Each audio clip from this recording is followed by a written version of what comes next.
And we're live. Hello again, and welcome back to some more 9-person. What's the order? What was it? 9 hours, 9 persons, 9 doors, or just 999 as everyone calls it, because that's a lot more easier to say. All right, and we left off right at the start of this puzzle with Clover and Seven. After we split off from the group again. Alright, I've been itching to play this, to continue playing this, and also because I do wonder how long it'll take. Whoops. No. Oh, whatever. Hey, I wonder what this thing is. It says KG on display. You think maybe it's a scale? Yep. What's the buttons again? Start. Nope. Triangle, square, X. Down. Alright. Yeah, because we're about... That's a quarter way through the thing. The game. Or at least, I don't know if after this part is, after the very bottom, unless all 1, 2, 3, 4, 5 of the branches are the endings, but we'll see. Because I forgot how many more puzzles there are until we reach an ending. But yeah, so I'm just wondering. I was just thinking how long this game will take to even play. But well, we're here for the long run. Okay. Let's see the doll. These dolls are kind of creepy, you know. Hey, it says something here. John. You think that's this doll's name? Maybe. This thing is creepy. I wonder why it's on the bed. An operating table. Do you think old operating tables look like this? I have no idea. And now that's the medical mannequin with his guts showing. Ew, gross. Hey, Junpei. Put a slit in this thing's chest. Yep, sure is. There's something in there. Maybe we can get it out. Damn it. Sticking things won't budge. It's stuck. Well, I guess you can't use force in this one then. We need something small that can fit into that little hole. I do want to try more voices when I read out dialogue, but I don't know if there's another game that's more appropriate to do it. I mean, this is one that's like full of reading. That's a lot of surgery stuff. There's some scalpels, a few pair of forceps, and a couple of syringes. All of it's too rusty to be useful though. Hey, there's a scalpel here, and that looks new. This one. Thank you. A scalpel that's not rusty. Seems like it was put here for a reason. You guys telling us to cut something? Yeah, I do.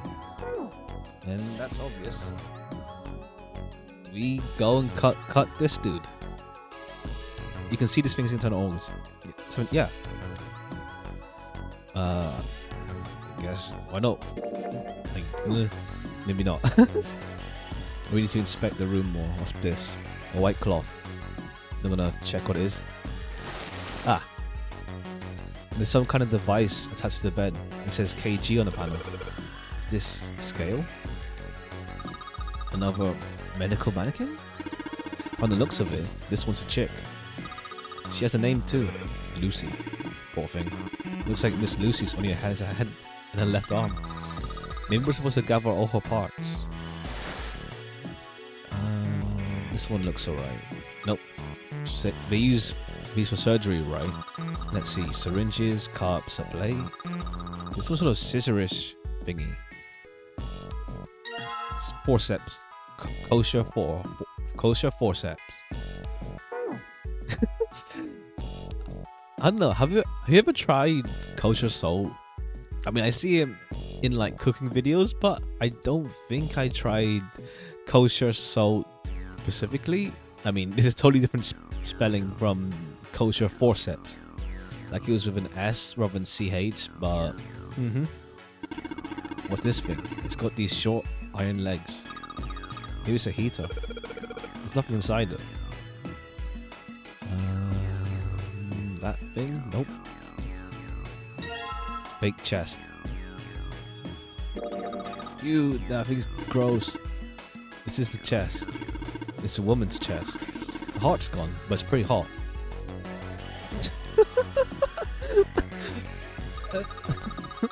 Damn. If that kind of thing turns you on 7, you're a real creepo. Not gonna lie, no. Yeah. You're supposed to heat something like that gauze. Something like that gauze to kill bacteria. There's a boiling thingy over there. There's nothing on the lid or drawers. There's a whole bunch of bottles on the shelves. They all look like medicine. They've got labels. They're all big medical words I don't understand. It's a lot of different kinds of medicine. It's hard to tell them apart. The drawer is empty. Yeah, nothing here. This way. Preparation room. You can probably find a key if you just look some more. Let's look somewhere else. Preparation.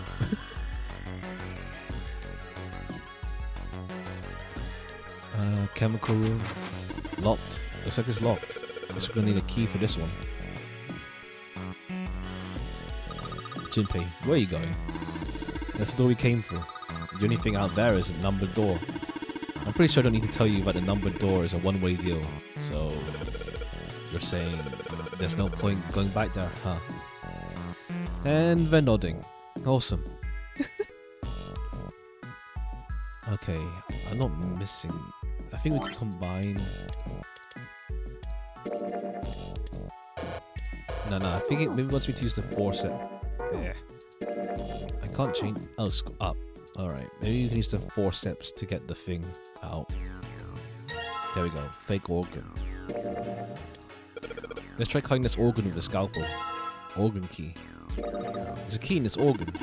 Found a key in an internal organ. And now we open. Nope, that's not it. Okay, now we just try this. Yeah. Now we just try where this key works. Cool, it's unlocked.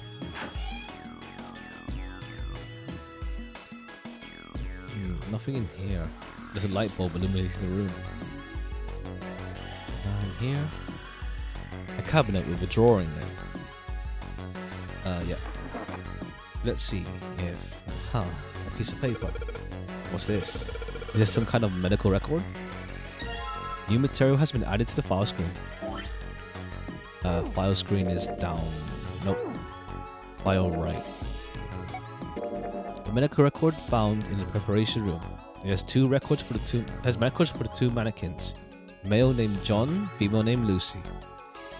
The record shows each mannequin's total weight and the weight of their individual parts. I see.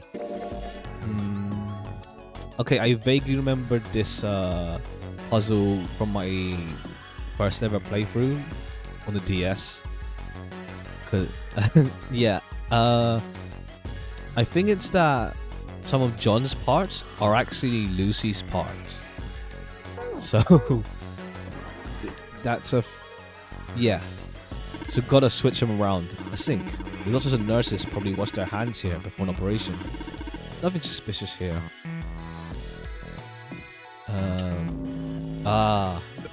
There's a ray of light going through the beaker, and it's hitting the thing on the right. Okay, that opens up. They're locked. This won't open. It looks like it's locked. There's a red plate on it. Do you think that means something? Blue plate, purple plate. Locked, of course. The blue plate here seems a little suspicious though. And purple. Damn it! It's not opening. It won't even budge. It's got this purple plate on it too. 4 rays of light. Each one a different color. White, red, blue, and purple. Does this thing react to something and the lights up? I think we need to put liquid in there, I guess, to correspond with the door. It's locked. It won't even budge. Do you think this is the exit? 21. The lock on the door. The key I've got won't open it. What's this? A light switch? Doesn't seem to be working. Looks more like an intercom, but I guess it's a light switch. Anyway, let's get out and try it out. Try it out. I walked in a circle. Wrong way. Yeah, back. Let's try here. Awesome, they're unlocked. Hey Junpei, you think there are any slugs on this ship? Well, if there are, I was thinking we could put Soul on them. What's he pointing at? The label states NaCl. Salt, huh? Do you think Seven will shrivel up if you put it on him? Hey, you say something? Oh, so NaCl. Something stinks. Is it coming from this boat? It says NH3. Well, that of course stinks. It's ammonia. I remember something like you don't mix ammonium bleach, because otherwise you're just gonna get wrecked. Like you're just gonna get knocked out. Like man. Hey Junpei, there's let's try saying this. Dihydrogen monoxide on the shelf. Why don't you just say water? Oh, oh I see. It's 2O. Okay, what's this? Say, what's that one called? Sodium chloride. Oh, salt. Yeah, the one that's like that meme with salt. Looks like a can with a spray nozzle. It says CO2, so it's a can filled with carbon dioxide. There's a note on the top. Iron equals 1, salt equals 2, water equals 3. Carbon dioxide equals ammonia equals ethanol equals What do you think this is a hint for? Maybe it's got something to do with the box. This box is locked. Looks like you have to enter a passcode on the keypad to open it. You can only enter 3 numbers. E is to enter, C is to clear. Yeah. Let's give it a shot. I don't know. Blue liquid. Looks like there's something inside. Why don't you try pouring it out the cap? Can you see? Can't see anymore or not. What's that? It's bright blue. Do you think it's alien blood? Where the hell did that come from? What do you think it is, Seven? I don't know. Some sort of special off soap? What a boring guess.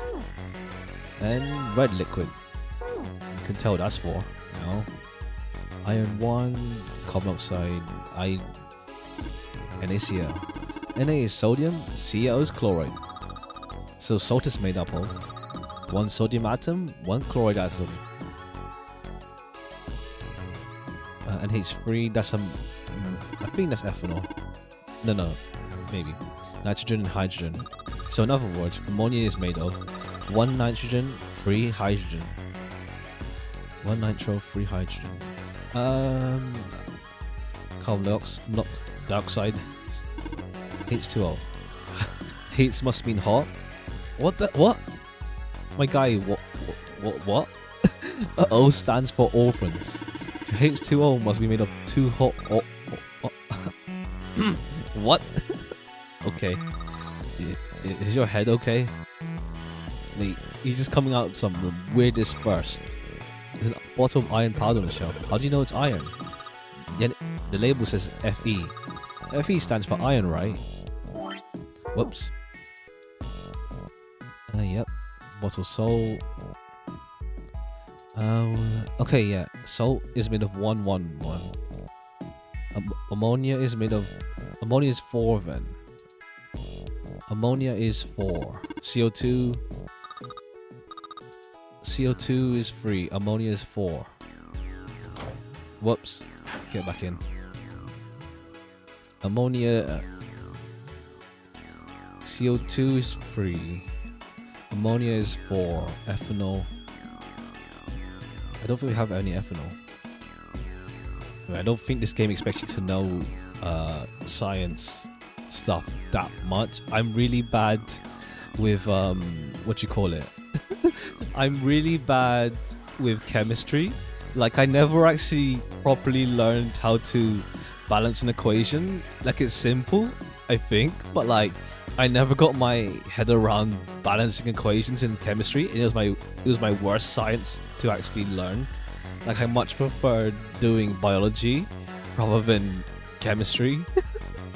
And also, it's because I was always so nervous during experiments in terms of like spilling one of the one of the liquids, or anything to be fair, and with the Bunsen burner and whatever. So that made me slightly nervous working with them. Like they're safe, of course. It's just like secondary school, high school level chemistry. So it's not anything too dangerous. But also, I was kind of nervous about breaking anything.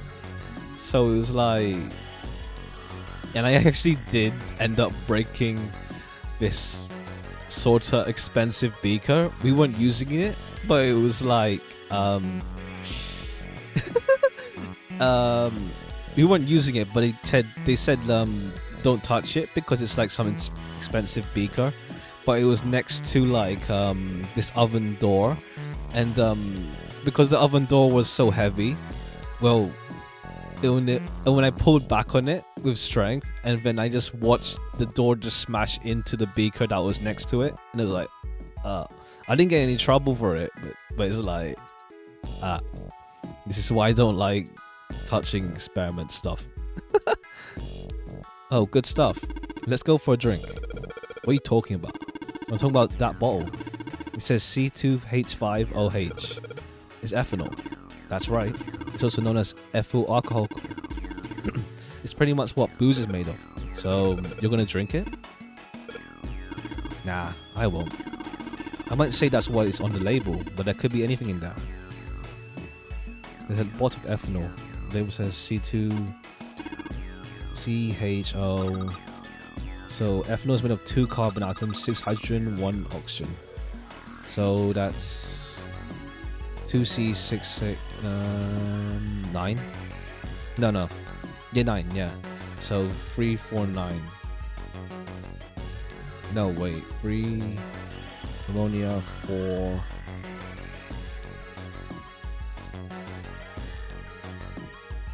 Uh, 349 CO2. Yeah, let's try. 349, I think.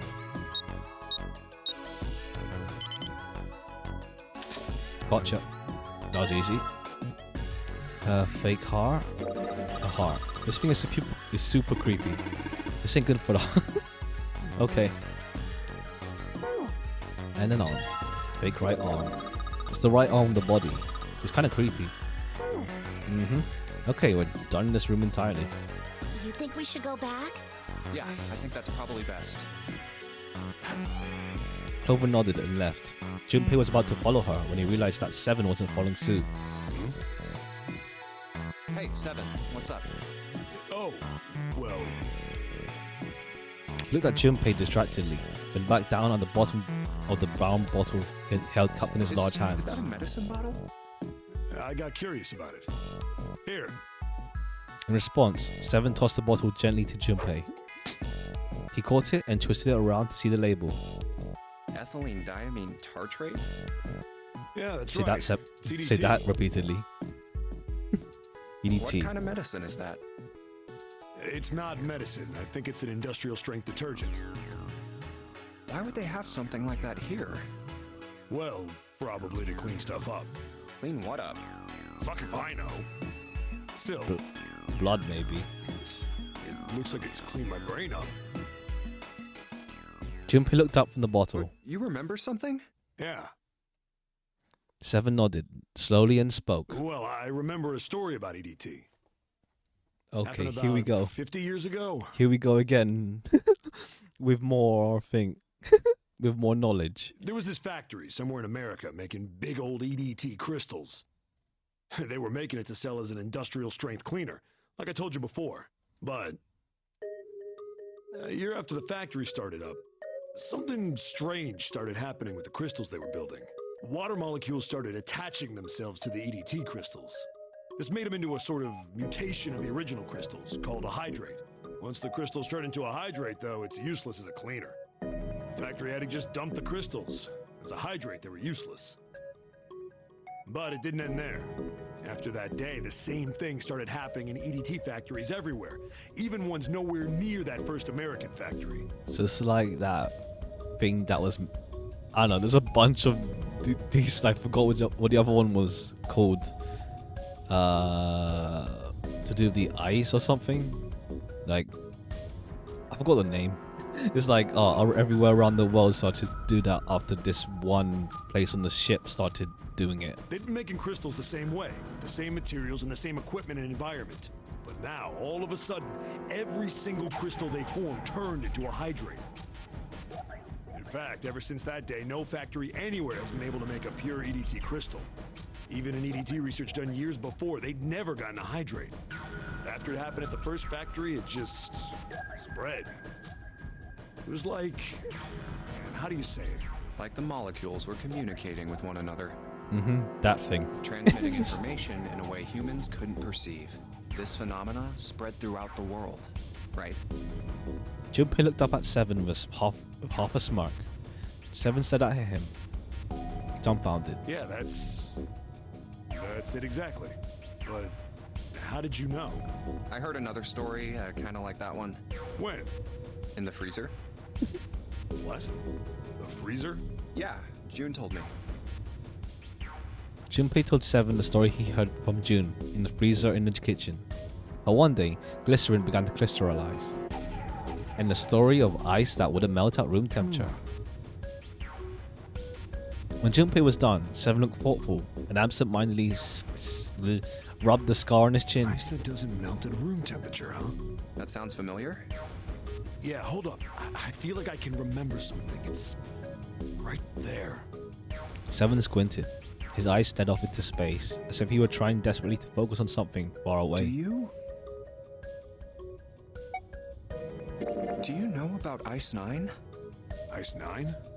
I vaguely remember also that the endings determined, besides just the door choices, you need to also choose the right decisions in these conversations, so it might take some exploration. I'm not sure if... I know the DS version, you have to redo the puzzles again to keep getting different endings and stuff as you go back through the routes. I don't know if this game, with the remaster, re-release, whatever you want to call it, change that up. But we'll see.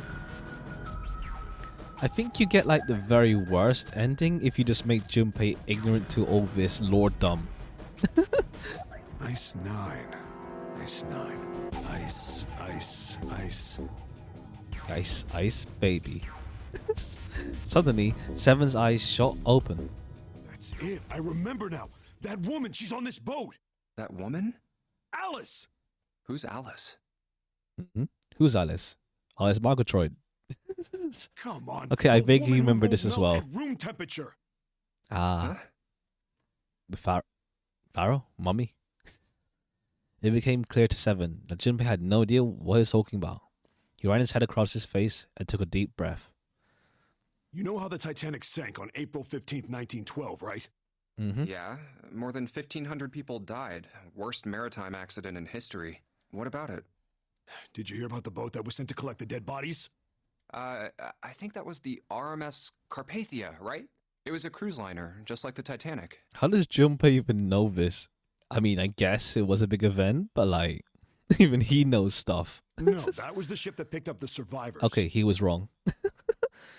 The ship that collected the dead bodies was the CS McKay Bennett. The McKay Bennett showed up on April 17th, 2 days after the accident. It set out from Halifax, a port in Canada, and recovered 306 bodies. The Atlantic that far north was really cold. It would have to be for there to be icebergs and stuff. Anyway, the bodies they pulled out of the water were frozen solid. This isn't a very nice story. So, what happened next? Well, they say the McKay Bennett recovered something more than just dead bodies. There were The various bits mummy of as well. stuff floating around in the water. Things the drowned had carried with them, or stuff that dislodged as the ship sank. One of the things they found was a coffin. A coffin? Yeah, a wooden one. The craftsman who made it must have been pretty skilled. It wasn't just a wooden coffin. It was all wood, no nails, no reinforcements, no gaps in the wood anywhere. The thing was airtight. The crew got pretty curious about what might be inside it and opened it up. They had to get a wedge and hammer it open. It was so well built. Inside, they found a woman. Or, I guess you should say, they found the dead body of a woman. I am curious because, like, what's it called? You see, when you get the Nonary Games remastered thing, you see end up like the main cast of both 999 and Virtue's Last Reward, and I don't know if this person is actually in Virtue's Last Reward, but she looks similar. We'll see when we get to that game as well. Her hair was thick and black, and her skin rich brown with no blemishes or signs of decomposition. They say that she looked gorgeous, like a goddess. She was obviously dead, but everyone who looked at her said she just looked like she was sleeping. Her skin was so lifelike, she looked like she might wake up any minute. And she didn't, though. Like the rest of the bodies they found, she was frozen solid. Eventually, the McKay-Bennett finished searching and returned to Halifax. The 306 bodies were unloaded and taken ashore. However, it was warm enough that they began to thaw. They say that the stink was horrible. But there was one body that didn't thaw, and that was... The girl in the coffin. That's right.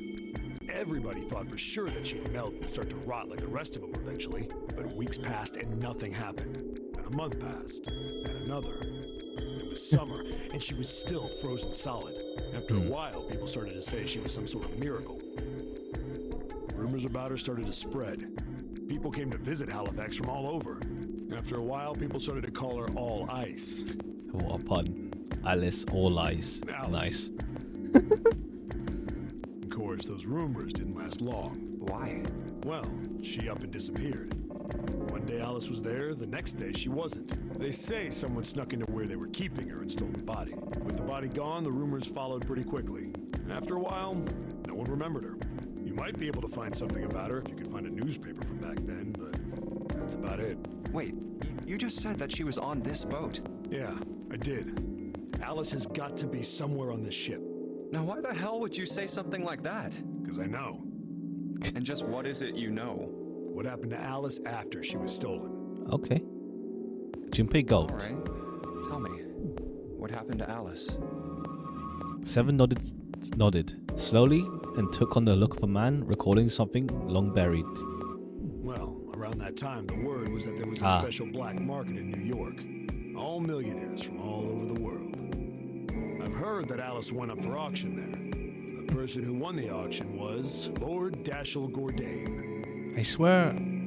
Yeah, that's the person that was mentioned that bought the sister ship for Titanic. Heard that name before, right? Lord Gordain. Oh, isn't he the guy who bought the Gigantic? The Titanic's sister ship? Yeah, that's him. Although I guess he hadn't done that yet. What do you mean?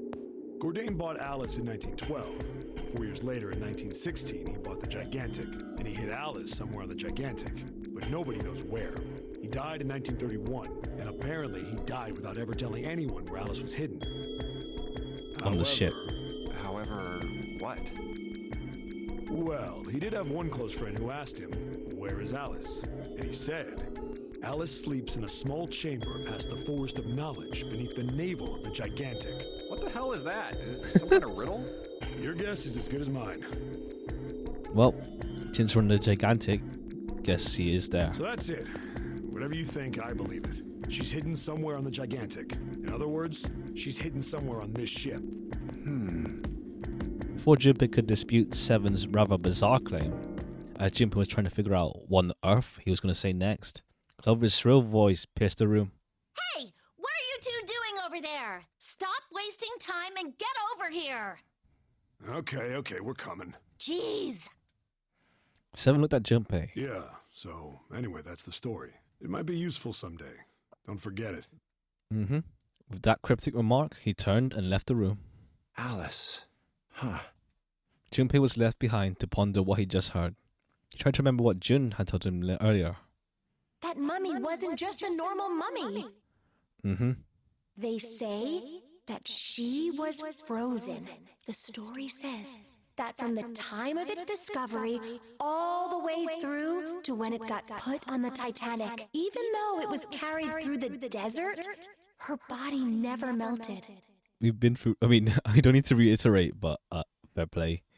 Then was that Egyptian priest? Did the water in her body become Ice 9? No, that's nuts. There's no way somebody like that could exist. Shinpei shook his head, trying desperately to clear it, and followed Seven to the operating room where Clover was waiting. Okay, we're done with that. And now we can go in here. Shoot. Blue and red. Okay, we mix some blue and red as well. And now we go. Hey, the blue light turned on. And I heard a noise. So it sounded like something locking.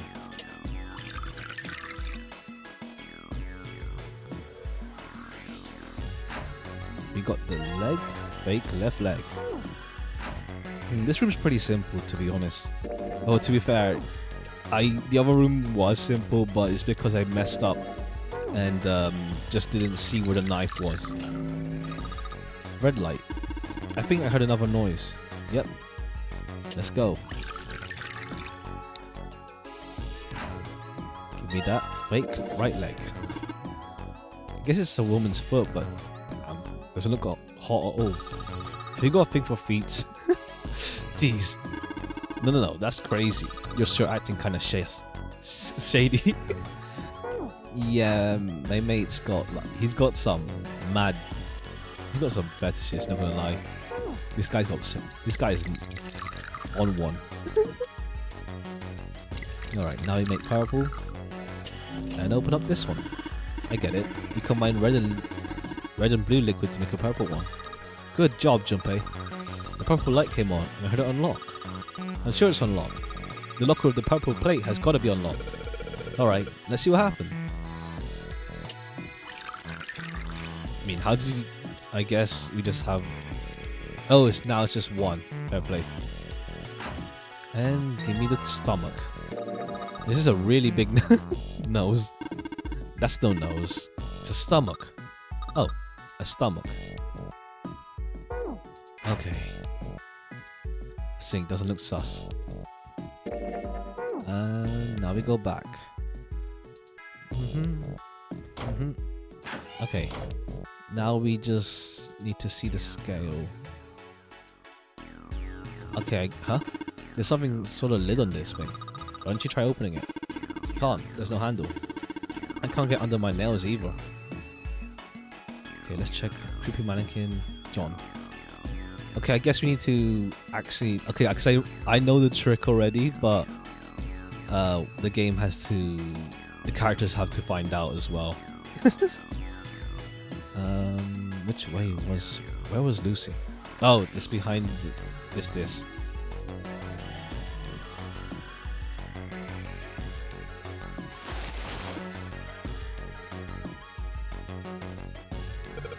Okay, so we've collected 6 parts of the mannequin. The ones we've got must be for Lucy, right? Yeah, seems like it. Well, I say we give Lucy her parts back. Any objections? Nope. Agreed. Alright, let's get started. Combine!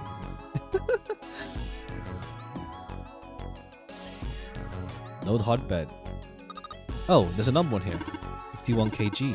What's this? Is this the weight? Well, we were just stacking body parts on it, so it makes sense that it'd be the weight. Hey, nothing happened. That's odd. Maybe it's the wrong way? Wait. Well, you know, how there's a scale on the side of the bed. Maybe we need to get the scale to a specific number. How are we going to do that? I think we're supposed to swap our body parts with John. Oh, let's give it a shot. Operating instructions. The screen will display 2 medical mannequins. You can switch their body parts by selecting the part you want to switch out. Okay. I don't remember... Nah, that looks like her stomach. Nah. No, it's meant to look weird. It's meant to look weird. No dice. Okay. Okay. Lucy 53.2. John is 51.3. 53.2, 51.3. 51.2, 51.3. 51.2.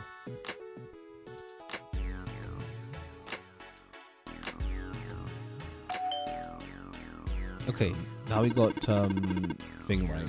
John. It came from John's operating table. We better check it out. And now we need the heart as well, I think. Hey, Junpei, look at the scale. Huh? The lid on the scale. Have we got a key? Hey, it opened. Oh, I get it. It must have opened because we matched John's weight to what's on the chart. Jupiter key. Oh, it's not 21, it's Jupiter symbol. Okay, now we go back out. Operation room.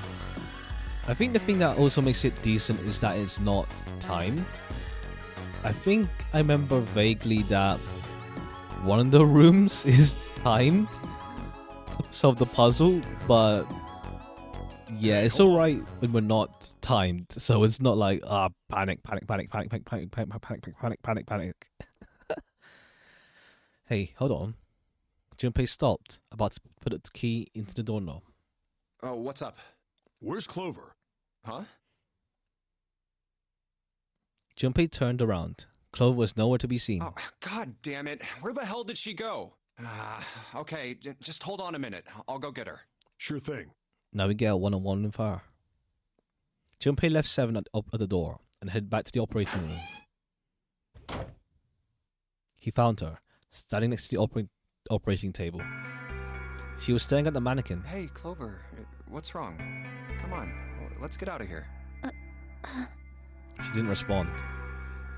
If she hadn't been standing up and breathing, Junpei might have thought she was dead. What are you doing? Did you want to come back here and say goodbye to John? It wasn't the best joke, but it was something, an attempt to lighten the mood. Clover didn't laugh. She stood shocked still and said nothing. Hey, Clover, can you hear me? Perhaps it was something he'd said, or perhaps it was something else. Suddenly, her mouth moved, opened, and whispered in a dry, dead voice. My brother might be dead. Huh? That's why we couldn't find him. If he's dead, I'm going to be next. Suddenly, the operating room felt very cold. What are you talking about? What's wrong with you? He gave her a small shake, but she still didn't respond. Junpei, what do you want to do? Okay, I feel like I'm on the route for the true ending, but I'm gonna get stopped part way because it's pretty much identical to the way I look back and I realize, yeah, this is pretty much the way I played my very first playthrough on the DS, because it's getting all the good parts, like, oh yeah, I'm listening to everyone talk about their knowledge on stuff, and now this thing with the 4-leaf clover to improve her mood. Oh yeah. He didn't know why, but suddenly Junpei remembered something he'd been given earlier. And yeah, because you need to be with the room with Santa and Lotus to get the bookmark. So it's like, yeah. It's in his pocket somewhere. Here it is. He reached into his pocket and dug it out. A 4-leaf Oh well. clover. We'll see where we end up.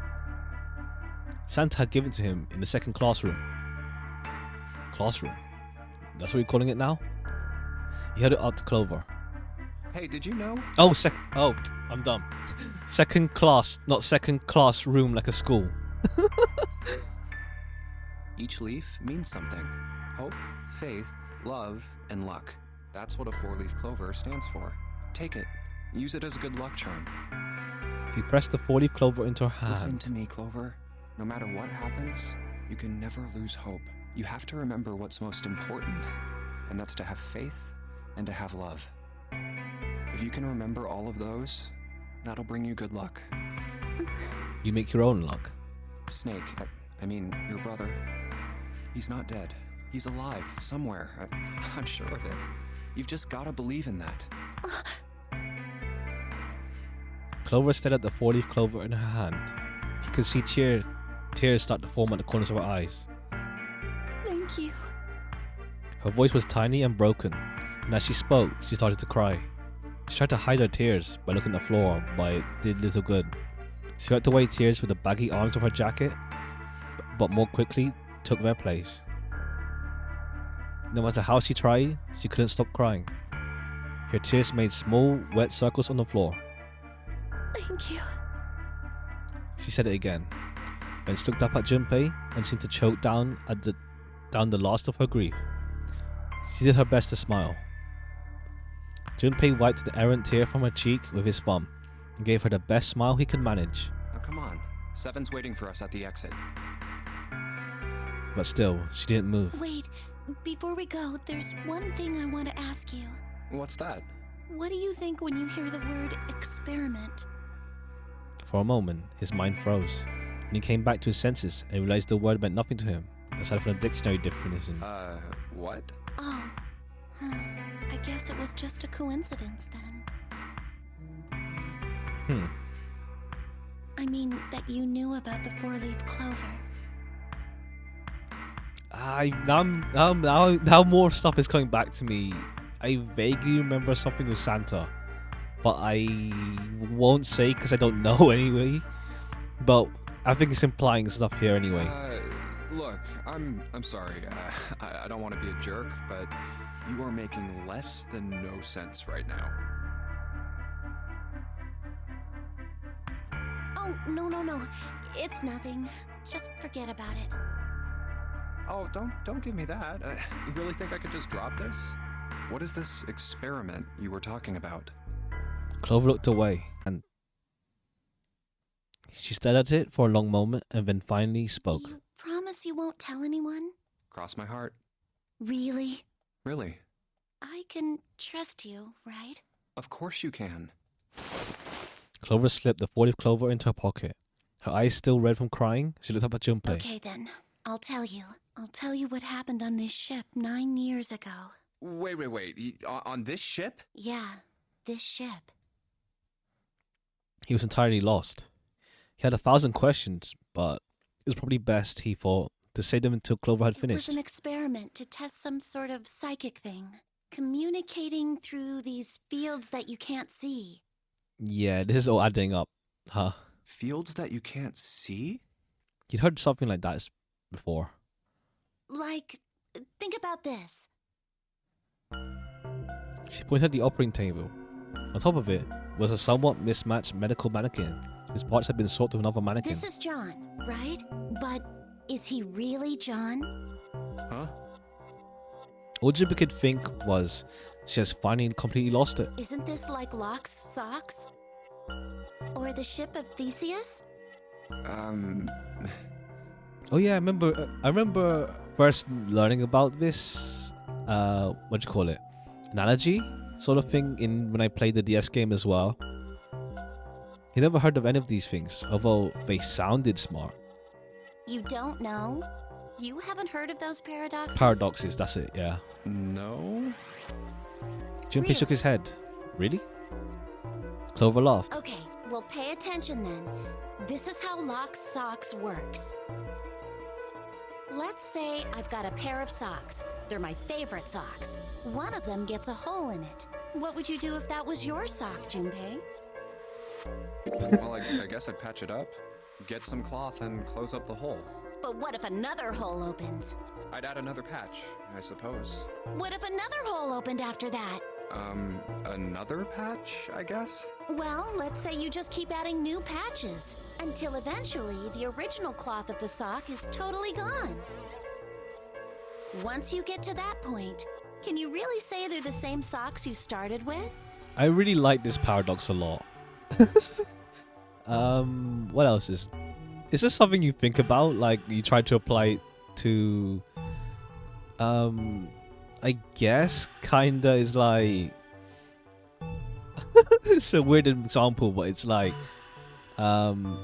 let's say you have let's say you have like a crew guild group in a game or something, but then like some members leave, new members join, etc, etc, etc. That's how it goes. But then by that point, is it still the same group after a bunch of people who left who were originally in it? Is it really the same group as it was before? That sort of thing. I guess that's the only example I could think of it applying one right now to something. What's the game? But like, I guess you can apply it to like groups in real life as well. Like, let's say a sports team, you fall in love of the team because of the players. But like, when players get replaced, are they really the same team that you fell in love with?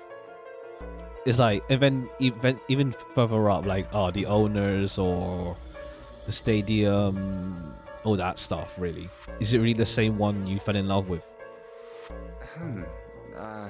Well, that's tough. I really like this one. Junpei crossed his arms. So that's the locked socks thing? Yeah, the ship of Theseus is a lot like it. The ship of Theseus. If you keep fixing the damaged parts of a ship, eventually it ends up with none of the parts it started with. I mean, kinda, but it's more like, unless you're just such a bad sailor and that you just wreck every single part of the ship.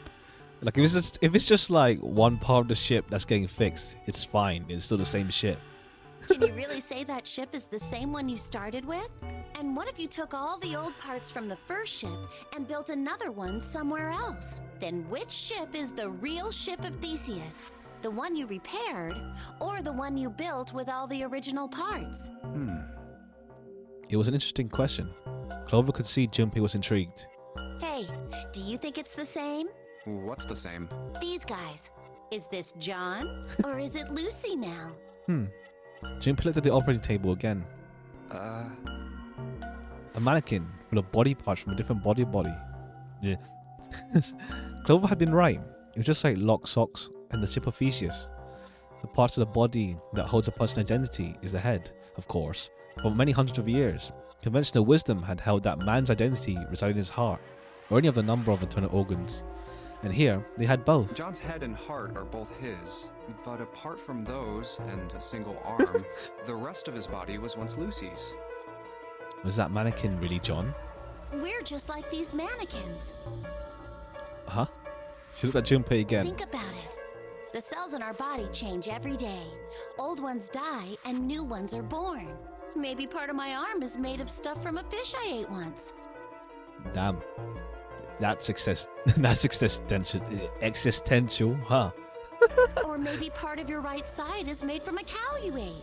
If you take it a little further, those cows and fishes are made from something else too, right? That's how we're all connected.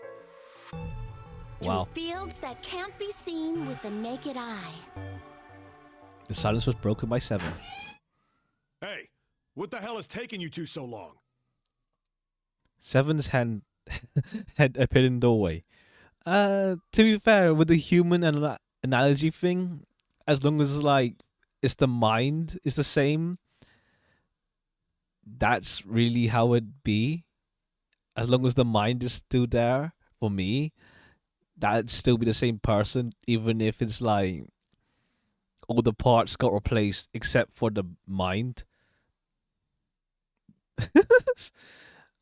And yeah, there's also stuff like, besides physical stuff like personality, well, okay, that's something to ponder. Like, if someone was a totally different personality from how they were 10 years ago, are they the same person?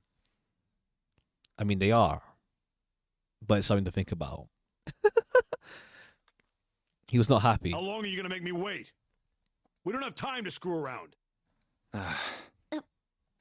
Junpei and Clover looked at each other.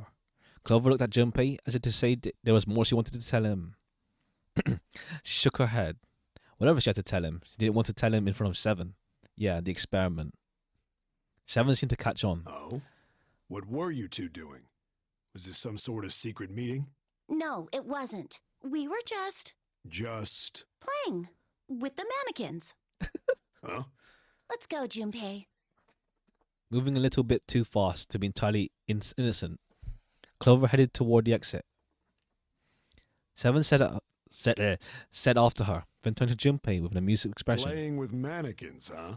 Didn't know you were into that kind of thing, Junpei. You're one to talk, mate. You're a dick. Junpei dashed past him and traced Clover's path out the window. The door. With a short laugh, 7 followed. They stood in front of the door. Junpei took out the Jupiter key. All right, Jupiter key. I'm gonna open it now. Is that cool? You don't need to keep asking, just do it, all right? Fine then. He slid the key into the keyhole and turned it. He felt it unlock. Whoops. The door opened with a soft, melancholy creak. Beyond it lay a simple white hallway. There was no fanfare or confetti. Obviously, there was no one there to applaud him. He simply walked through the door. That was it. All right, let's get going. Hey, man, what's up with you? You're so serious, you know? Can't you sound more happy, get a little excited? Not really. Junpei turned away from 7 and took his first step down the simple white hallway. My brother might be dead. I'm going to be next. Clover had told him only a few minutes before that her brother was probably dead, and she was likely to follow him. Like hell I can. Not after hearing something like that. And that's the room clear. They left the operating room. The hallway took them around 7 corners and past several doors, but they were all locked. There too, huh? Every door in this place is locked up tight. How about that one? The final door was hidden in a corner of the hall. May as well give it a try. Junpei grabbed the handle. As he made to push it open, a voice stopped him. The voice came from behind him and belonged to neither 7 nor Clover. Jumpy! Huh? He spun around. He saw someone running toward him on the other end of the hallway. There were 3 people coming toward Junpei and his companions. June? And Santa? And Lotus too? They pulled up short in front of Junpei, breathing hard. Whoa! What the hell is this? What are you doing here? What? But we didn't...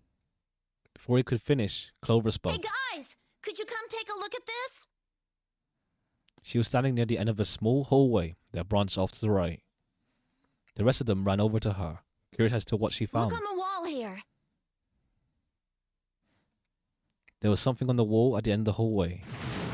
Another map. A map of the ship's interior? It says C deck. So it's the map for this floor then? Door 7. And... Door 8. Yep, they both eventually end up at this hallway. In fact, Yeah, isn't that what I said?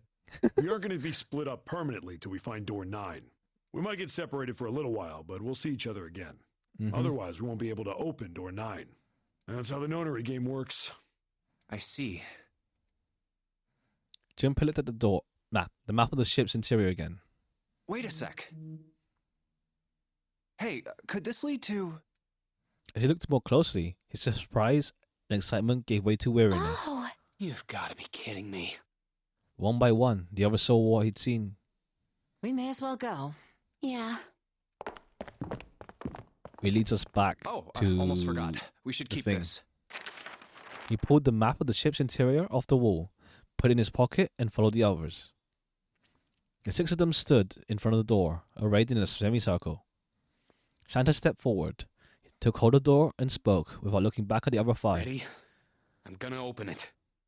Slowly, all 5 nodded their silent assent. With a deep breath, Santa threw open the door.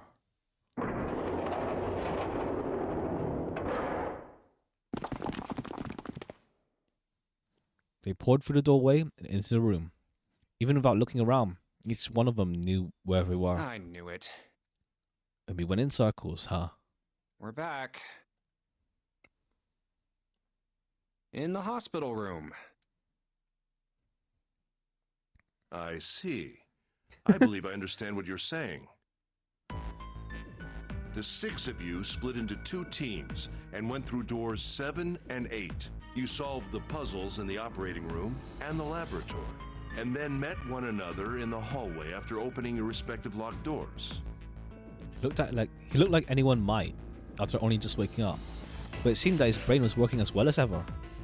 He had managed to grasp, summarize, and understand each team's report. At any rate, I feel a bit silly for my little show of altruism. I know I said I was sure you'd come back for me. I didn't think it would happen so soon, though. Ace shook his head with a rueful smile. Well, we saw each other again and we ain't dead, so I say that's good enough. 7 smiled. Anyway, I say we get out of this creepy old place. We found the key we need. The key? Ain't that what I just said? I'm talking about the Jupiter key. We found it in the operating room. Right, Junpei? Yeah. Junpei nodded. Oh, the solar system keys. Actually, we found one in the laboratory too. Here, the Earth key. Lotus dug out a still warm key with an Earth symbol on it. I might lose it. It's probably better if you hold on to it. That way it won't be my fault if it gets lost. Yeah. On it. And with that, she pressed it into Junpei's hands. He felt slightly less than honored. Now we have 3 keys that we haven't used yet. Yeah. The Jupiter key that we found in the operating room. The Saturn key card we found in the kitchen. And the Earth key Lotus just gave me. Junpei tucked the new keys into his pocket. June spoke up. The Jupiter key is supposed to be for the door at the end of that long straight hallway, right? Yeah. If the map's right, then it connects to the central staircase. Then, next to the stairs... Wait! They were the first words anyone had heard of Clover in quite some time. Her face suggested they weren't going to be very happy words. What about door 3?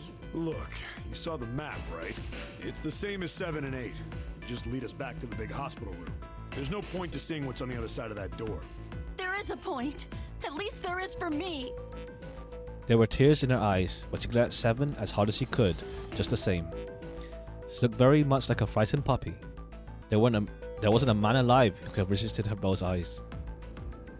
7 looked everywhere in the room, except at Clover, and muttered and coughed apologies under his breath. Yeah, you're right, I'm sorry. Snake might be on the other side of door 3. Clover nodded once. Next person to speak was Ace. Very well. I'll be coming with you then. I've had a nice long rest. I think it's time I was up and about again. So 7, you'll help me, won't you? Huh? Junpei did the calculations quickly in his head. 4 plus 1 plus 7 equals 12, 1 plus 2 equals 3. It looked like 7 was doing them too. At last, he gave up. Damn. Well, I guess that's how it's gotta be. So I'm going with you, huh? Yes, you are. Alright, let's get moving. And so it was decided that Clover, Ace, and 7 would discover what lay beyond door 3. Okay, we're heading out. Be careful. Whoa. Didn't think I'd be hearing that from you, Lotus. Don't let it go to your head. I'd be in trouble if the 3 of you bought it. The rest of us can't open the 9 door. Ah, the truth comes out. 7 nodded, as if this answer made more sense, and pulled the lever on the red.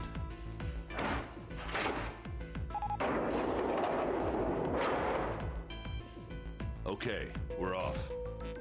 The door opened, and Ace, Clover, 7 jumped through it. 6, 7, 8. After exactly 9 seconds, the door closed noisily. All right, we should get moving too. Huh? Get moving. Where are we going? Everyone except Lotus seemed rather Well, confused. it would be a waste of time to just sit around, wouldn't it? Let me explain. Oh, I get it. We're gonna see if we can get anywhere interesting with the Jupiter key. Yes. If we're lucky, we might find Snake. They were at the end of the hallway, lined by individual hospital rooms. And here's the Jupiter symbol on the keyhole. All right, Junpei, open it if you please. Yeah, on it. Junpei pulled the Jupiter key out of his pocket and slid into the keyhole. He twisted. With a nice, sharp click, he felt the door unlock. Junpei sucked in the breath, held it, and opened the door as quietly as he could.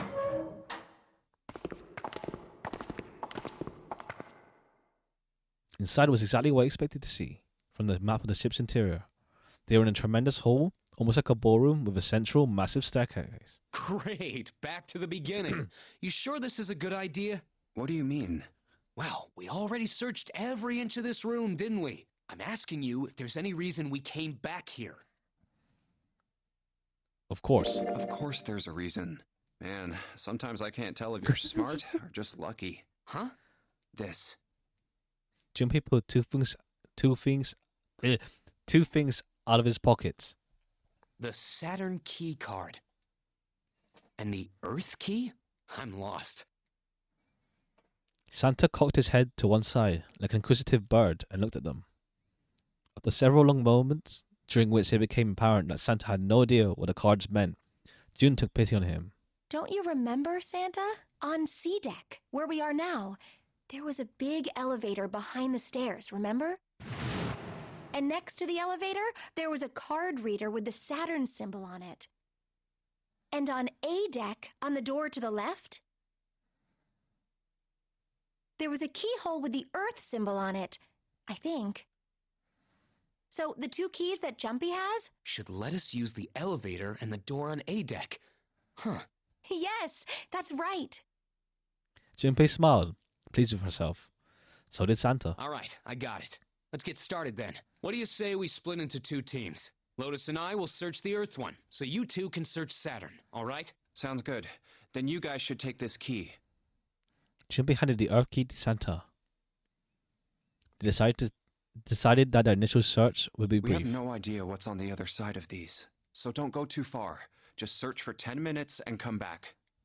Plan decided, the two teams split it up.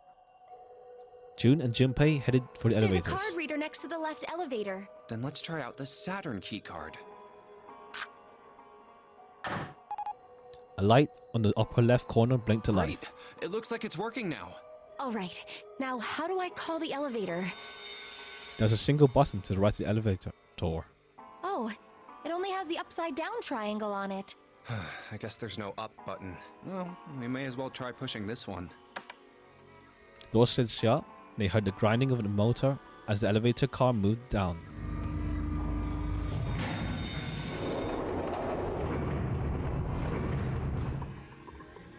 It opened! Look, Jumpy! June's voice was excited, but Junpei could hear a tinge of anxiety. Sweet! It opened! Let's get going. He grinned at June and stepped toward the open door. And he was about to set foot in it. He felt an arm in his hand. What? Wait! What? I'm not really, I just, oh gosh. Junpei was at something of a loss. What could she possibly be so frightened of? June was probably afraid of. They could only go down. It could only go down. She was afraid because the only elevator pointed down. That meant, of course, the elevator couldn't go any higher than the floors they were on. As he thought about it, Junpei realized he hadn't seen elevators on A or B decks near the central staircase. Of course, which meant the elevator could only convey them to lower decks. Come to think of it, the lower floor, D deck, is completely underwater. An elevator heading to a submerged floor. That is pretty scary. Hey, wait a minute.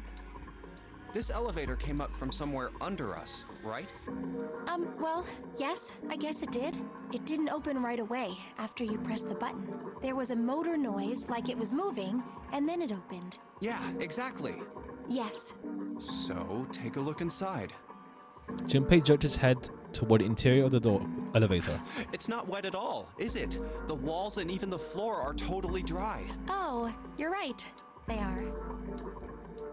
She looked around the elevator, slightly embarrassed. Well, let's test it. Test it. Yeah, watch this. Now, I'll just put one foot inside the elevator and look over at the buttons. Oh, there's only two, E and C. All right, I'll push E. He pushed the E button and jumped out of the elevator. The door slid shut, and he heard the grinding of the motor as the elevator car moved down.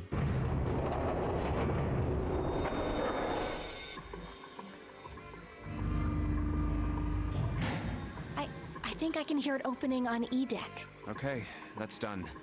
Now I'll just press the button again. A few moments later, the elevator returned.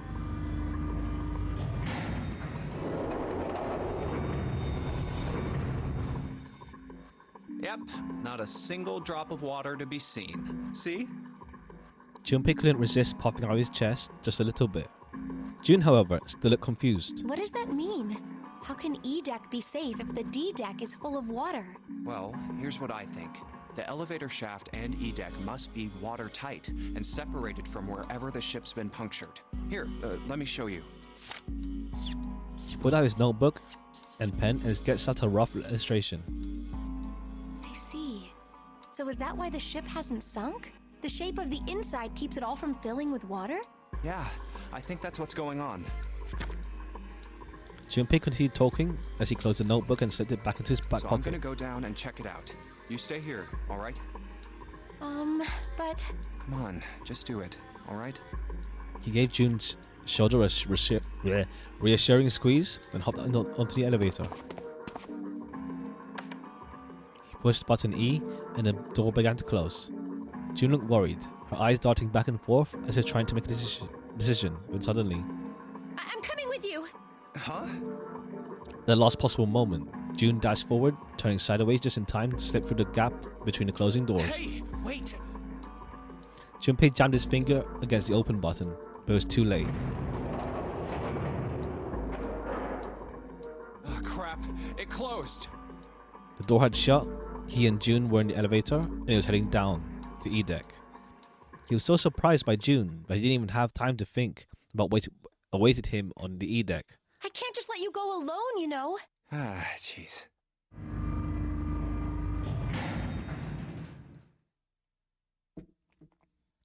The elevator stopped, and the door slid open. He tentatively stepped out and looked around. It looks normal. No fish going about their fishy business, or jellyfish floating lazily through the water. There was, however, a blowfish, or at least something that looked very much like one. June's cheeks were puffed out, and her mouth a tiny, intense frown. Oh, knock it off. It's just Oh. like I thought. This part hasn't flooded. Come on, just look around. There's no water here.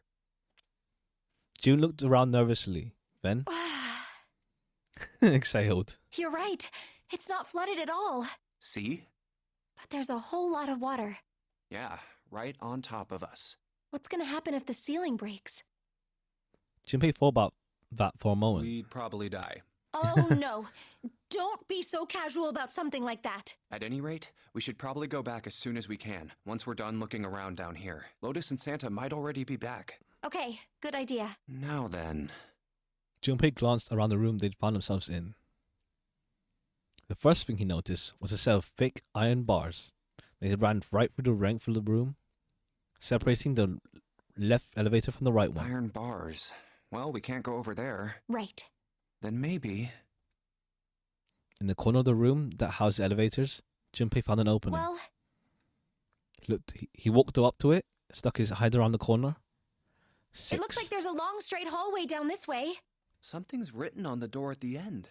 Wait, is that... Let's check. Junpei and June set off down the hallway at a brisk clip, somewhere between a run and jog. Before long, they found themselves in front of the door. On it was a number written in bright red paint. I 6. knew it! This is a numbered door. And indeed, there was a red bolted to the wall right next to the door. But we can't do anything with only the two of us. We better head back and let everyone know. Yes. Junpei and Jun turned and headed back to C deck. Wait, what's this? On their way back, Junpei noticed a map on the wall. Is this the map for E-Deck? I should take it with me.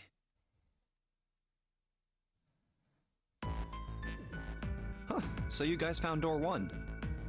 They met back up with Santa and Lotus, who had explained what they found. Apparently, there's another number door on A deck, just like the one on E deck, beyond the door that the Earth Key opened. According to Santa and Lotus, there's a 1 on the door. So now we've located 2 new doors, the 6 door and the 1 door. You know, it is interesting that E-Deck wasn't flooded. Lotus was quiet for a moment, lost in thought. Well, we don't really know if all of E-Deck is safe. We only checked the area around the elevator. Even so, it's still very interesting. He said the 6th door was there, right? Yes. Then that means Zero planned all this out, even the sinking. That would have meant some pretty serious remodeling of the ship's interior. It's pretty mind-blowing when you think about it. Yeah, I wonder how long it took. I can't even imagine how much it must have cost. It would have been a ton, that's for sure. While that does go along with what Ace was saying, the most reasonable explanation would be that this was done by some organization with access to a whole lot of cash. Yes, it does make sense. That thought made them all go quiet for a moment.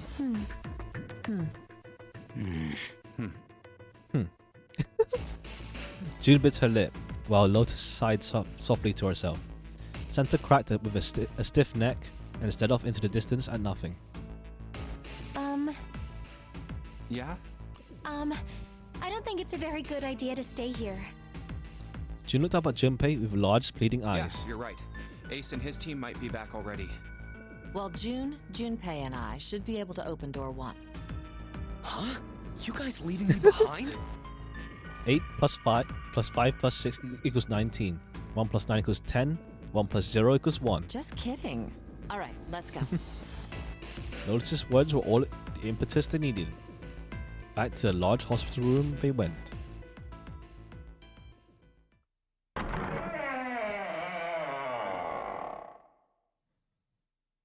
The moment they stepped inside, a tremendous voice echoed across the room. Hey! Where the hell did you guys go? It was 7. 7? Ace was right behind them, and Clover was behind Ace, though she seemed to be hanging back. What's wrong? It looked as though there was something strange about them. 7 had the look of a man who had seen a ghost. Ace was just as pale, and Clover looked as though she was only moments from passing out entirely. For a long moment, they simply stood there, looking at one another.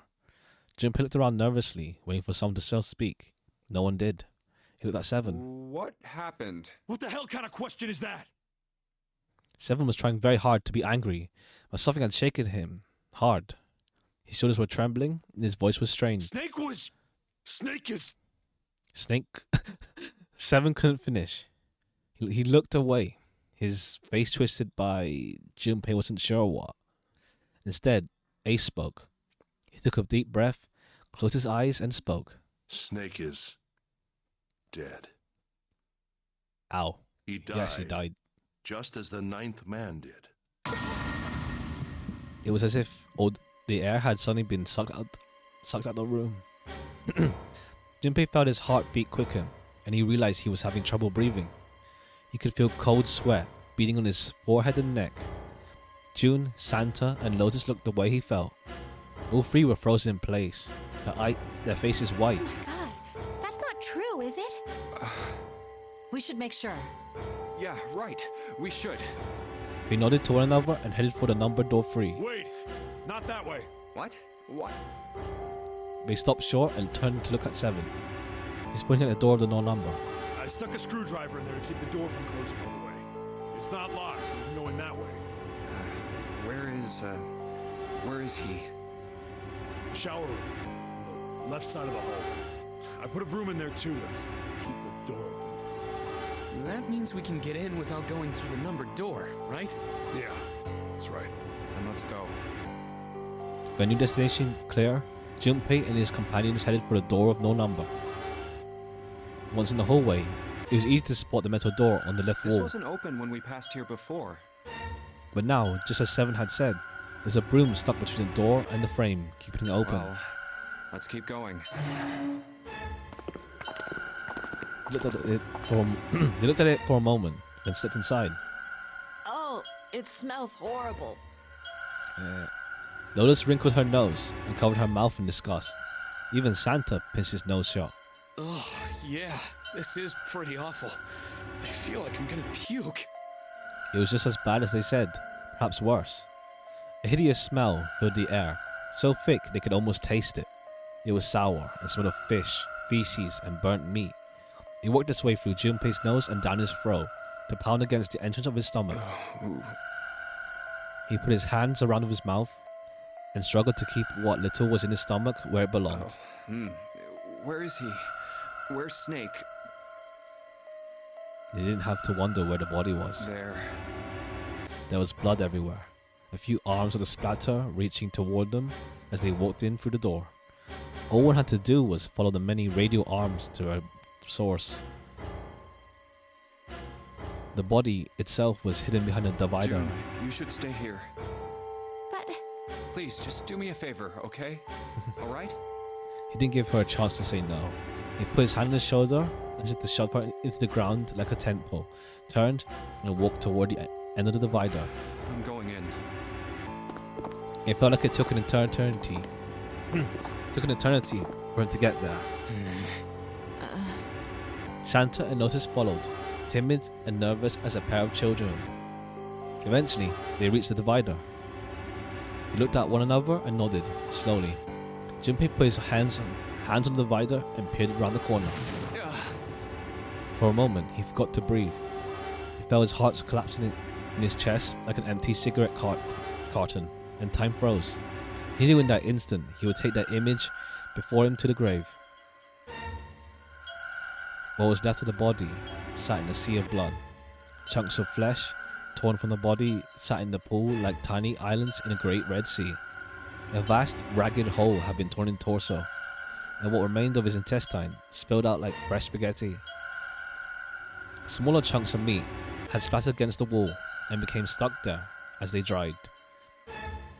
Globules of yellow fat had left trails like tiny slugs, as gravity pulled them down the wall, even as they dried to it. Just like Ace said. Santa's voice was strained. Junpei suspected he was holding down some vomit of his own. Just like the ninth man. The detonator in his bracelet set off the bomb in his gut. It looked as though the explosion had been quite Oh powerful. god. The bone is coming out of his left arm. It's definitely an open fracture. His legs were both bent in an odd, unnatural way, and his left arm had split open, exposing the painfully white bone of his ulna. His bracelet lay next to him. It seemed to have hit the wall hard enough to have shattered the display, which lay on the ground in pieces. Oh, the face. It's horrible. Yeah, can't even tell who it is. Half his head had simply collapsed. The blood coating almost made it look like raw pizza covered in tomato sauce. Damn, this... I mean, spaghetti and pizza. Whoever wrote this was hungry, huh? His clothes too were covered in blood. The burgundy tie, the white shirt, the jacket with the yellow piping, and the grey slacks. But the clothes are... They were all familiar to Junpei. No mistake about it. It's Snake. Whenever they mention something like you can't recognize the face, you do have a feeling it's gonna come back into play that maybe it wasn't him. Maybe. I mean, clothes are clothes. You can just put them on. Lotus's unless this is like back to that paradox, like, oh, if you can't tell what the person is, but if they have the clothes, are they that person?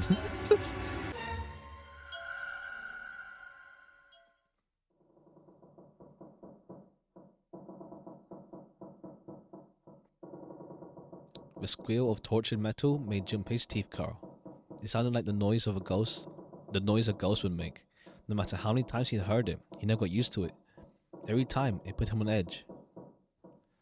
It didn't help that there was a girl nearby who looked far more like a ghost than a living human should. It was Clover. She sat on the edge of the bed, her head drooping listlessly onto her chest. Her eyes were blank and stared across the room at nothing. Her breathing was slow and mechanical. Aside from the rise and fall of her chest, she didn't move. Junpei felt as if even a nudge might cause her to shatter into 1,000 pieces. Snake was probably murdered. Chances are he was killed the same way the ninth man was. Seven lowered his voice, likely in an effort to keep Clover from hearing what he had to say. There are 4 other people in the room with Junpei and Seven. Ace, Santa, June, and Lotus. Seven looked at each of them in turn and continued. It's pretty straightforward. Not that hard to figure out how they did it. First, the killers got Snake to authenticate on the red to open door 3. Then they shoved him into it. Alone. And waited 9 seconds for the door to shut. Once that door shut, it was all over for Snake. But he didn't give up. He probably knew it wouldn't do him any good, but he probably ran into the shower room looking for the dead. It was a small chance, but it wasn't like he had anything to lose. Unfortunately, it didn't work. The detonator is only deactivated if everybody who authenticated when they went in uses the dead. Snake was the only one who went through the door, and then 81 seconds after he was shoved in, that happened. I see. So that's what you meant by killers, huh? You need at least 3 people to open one of the numbered doors, including Snake. It wouldn't open for Snake and a single killer.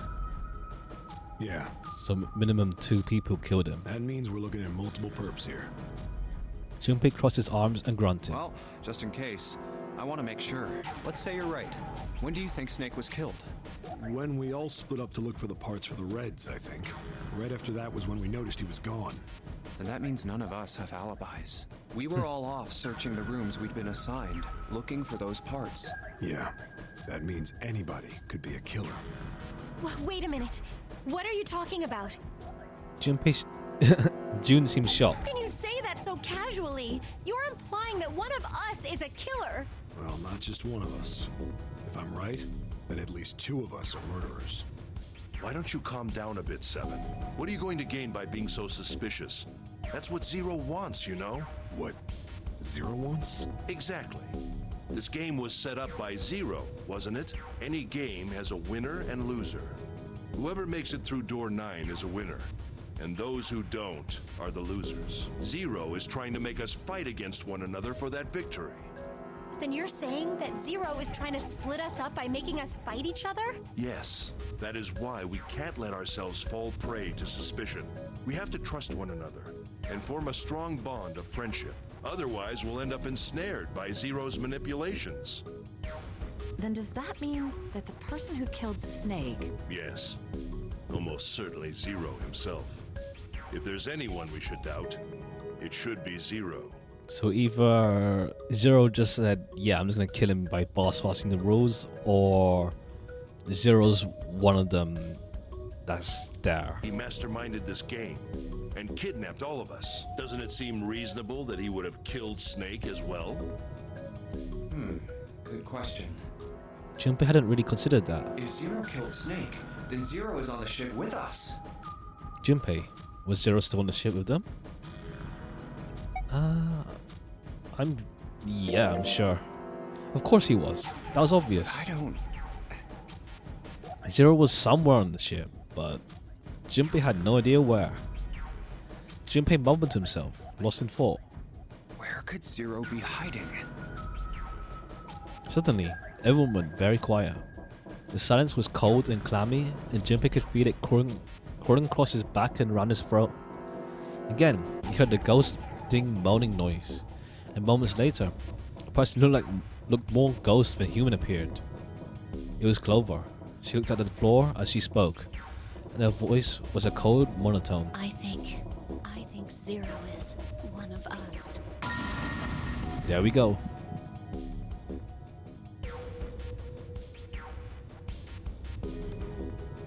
I have my suspicions. That's because I accidentally found out. Well, this was a while ago as well. That I found out about a certain twist. I won't say what exactly that twist is either, but it makes a character super sus. Yeah, Zero's among us. Let's go. Maybe. We'll see. Every human body in the room froze. The only sound was the muffled rustling of breath. Eyes darted from face to face. One of those faces was the face of the jailer. But who? Was he one of them? Do I... screw it. Let's entertain it. Well, that's possible. Huh? Like Clover said, Zero might be one of us. What are you saying, Jumpy? Didn't you hear what Ace said? Exactly. I said we shouldn't suspect one another for no reason. No reason. I've got a great reason. And what's that? The bracelets. He held out his left arm. Why are the bombs in our bodies connected to the bracelets? You're all thinking Zero's hiding somewhere watching us, right? If he's doing that, then he could just detonate the bombs by remote control if someone did something they weren't supposed to. It would be a lot more precise and a lot easier. But if that's the case, then why is the bomb set off by the detonator in the bracelet? You got a point. I'm not done. Try applying the same ideas to the nonary game. All of the puzzles here run all by themselves. In other words, Zero doesn't have to be controlling them for the game to move forward. Why's that? Why would Zero bother to do something like that? Junpei let the question hang in the air and looked at the others. It was Santa who answered. So let's say you and Clover are right. Zero's one of us. If that's the case, then it'd be really hard for him to keep track of all of us or control anything remotely. That's why all the puzzles run by themselves. That's what you're getting at, right? Yeah. Junpei nodded. Seven, when we were talking earlier, you said any one of us could be Snake's killer, right? Yeah, something like that. All right then. I've got a question for you, Ace. You said something like Zero must be the one who killed Snake, right? Yes, something like that. I can't think of any other explanation. So what do we get if we combine those? They fit together pretty well, I think. Something like this. Whoever killed Snake is Zero. Hence, Zero is one of us. Seven and Ace's theories aren't mutually exclusive. They actually complement each other pretty well. At least they do if Zero is one of us. No one spoke.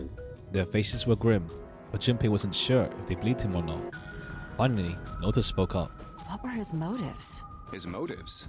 Yes, isn't that pretty important? Why would Zero want to hide as one of us? Oh, well, that's because... Junpei choked. He hadn't thought of that, and he had to be honest with himself. He had no idea. I don't know.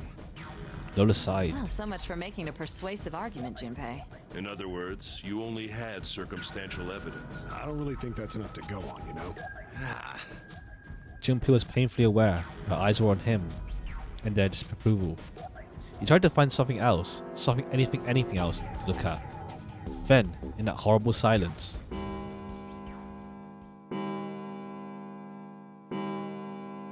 they heard a bell begin to ring.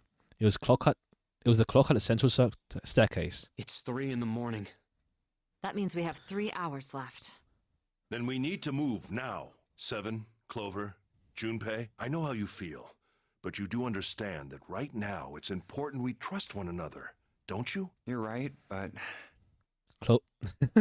Junpei couldn't bring himself to respond. He swallowed the words he wanted to say and sighed. Seven and Clover remained similarly silent. Their eyes were looking at something somewhere else, very far we away. must go. We have very little time left. Ace's words put their feet to moving. They all knew where they were going. Our next destination is Mercury. But maybe you and June should check it out first and then report back to us.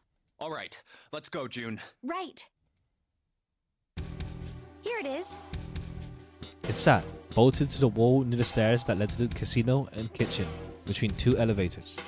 The Mercury card reader. We're using the card 7 gave us, right? Yeah, I found it when we were checking out the shower room. I think Seven said something like that. Anyway, let's see what He happens. didn't mention it earlier, but alright, now we go. Junpei slid the card through the reader. The light on the reader turned green and made a tiny electronic noise. I guess the elevator works now. Jumpy, I know it's only the 2 of us, but let's do our best. What's with you all of a sudden? Well, I'm happy we were put together. You know it's just for searching E-Deck, right? Even so, I'm glad I'm with you. Oh. First, we need to find out if the elevator comes up full of water. Just like we did before.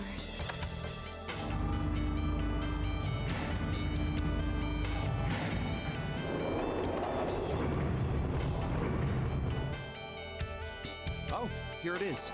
I knew it. It's not wet at all. Let's go. Yes. Once had been checked for water, Junpei and Jun stepped into the elevator. Look! Nearly all of the buttons are destroyed. Yeah, only the seat and bottom button can be pushed. We're on C deck right now, so the only one we can choose is bottom. Yeah. Well, let's try it out. Junpei hit the bottom button. The door closed. Slowly, they began to move downward. Oh, so this is the bottom deck. They stepped off and saw that the hallway to their right ended somewhere between 20 and 25 feet from them. The hallway in front of them was a dead end, but no regular dead end. Hey, over there. 2. This is a numbered door. This is the 8th one we found. There were 2 numbered doors on B deck. They were doors 4 and 5. Yep. 3 more in the large hospital room. Doors 3, 7, and 8. And the door we found on E deck, and the door Lotus and Santa found on A deck. It was a 6 on the door on E deck, and a 1 on the door on A deck. 4, 5, 3, 7, 8, 6, 1. And now door 2 stood in front of door Junpei. That means... Do you think the next door we find? Yeah, I think so. The next one's gonna be door 9. Despite himself, Junpei felt excited. There was something about that excitement that frightened him as well. Finally! Yeah, You don't look very happy about it, though. it's not that. I just hope nothing goes wrong. You're right. We should keep our fingers crossed. Let's head back. Okay. He did his best to put it from his mind and headed back to C deck with June. 1, 2, 3, 4. All right, 7 pieces. The pieces of paper they'd folded up lay on the ground next to Junpei's legs. Everyone had written on the paper from Junpei's notebook in an effort to put together a blind Just vote. double checking, but everyone wrote their code name and a door number they want, right? Yes, just like you told us earlier. Can't believe we're voting here. Why had they decided to vote that way? We need to make the whole thing fair, blah-de-blah. This is a complicated plan, you know. Hurry it up, Mr. I have a brilliant idea. They decided it wasn't fair to simply ask everyone at once. That would allow people to force others to go through certain doors. Quiet in the peanut gallery. And he had a plan. It wasn't a plan he wanted anyone catching wind of.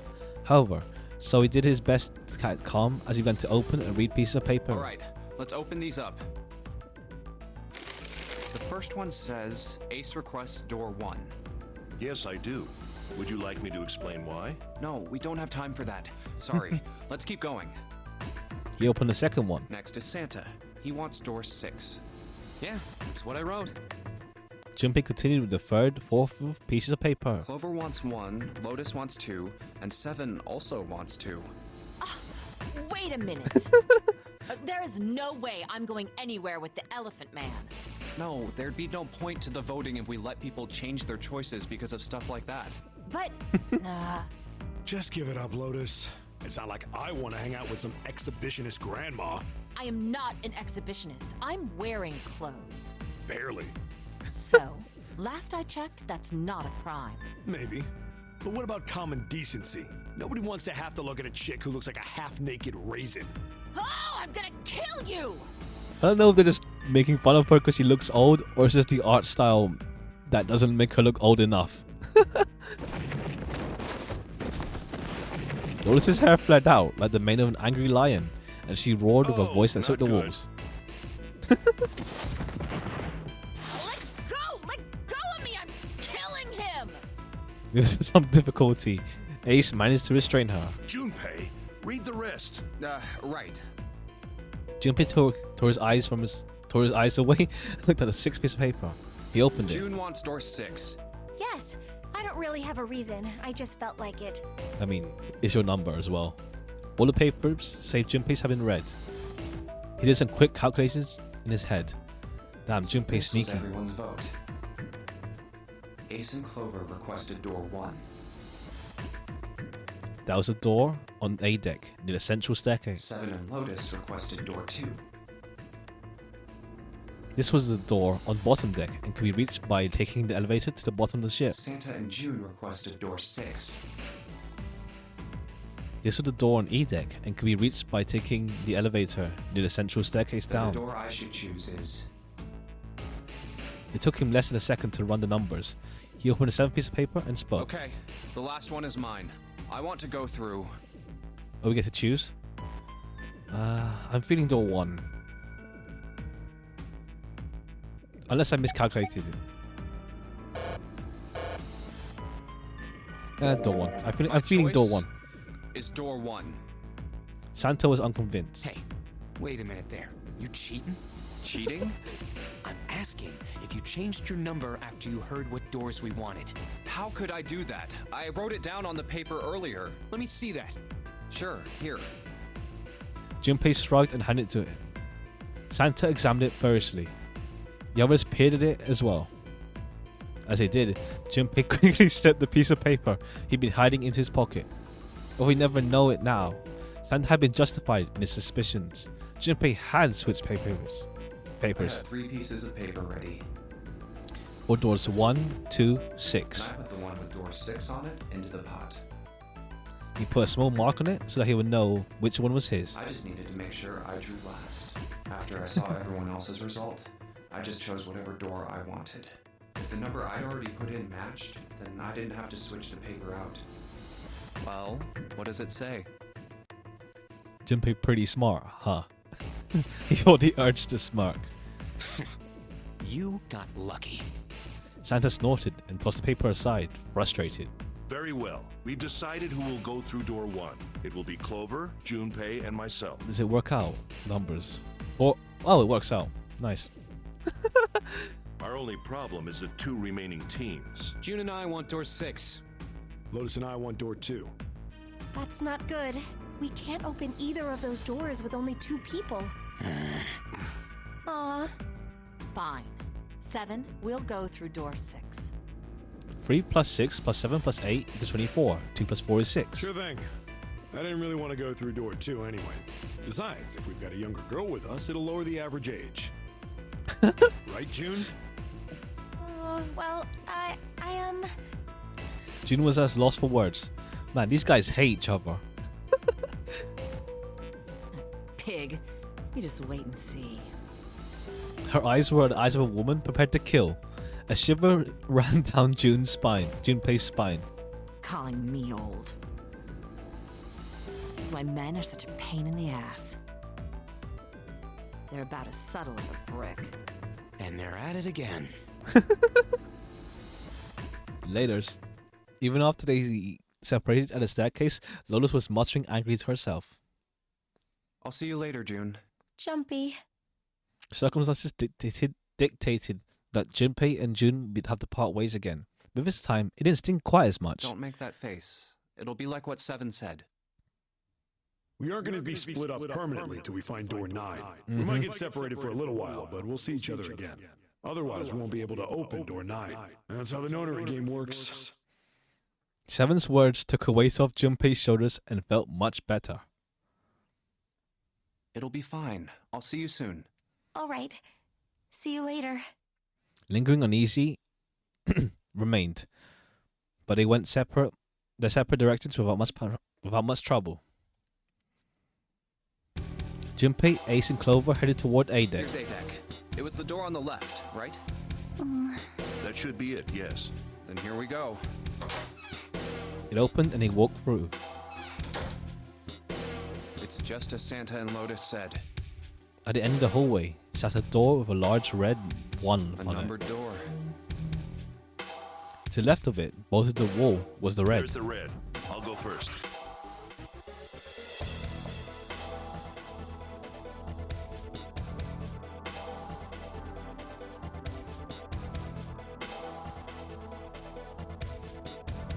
Ace went first and waved his wrist over the scanner panel. Now the 2 of you, if you would. Junpei was next. Finally, listlessly, Clover lifted her arm. She leaned towards the scanner panel. The third asterisk clicked to life, shining brilliantly. Oh yeah, and what's it called? I vaguely feel I went through this as well for my first playthrough because in my mind, and that's the reason why I chose it again this time, is because in my mind is like, oh, it's best to be with Clover while she's like, you know, messed up over her brother dying, that sort of thing. Ace took hold of the lever. Now, Took a deep breath and turned to Junpei and Clover. are you ready? Shall I pull it? Yeah, anytime. Clover said nothing. She nodded, little more than a lethargic twitch of the head. Very well then. Let's go. 3, 2, 2, 1. 1.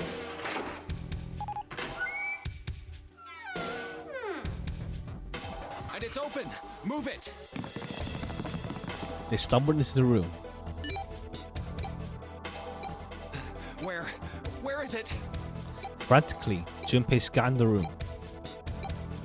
His eyes stopped on the device now determined whether they lived or died. There it is! Over there! Next to the door they come through was a dead. As one, they ran to it. They put their hands over it as if they were fighting for it.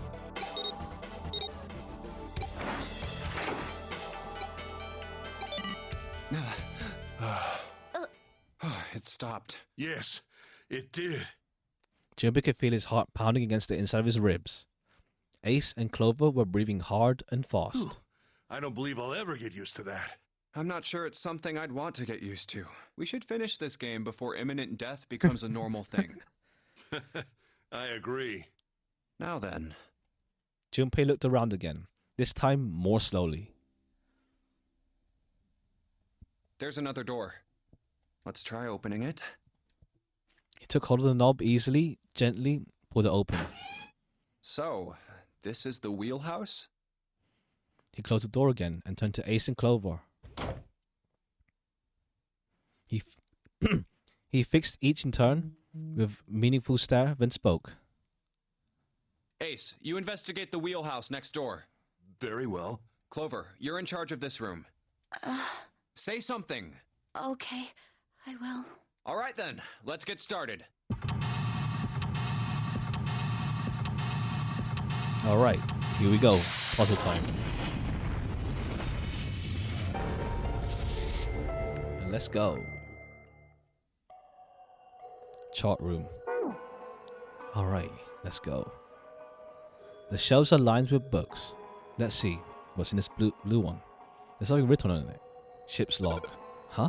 Ship's log, huh? New material added to file screen. The ship's log found in the chart room. The following is written on the last page.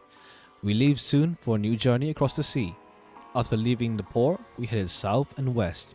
We turned southwest to steer around the continent, then proceeded northwest.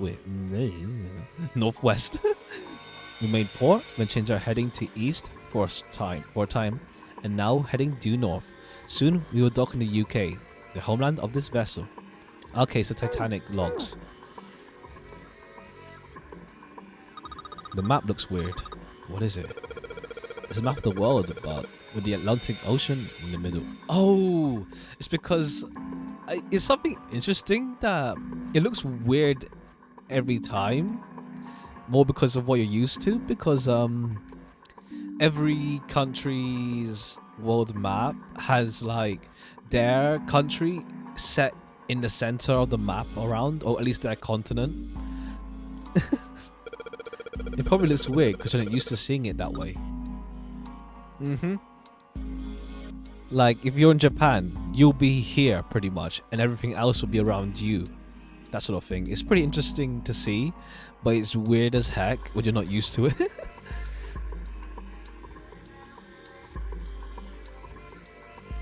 There's something on it. There's like these pins, yeah.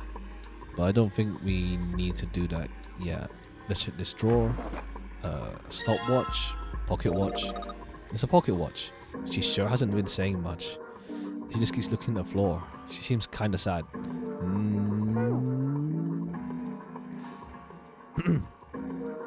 No shit. A voice he hadn't expected started Junpei from his examination of the pocket watch. Pocket watch. Might I take a look at it? He spun around to find Ace standing in the doorway. Junpei shrugged and handed him the pocket watch. Hey man, what are you doing over in this room? Oh, I just thought I'd come check up on the two of you. Is there a problem? No problem. Well, not a problem, but... That's a lie. I wanted to get rid of Ace. I sent him to the wheelhouse at the beginning for a reason. I wanted to talk to Clover alone. There's something I want to ask her, and I don't want anyone to overhear us. I'm pretty sure Clover won't talk if there's anyone else around. I'm a little desperate to send him back. Quick. He has to leave. He's opened his mouth, but took another look at Junpei and shut it again. A small smirk appeared in his face. Oh, I see. Of course. He looked Junpei over and glanced at Clover. I apologize for the intrusion. Well, best of luck. Ace gave Junpei a knowing pat on the shoulder and left. I know, Ace seems like the coolest guy as part of the crew. The party. Participants.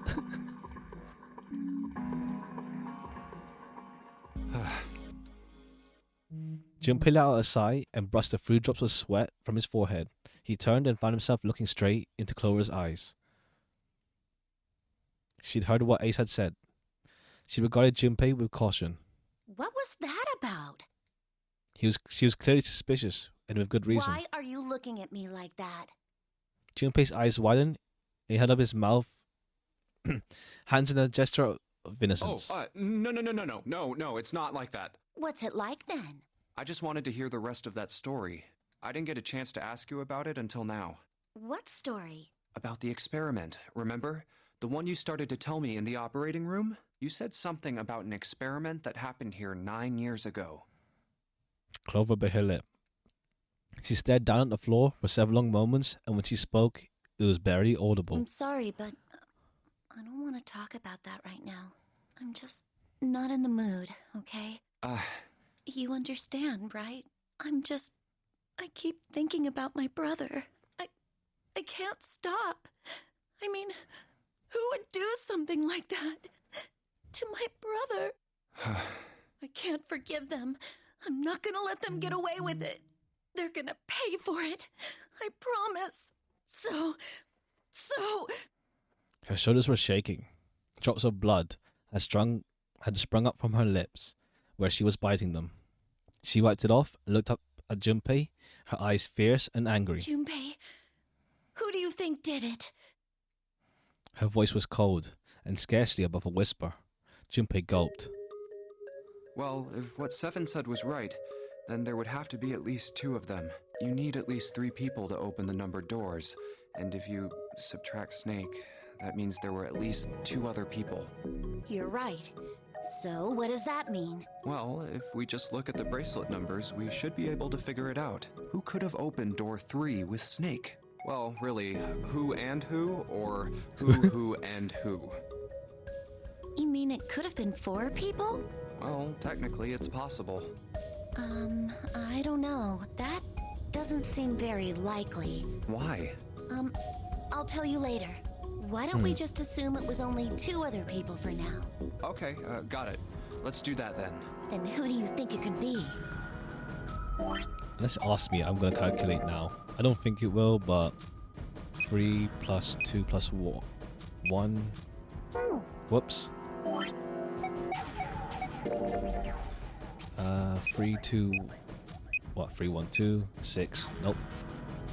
Oh, wait. 3. Snake. Snake was. What number was Snake again? No, he was 2. Yeah, he was 2. It's 2. 8, 7. Nope. 2, 6, 4, 3. So that's June and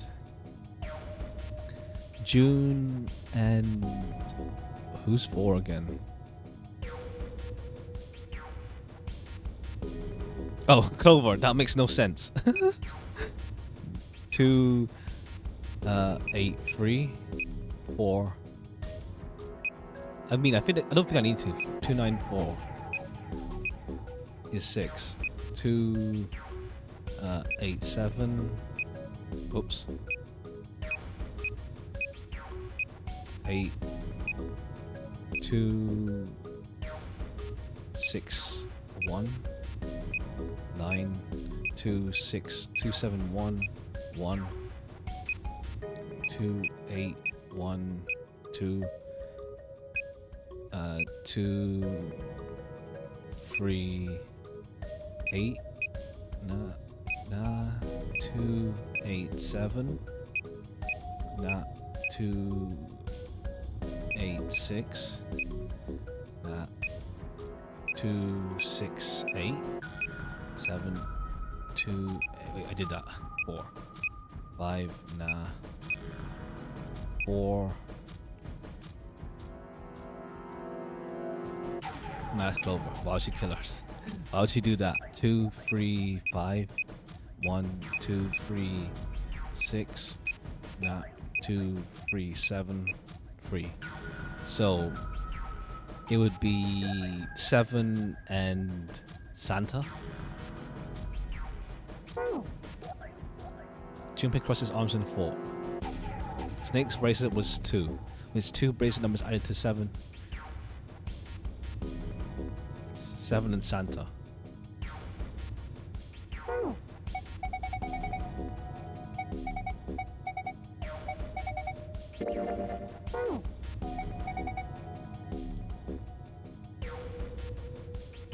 Huh? No, what?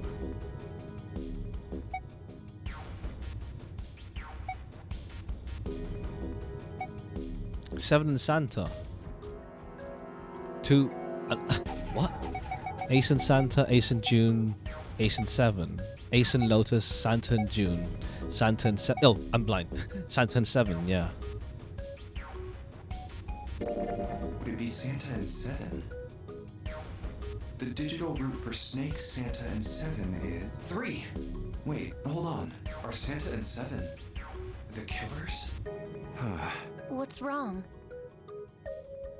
Clover looked at Junpei and he looked back at her. There was no point in hiding it. Well, I thought about it. He told her his conclusions. That's what I thought. She looked less surprised than he expected. Santa and 7. If it was 2 people, then that's the only combination that works. Hey, wait a minute there. Don't you think it's a little too early to be jumping to conclusions? Well, all I said is that those 2 would have been able to open door 3 with your brother. There might be other possibilities. Well, what other possibilities? He didn't have an answer. He was ready to admit defeat when Clover spoke. Are you saying you think that it was 3 or 4 people? I really don't think that's likely. Why not? Can I borrow your pen and paper? Clover put her hand out expectantly. Yeah, here. Junpei put out his pen and pad of paper and handed them to her. She opened a notebook and wrote down several simple addition problems. Eventually, she had 8, which provided a digital root of 3. Because she's going to be involved, and why would she kill her own brother? A. 2 plus 1 plus 3 equals 12. 2 plus 1 plus 4 plus 5 equals 12. 2 plus 4 plus 7 plus 8 is 21. Yeah. I can read. Any of the ones with 4 we can cross out because it makes no sense. What's this? These are the combinations for 3 or 4 people. These 8 combinations are the only possible ones. Oh, I see. Junpei, Yeah? I can trust you, right? Of course. Why would you need to ask that? Really? Yeah. Okay. I guess it's because you gave the Clover bookmark to her. And if you don't, she's not gonna cross out anything with 5. So then I should get rid of B, D, G, and H, right? Of course. Just cross them out. And you should take off yours too. The ones with 4. So, what does that leave? A and E. 2 plus 1 plus 3 equals 6. So that's Ace, Santa, and June. While 1 plus 3 plus 7 plus 8 is Ace, Santa, 7, and Lotus. Wait, it can't be A. Why? Because June's in that one. There's no way in hell she'd do something like that. Are you sure? You make it sounds... I don't know. It's just mystery writing makes it like, should you really trust everyone besides the, the main character detective, because you're following his point of view fully in that it's not an unreliable narrator thing. So, I'd Are you bet my sure? life on it. So Junpei is fine. So Okay then. I can cross off A too, right? Yeah, Well, what have we got left? E. Ace, yeah, Ace, Santa, Seven, and Lotus. Do you know what this means? Everyone besides me, you, and June would be working together. Do you think that's likely? If there were 4 people working together, they wouldn't be very cautious. I don't think they'd try that hard to hide what they were doing if they outnumbered us, right? Well, you do have a point. And besides, if Ace and Seven are working together, they could have easily gotten rid of me when I went to the shower room with them. But they didn't. They didn't even try anything. If they were killers, why wouldn't they? Her voice was calm. Junpei only had to look at her in the eye to know it was a forced calm. There were tears forming at the corner of her eyes, and she was blinking furiously to keep them back. Perhaps by attempting objective analysis of who might have killed her brother, she had been able to distance herself from the harsh reality of his death. The more she struggled to act unconcerned, the more Junpei felt his heart tighten. I see. Anyway, I understand now. It seems pretty unlikely that it was as many as 3 or 4 people. Yeah, Then that means there's a good chance it was Santa and Seven. that's how it looks. But why would they do it? There was a moment of silence. Their motive. He laid his hand gently on her shoulder. He was close, so close to the answer. When Ace chose the worst possible moment to return, he raised a knowing eyebrow and then Have spoke. I interrupted something? Again. Cheers, old man. What is it? There was something I wanted to speak with you about, Junpei. Could you come with me for a moment? He turned on his heel and walked back toward the warehouse. Go ahead. Okay. Junpei looked over at Clover. He gave her a short nod, hoped that she had been willing to talk to him again later, and followed Ace. What did you want to talk about? Ace looked at Junpei and smiled. Perhaps more of a smirk than a smile. There was something I wanted to check. Yeah? What's that? If you'll excuse me. With no warning, Ace slipped his hand in his pocket of Junpei's Hey, vest. what the hell are you doing? I'm just checking. No, stop! He reached for Ace's arm, but it was already too late. In the older man with a piece of paper balled up and hid in his pocket. Just as I thought. What exactly are these pieces of paper hiding in your pocket? You switched them, didn't you, when we voted? Well, I can't say that I care. I managed to get through the numbered door I wanted, despite your mischief. Then why did you... Oh, simple curiosity. I hope you won't think ill of me for it. Ace smiled, gave Junpei a friendly pat on the shoulder, and turned on his heel and left. It was a small defeat, but it was a defeat. Junpei had lost the upper hand, and he knew it. He could feel his stomach begin to tense. I'm not done in that room yet, I think.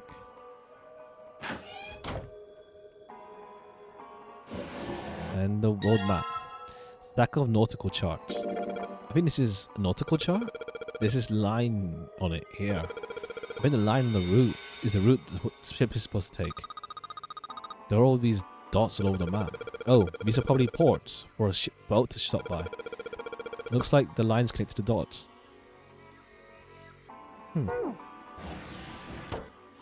A light. Kind of like a wilted flower.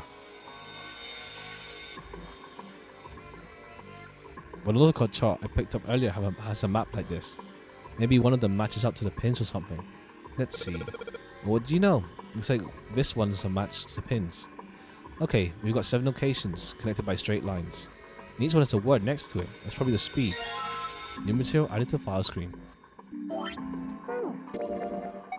Nautical table.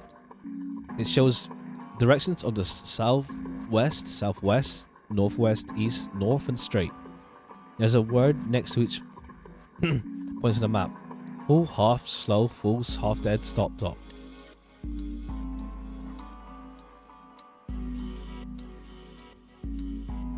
Full, half, slow, half, full. Okay. Whoops, Junpei. Are you trying to open the door? Forget it. It's pointless.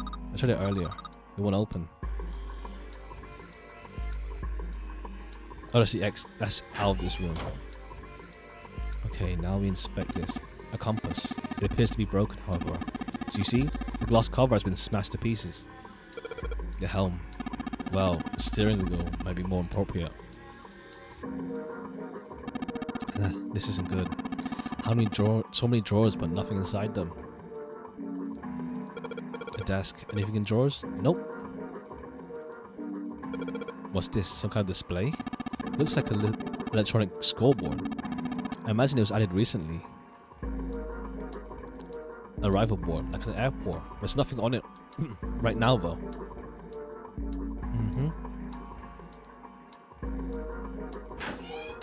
Okay, that's back to that room.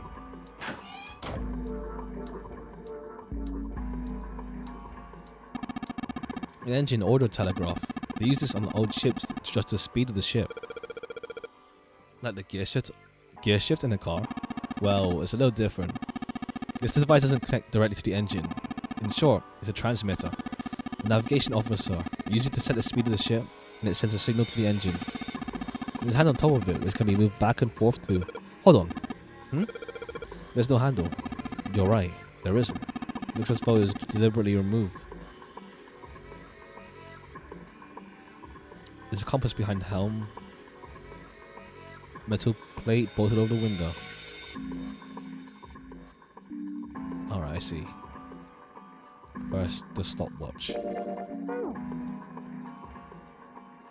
There's some sort of square device embedded in the door. Okay, yeah. Some sort of lock. It's got a weird shape indentation on it. This shape. Maybe... It doesn't look like the pocket watch would fit in here. Nothing. I imagine the pocket watch is intended to go in there. However, we may need to do something with the watch first. Maybe not backwards. Maybe front facing. It looks like the only exit.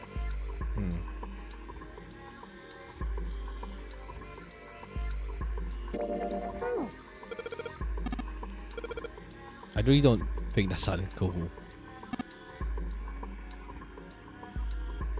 Engine order telegraph. This handle's broken. Find a replacement handle. Alright. I hope I'm not missing something. Wooden board with circular hole in it. Maybe here. Steering wheel. Let's see if... Whoa. It's like a steering wheel moves. So it would seem. I noticed something else as well. What's that? Well, when you move this wheel, the compass also moves. What do you mean? The ship. It's moving. Ha. Tricked you, didn't I? The wheel and the compass must be connected to one another somehow. You think that's important? Well, let's try turning it again.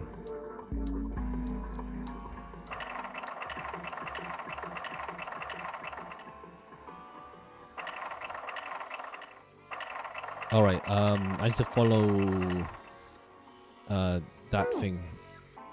That file that said. Okay. South and west, southwest, then northwest, east, and then now heading due north. Let's see. I'm gonna type in chat if it just to remember it. So south plus west, and then southwest plus northwest, and then east, and then north. Let's see if that actually works. Also, for some reason, chat just didn't show up. Oh, there it is.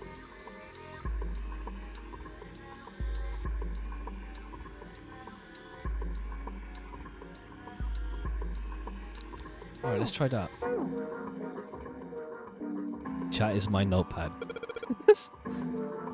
Alright. Let's go. South.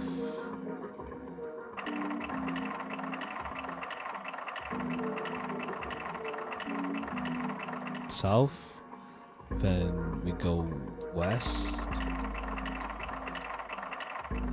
And then southwest. Shoot. Messed up. Yes, I know.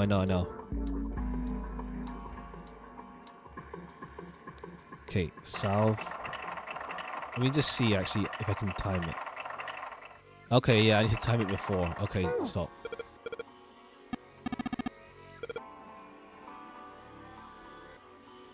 Okay, I know. Okay, south.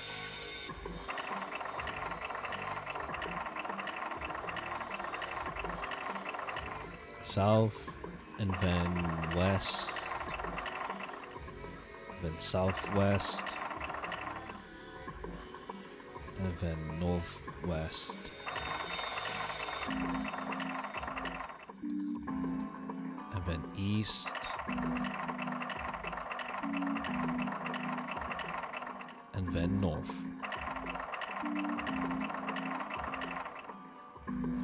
There we go. What the? The handle comes off.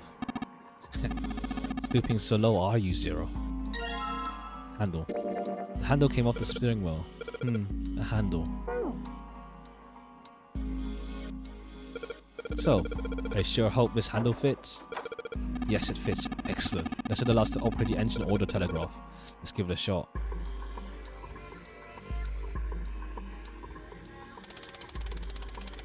Okay, no. I have the thing, but I can't remember. Yeah.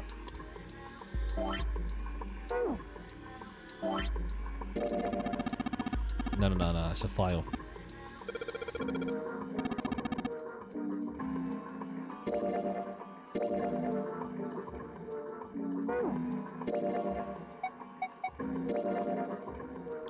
Full half. Okay, I'm gonna type it out because I can't open the menu while I'm in there, I think. So full off, slow, full half DS. So I can't open the file while I'm working on the puzzle, which is kinda annoying, but whatever. Full half slow, full half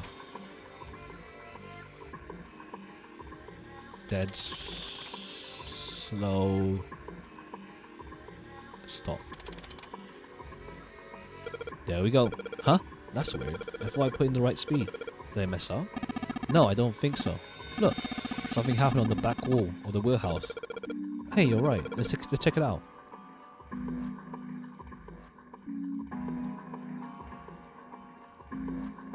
A compass, look.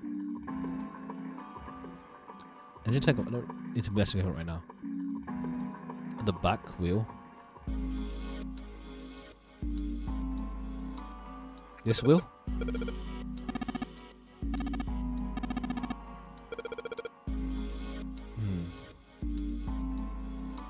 You said something happened at the... Oh, this back one. Ah, human hammer. We often used to subdue large men like Seven. What? That was a joke, of course. Thank you, Captain Obvious. Ace, you really kind of suck at making jokes. That was rather cruel. What was the log? There was a log, right? It's a way to do flow.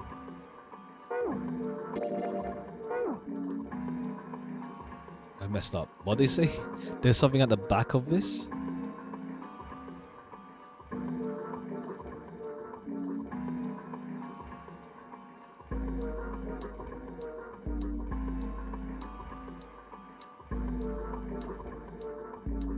Or do you mean the...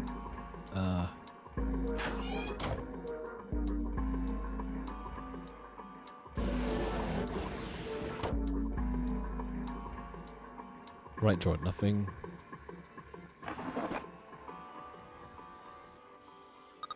A chair. Clover isn't very talkative. She looks kind of out of it. Does she think about Snake? Yep.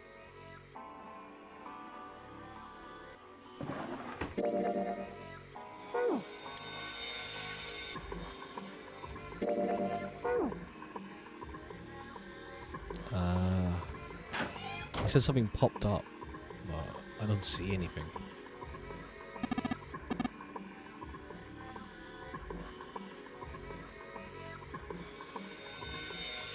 What? Huh?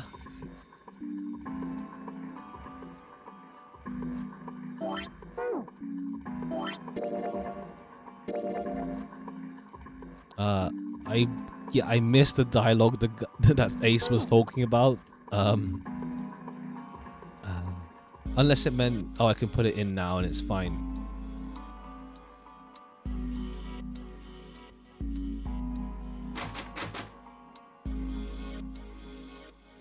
Oh, this. Cork, El Paso.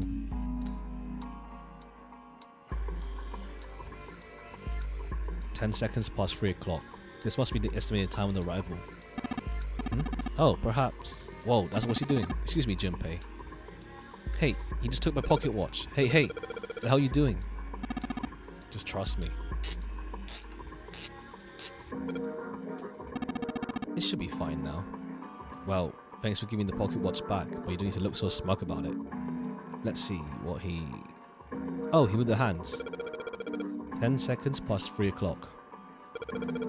Oh, so you changed it to match the final arrival time. Ace nodded slowly. You know what to do next, right? Give it a shot. Okay, cool. I missed the scoreboard.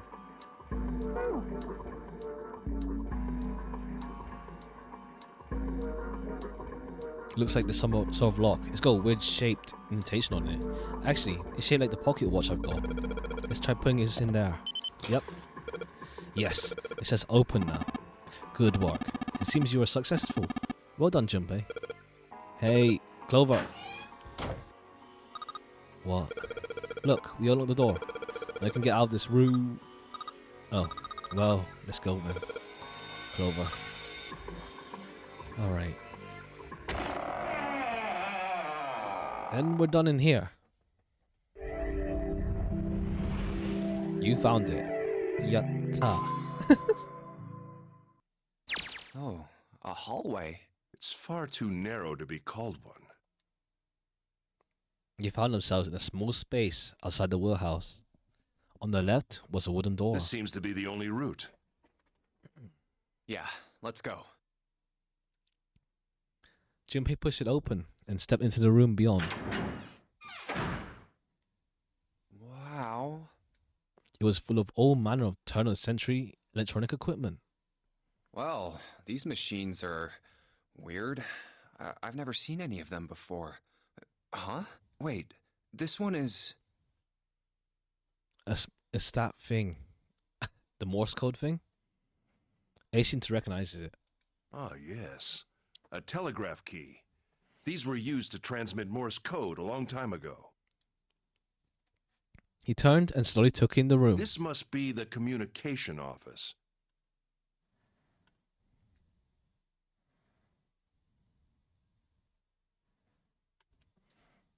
Across the room from the door it entered through was another And door. that door? A metal plaque was nailed to it. It read, Captain's Quarters. Huh? That's what it says. Then, do you think...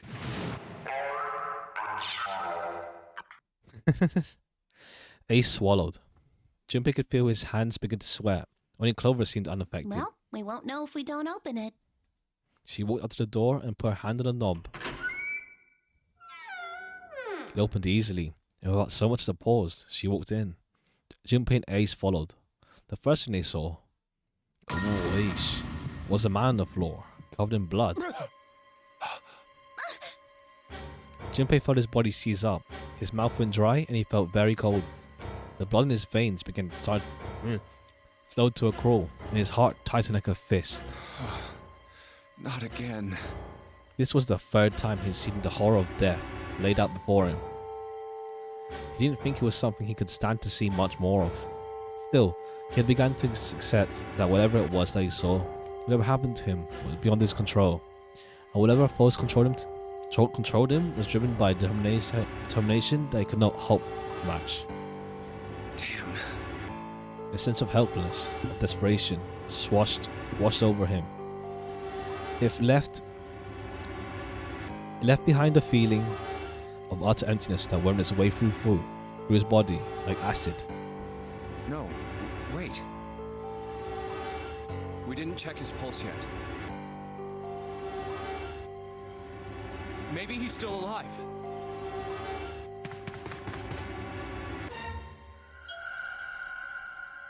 Fueled by the spark of hope, Junpei ran to the man's body, and his heart fell. Jeez. When he touched his hand to his neck, No pulse. his pupils had dilated and he was no longer breathing. Well, he's dead. Damn. If only we knew how it happened. Junpei looked at the man's already stiff body. There was a red, deep wound on his chest. These wounds. I wonder what killed him. Junpei didn't have not to wonder long. It must have been this. Axe. Lying next to his body was an axe. Is that how you spell it? No, but I don't see with E. Huh. The entire blade of it was drenched in bright red blood. In the shape of the man's wound, there could be no doubt it had been made by the axe. Junpei looked at the body again. A lake of blood stretched out all around it. He was wearing a coat of the ship's captain, although they were stained with blood. These clothes. A captain. Does that mean this guy was Zero? On his left hand was a bracelet. The number on the bracelet was 0. Bracelet 0. It was only then that Junpei noticed the stench of blood that filled the room. He couldn't help but laugh. So wait, that's possible. If 0 was 0, so 0 plus 1 plus 2, so Ace is the killer. There was nothing else for him to say. It was too simple, too obvious, too straightforward. If there hadn't been a dead man on the floor, Junpei might have thought it was a joke. Junpei. It may be wise to find a way out of here first. Yeah, you're right.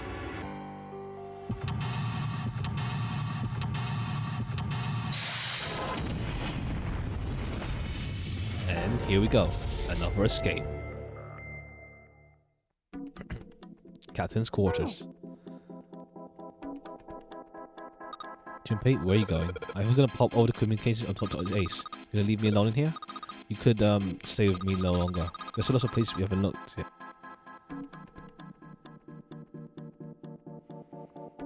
A camera. A camcorder. It looked like it's pointed at the door when the power's on. Why would someone want to videotape a door? What do you mean? It's just sending whatever it sees to something. What does it see? The door. Just the exit, huh? I knew it. That's the blood. There's a blood on the chair. Do you think it was the dead guy's? Yeah, probably. There's a lamp with his shade on it on the table, and something else, something metal. Looks like a music box. It's one of those old music boxes. How about we wind it up? Why does it sound like that? Is it broken? The pins on the cylinder are shaped weird. I don't think those are pins. Looks like someone put something on top of it. I think we're going to have to take it apart to figure out what's going on, don't you? Yeah, it sounds terrible. A bed. There's nothing in it. It's a low bed. It's like really low. Unless this is the perspective, but like, it's a really low bed.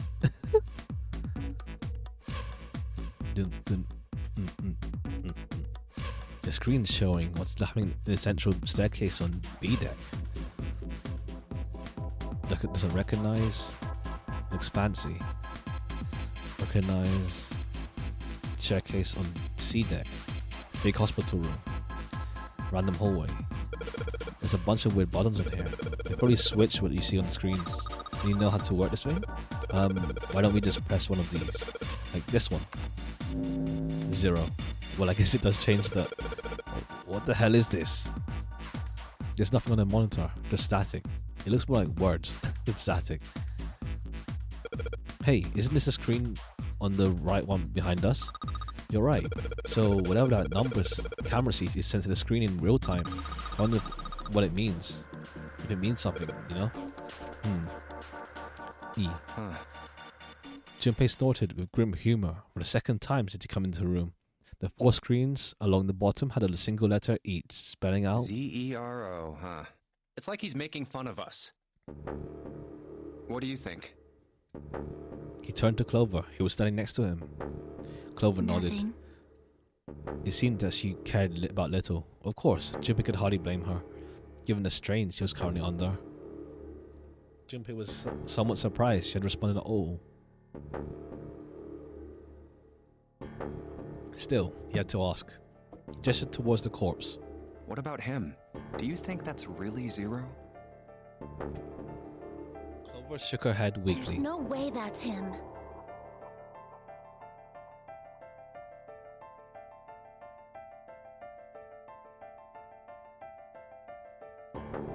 Didn't I tell you already? Zero is one of us. Yeah, right. Well, even if he wasn't one of us, there's no way that man could be Zero. Huh? Don't you get it? The letters that spell Zero on the TV screen, the captain's clothes he's got on, and of course, the bracelet with a 0 on it. It's too obvious. Look, this is Zero right here. This dead body is Zero. Isn't that kind of fishy? You're right.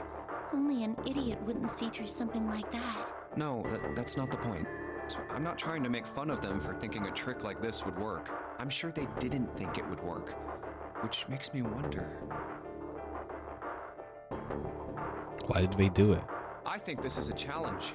A challenge from the person who's really behind all of this. He's making fun of us. Don't you get it? If whoever killed this guy really wanted us to think this corpse was Zero, they'd never have put a bracelet on him. Walking around with a 0 bracelet would be like hanging a sign around your neck that said, "I did it!" Anyone with a brain would be able to see that this guy is supposed to look like everything Zero is supposed to be. Just like we did. The killer must have known we wouldn't think he was Zero and put the bracelet on him anyway. Do you know why? Why? Like I said, he's mocking us. Too bad, suckers. This isn't Zero. Where's the real me then? See if you can catch me. It's the same bad joke a lot of criminals like to play. They'll just sit back and watch people run in circles. That's really twisted. But it almost seems kind of childish. Also, I don't know, it means that the 0 bracelet actually exists. So, yeah. It could, because it'll add nothing to, but he can go through every single door as long as someone else opens it for him. Yeah, you're right. It's really childish. It's like it's just a game to whoever this person is. That's what seems funny to me. Junpei bent down next to the corpse. Alright, let's get back to the point. Who killed this man? I don't know. And what's this guy's deal? Who is he? How would I know that? If I knew anything, I would have told you. You have no idea who he is. Why would I? Junpei sat back on his haunches and thought. We should check and see if he's got anything on him that might tell us who he is. Give me a hand here, Clover. Huh? We gotta flip him over. How else are we gonna search his pockets? So Clover didn't move. Okay, fine. Guess I'll do it. Junpei had no choice but threw the body on his own. Here we go. He grabbed hold of an area not completely covered in blood and shoved. It took a moment, but eventually Junpei felt the man's bulk begin to shift. Just as it did, Huh? something fell on the man's left wrist. Hey, it's the Bracelet with 0 on the face.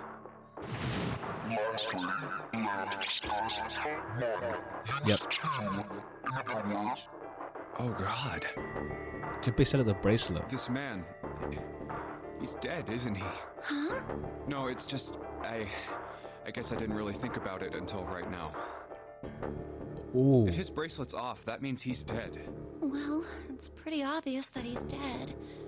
You don't really need to look at his bracelet to figure out that he's dead. Yeah. I guess you're right. It is. Well, he looks a lot better than the other bodies we've seen, though. You know? Yeah, that's not a good joke to make, my dude. Though, I do think, because with Snake's body, I don't think they took off his bracelet, did they? I mean, if there wasn't all this blood, he'd almost look like he was still alive. I mean, I know it's kind of a messed up thing to say, but he kinda has it better, you know? My guy, Dying from a bomb going off inside of you? I mean, that's just... Some of Snake's bones went right through his skin. my guy, what? I think the explosion must have thrown him against a wall or something. There was a broken bone just sticking out of his left arm. Huh. And, Oh, you dumbass. How could he be so cruel? He clapped his hands over his mouth. But it was already too late. He turned to look at Clover. She was glaring at him furiously. What did you just say?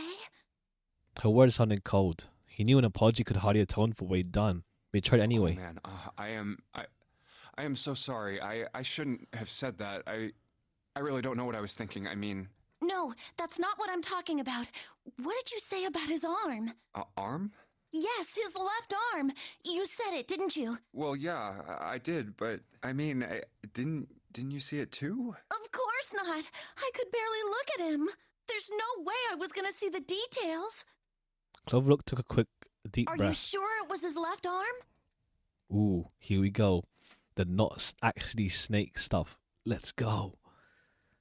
Ah, exciting. Yeah, I'm pretty sure it was. And he had a broken bone, right? What the hell are you getting at here? Just shut up and answer me. She shoved her face close to his.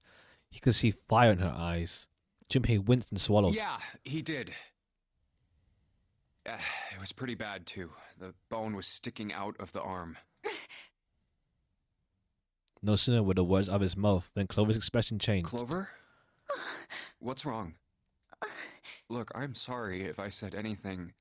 Suddenly, she was crying. Junpei wasn't sure what to do. Thank you. It was close to the last thing he had expected her to say. Huh? Huh?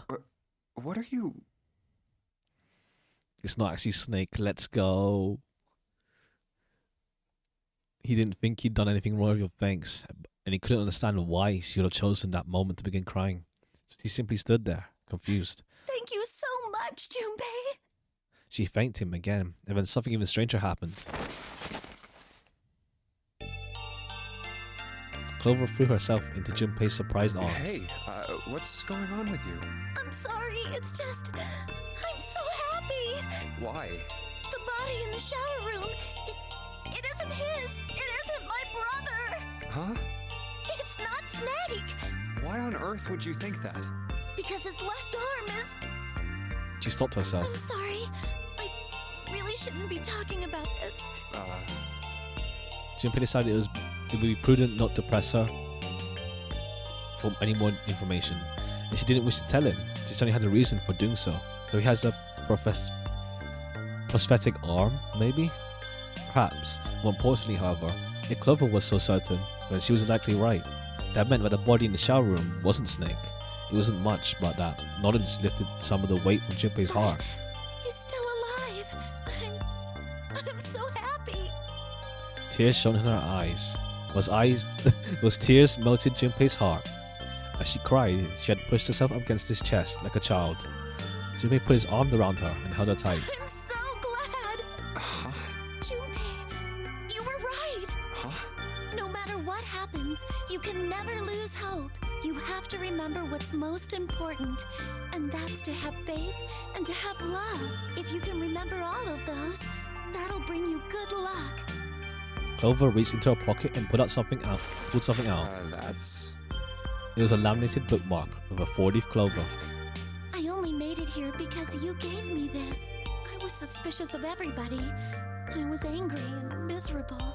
But because I had this 4-leaf clover, because of what you said to me, Yeah. Junpei hadn't thought his words would have had such an effect on her. Her words were making him feel a little awkward. Thank you so much, Junpei. She looked at him.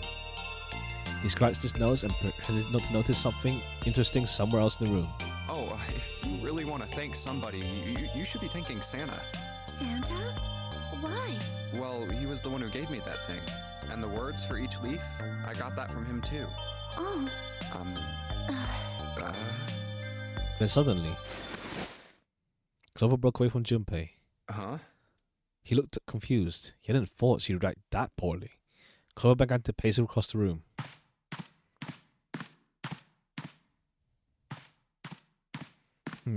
So Santa might be linked to them. 6 to the left, 6 to the right, another 6 to the left. Then she stopped. Did Santa really tell you those things? Her eyes were serious, but not angry. Yeah, he did. Did I say something wrong? Oh no, not at all. In fact, this could be really good news, I think. You think? I think everyone is. It's like this thing where like everyone turns mostly everyone or everyone turns out to be linked to each other. Santa knew about the words and the clover. The only people who should know about that are the other subjects. Subjects? The other people who were in the experiment 9 years ago. With my brother and me. 9 years. But he's blind, and I was part of the Nevada test group. So neither of us would be able to recognize the faces of the people who were on this boat. Whoa. Okay, time out. Junpei held up his hands. He took a deep breath and let it out. Let's just calm down for a second, okay? Start from the top. Don't start with the end and then jump to the middle. You gotta start with 1 and then move to 2 and 3 and 4 and so on. If you don't tell me stuff in the right order, I'm never gonna be able to figure it out. Okay. Clover nodded. All right. Let's start with this experiment. What happened on this boat 9 years ago? Do you know about morphogenetic fields? Here we go again. Morphogenetic fields. He did. And the realization sent chills down Junpei's spine. All right, how about this? Theory of the telepathic mechanism. I think Lotus mentioned something like that. Junpei recounted what Lotus told him earlier. Clover nodded. Telepathy, huh? Well, that's not really it, but I suppose it's similar. So they were testing telepathy on this ship? Yeah, I guess so. So, what exactly did they have you guys do? The same thing that we're doing now. Exactly the same thing. The nonary game. What? The nonary game. Nonary. 9 people were put on this boat, and 9 others were put in the building in Nevada, and the game started. Junpei grabbed the sides of his head. Look, I'm sorry, but I don't get it. What do the nonary game and some telepathy experiment have to do with each other? Am I missing something here? Clover bit her lip. She blinked twice. She blinked back sudden tears. What had happened to her in Nevada? The ability to access a morphogenetic field is affected by a couple of things. The first is epiphany, and the other is danger. You know how sometimes when you're up against a really tough problem, and then the answer just kind of pops in your head? That's an epiphany, and what you learn from the epiphany can be transmitted with telepathy. When you add danger to that equation, then it gets easier to transmit that information over telepathy. So you're saying the nonary game was supposed to introduce that element of danger? Yeah, but it couldn't be just any old danger. It had to be life and death. Jeez. And someone did actually die. A girl. Junpei felt a sudden grip of despair on his heart. Something deep and distant and powerful squeezed, and for a moment he felt very empty and alone. She was on the boat with my brother. I was in Nevada. I never met her, but I did hear her name. Her name was... Oh, come on, Ace. Oh, the sound of the door opening was like a gunshot. Junpei spun around. Oh, my apologies. I seem to have disturbed you. Again. Ace! You two must have strong stomachs. I can't imagine how you could stay in this room for so long. Ace glanced down at the floor and at the corpse covered in blood. At any rate, Junpei, would you be so kind as to come and help me with something? I'm having a little trouble and I could really use your assistance. Come on, it'll only take a moment. With that, he turned and walked back towards the communications office. Clover waited until he was out of sight and spoke in a small, quiet voice. I don't want Ace to hear us. We can talk about this later. Huh? Hey, wait! Clover ignored him. We're outside. Junpei could hear Ace calling. Junpei, what are you doing in there? Hurry up. So close. So close, but we're getting there. Grumbling to himself, Junpei stomped off toward the communications office. Alright, what the hell do you want, mate? It's a really long cable. The tip is hooked onto the desk drawer. Looks as though that drawer is the only thing locked. I don't see a keyhole though. Electric lock, perhaps? Take a look on the left side of the drawer. Yeah, there's some cables over there. That must mean paper. Hey, what is this? It's blank. There's nothing written on there.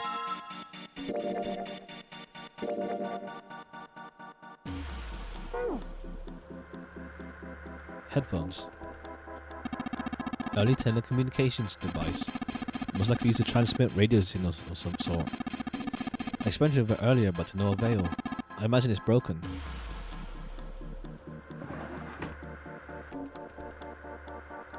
A clock mounted on the wall. The hands aren't moving. A little surprised that time is wrong then, I suppose. And there's nothing on the back. Look, a hook. That wasn't a joke. I know, man. Hey Ace, look, it's a monkey with glasses. How on earth did you arrive at that conclusion? Hey Ace, look, there's a big ass rat trap over here.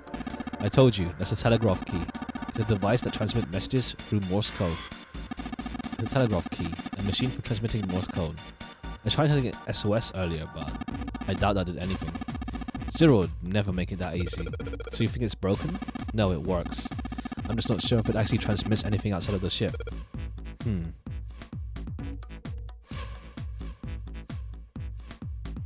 Small screwdrivers. Nice. There's something in the drawer. Ink.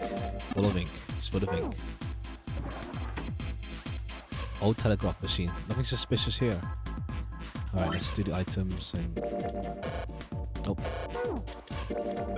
Alright, the screwdriver ought to make short work of this cylinder. I guess I put the ink on the cylinder. Yep, and now we get to roll it. Ink should. Morse code chart.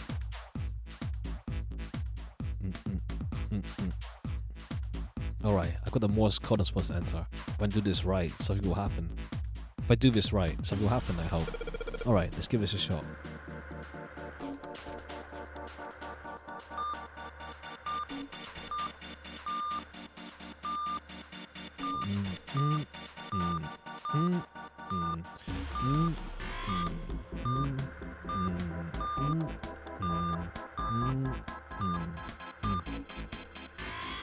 What?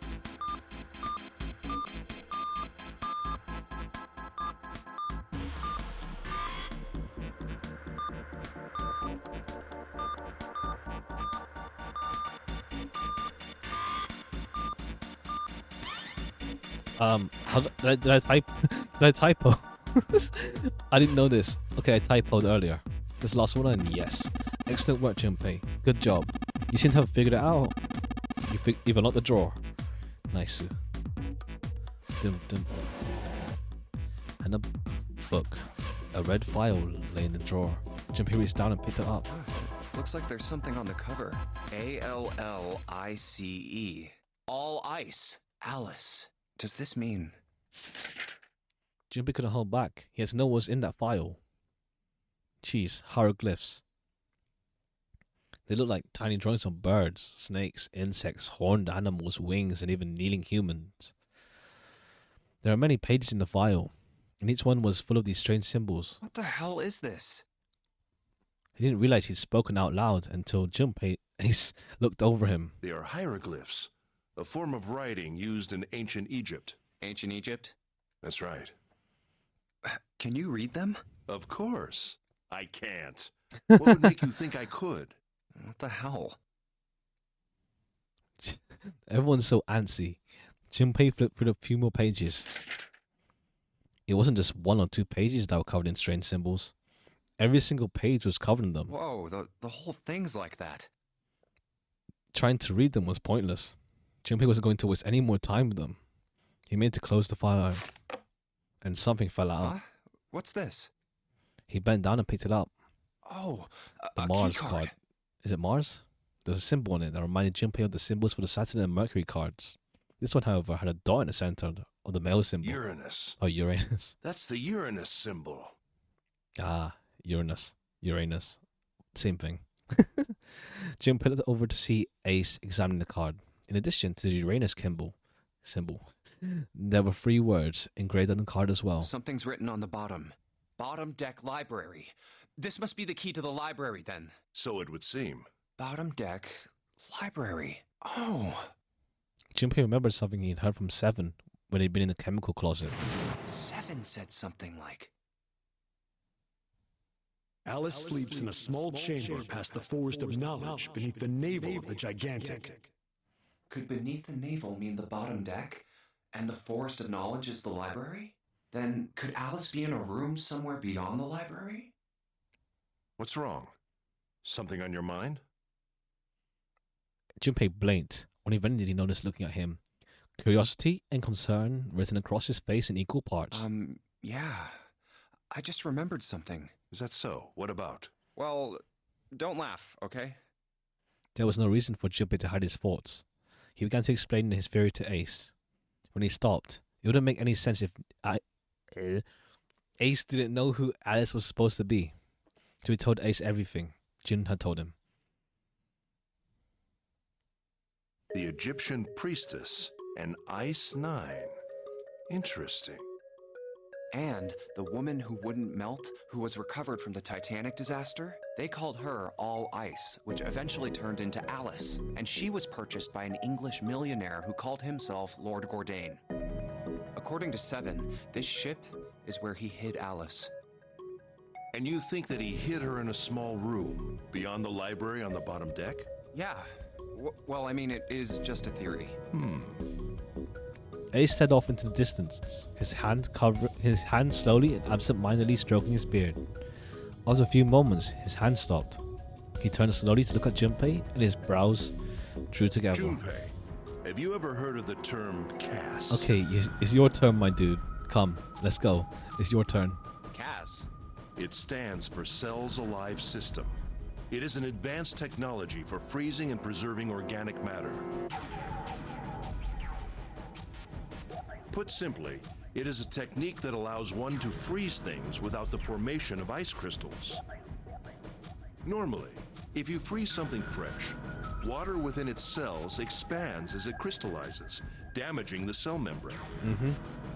I guess sometimes that's why you say don't freeze some meat, otherwise, yeah, it's gonna be like that. CAS, however, works differently. The object to be frozen is supercooled using magnetic fields, and then frozen instantly and uniformly, giving ice crystals no time to form. It was originally developed for the preservation of food, as an alternative to the normal freezing process. Now, however, there are rumors that it can be used for other things. What do you mean, other things? Like cryogenic sleep. Well, there are obvious medical uses, but perhaps also space travel. Space travel? Are you serious? Surely you've heard of suspended animation, cryogenic freezing? Okay, cool. We're on the same page. It's a fairly common idea in science fiction books and films. People are sometimes frozen for especially lengthy journeys through space. That was when Junpei understood what Ace was gesturing. Whoa, wait a minute there. Ace looked at him and raised an eyebrow. Are you saying that Alice was frozen using that CAS thing? Well, I'm sure the possibility is quite low, but it is a possibility. If this special ice you call Ice 9 does indeed exist, and CAS were used to freeze her into that sort of ice instantaneously. You think she could be alive? Well, I can't say for sure, of course. I'm only talking about possibilities. The melting point for Ice 9 is 96 degrees, right? 9 and 6, huh? And they both look like 9s. If she were put somewhere where she could reach that temperature... That's nuts. Are you really saying she could have defrosted and started walking about? You're quite right. It does sound unbelievable. But if she had, then we would have an explanation for the man we found dead on the floor. You mean Maybe. the guy dressed like a captain? Yes. He was dead when we found him. Clearly, he was murdered. But if he was murdered, then by whom? It couldn't have been one of us. That would be impossible. In order to enter the captain's quarters, one must first open door 1. That door that requires the Earth key prevented us from accessing door 1. Who was it that opened that door? Santa and Lotus. Right. Clearly, the two of them could not have opened door 1, or any other door for that matter. Who else then could have done so? Junpei thought for a second. Nobody. After Santa and Lotus used the Earth key, they turned back and met up with me and June. Then we returned to the large hospital room and found Ace, Seven, and Clover. While we'd gone into the shower room, Ace, Seven, and Clover had stayed behind. But it's impossible for those three to open door 1. But what about when June and I took the elevator to door 2?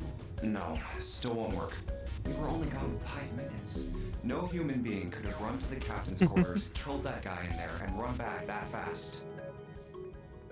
It would be impossible for any of us to be the murderer. That being the case, who could have killed him? Wouldn't it make sense if his killer was someone who had been in the ship for some time? A person like that would know the ship well. They would know the locations of all the hidden passages and secret doors. The numbered door would mean nothing to someone like that. It would be a simple thing for them to enter the captain's quarters. Then you're saying the killer was Alice? It was Junpei's turn to raise an eyebrow. Ace drew his thumb across his lips thoughtfully. Well, this is all only one possible theory. All ice. Alice. Is she really somewhere on the ship? Maybe. Junpei had only one clue. The key card in his hand. Maybe this card will give me access to the Forest of Knowledge and the big mystery. What could be there beyond the Forest of Knowledge? Anyway, whatever. It's gonna have to wait. I can't do anything right now. I'll come back to this later. He gripped the key card tighter and shoved it deep into his pocket. New material has been added to the file screen, and we got this unique key. Key of a leather case. It isn't metal. My guess would be ceramic. Junpei, have you found a keyhole that might fit it?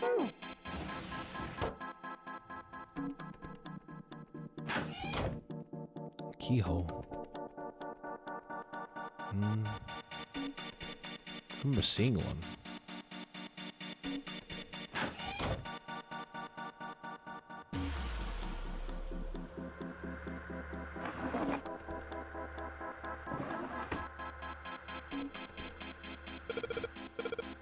Little steam train. How did you get that conclusion?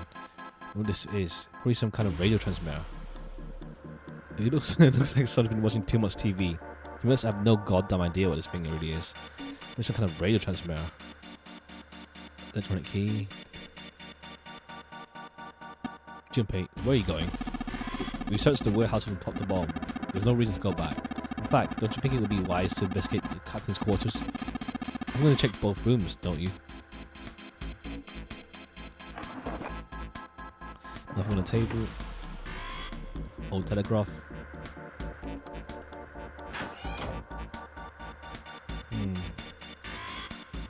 It's like whatever camera sees stuck on the screen behind us. Yeah, so if I put my hand in front of it, it's on the middle of the screen, top there. We've got a short lifeline, Junpei. Hey, mind your own business. The exit, it's closed. It's locked. Let's see if shaking is no dice. I see. Top panel it's got a keyhole in the bottom right. Maybe the key I got earlier. Sweet. Just to put the key in and now it's on. Junpei, look. There's a minus sign on the screen. There's 8 of them. This probably means we've got 8 digits. You think we could figure it out? There's a plaque on the door, but it doesn't say anything. Okay, 0 means Z. E R O. Look on the monitor, just static.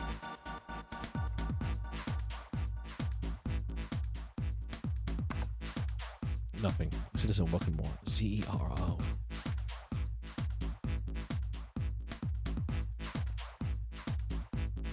This means just put 000. It is. When I put, I need to enter. Let's press C. Alright. Maybe just 0.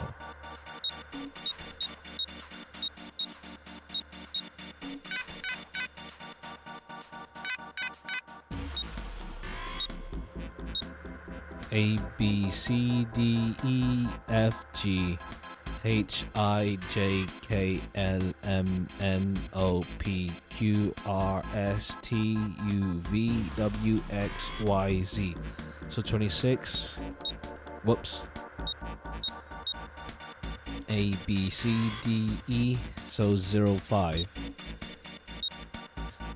A B C D E F G H I J K L M N O P Q R 18.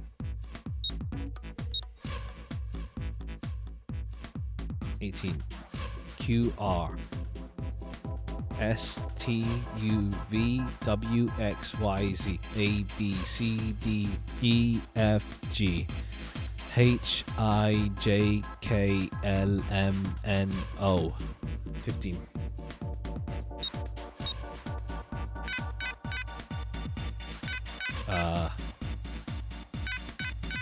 Wait.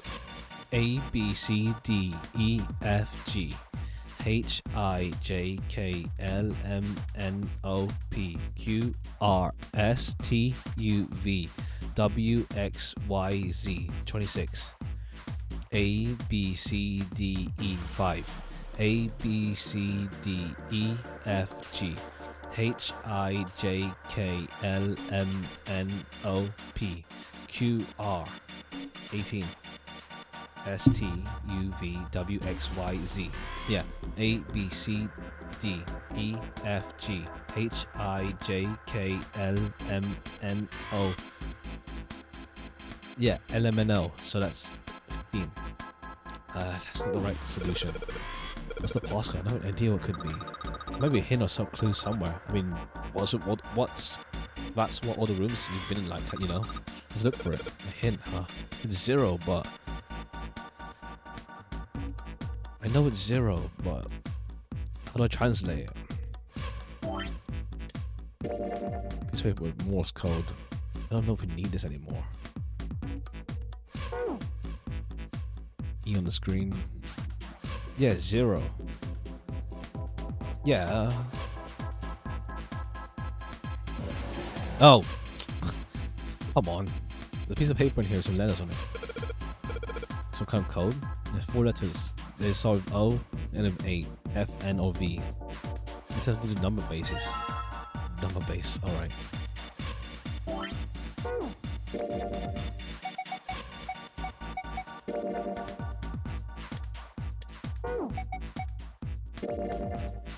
Okay. A number system chart. 10 is base 10. It's therefore written as A in hexadecimal. Therefore 11 is B, 12 is C. Okay.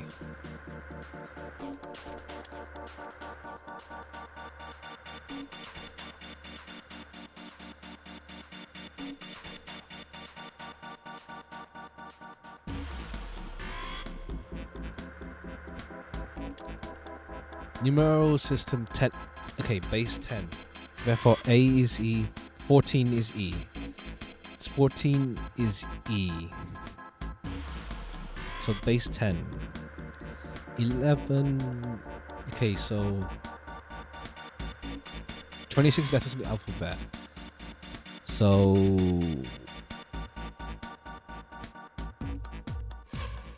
27 letters, 26 letters in the alphabet. So A is 10, so A is 0. So B, C, D, B, C, D, E, F, G, H, I, J, K, L, M, N, O, P, Q, R, S, T, U, V, W, X, Y, Z. 25. 25 is Z. 25 is Z. 25 is Z. I need to use it. I use chat again as a thing. So 25 equals Z. 25Z and E is 14. 14. A B C D E. Yeah, A 14 is E.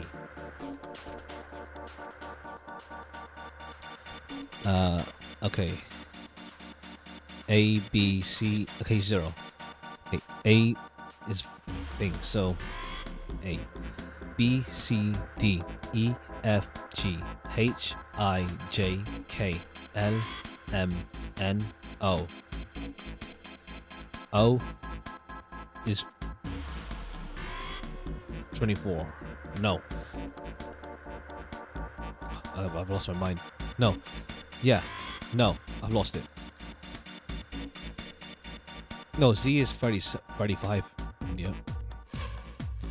Wait, okay, 10. Let's see 10. So, A, B, C, D, E, F, G, H, I, J, K, L, M, N, O. Wait, what? Okay. Calm down. Okay, B is 1. Okay, so B, C, D, E, F, G, H, I, J, K, L, M, N, O. O. 24 is O. Sorry, 24 is O.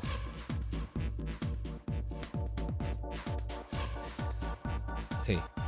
A, B, C, D. No, B, C, D, E, F, G, H, I, J, K, L, M, N, O, P, Q, R. 27 is 27 is R. 27 R. A, B, C, D, F, G, H, I, J, K, L, M, Q, R, S, T, U, V, W, X, Y, Z. 35 is Z. Alright. This is alright. 35 is Z. One more time. 35, 14, 24. No. 35, 14, 27, and 24. Huh?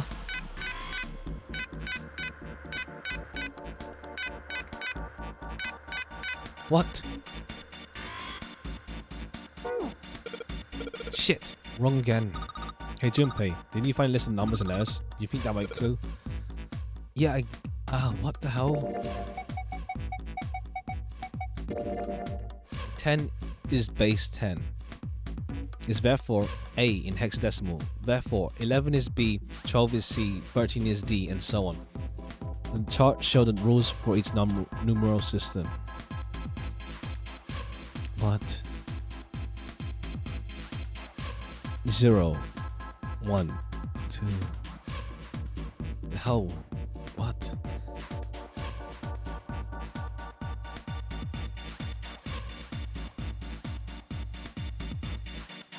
What? What? 0, 1, 2, 3, 4, 5, 6, 7, 8, 9. Okay. A0, B, C, D, E, F, G, H, I.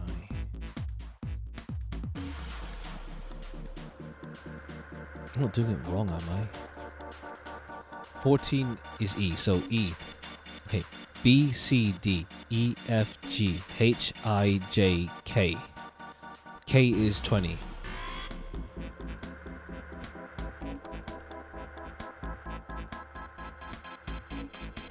K is 20. K, H, I, J, K, L, M, N, O.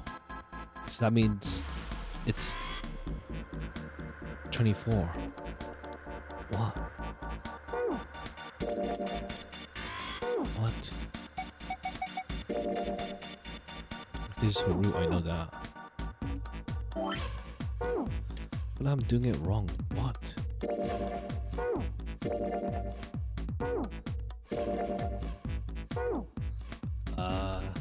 What? Nah, okay, what? B should be 45.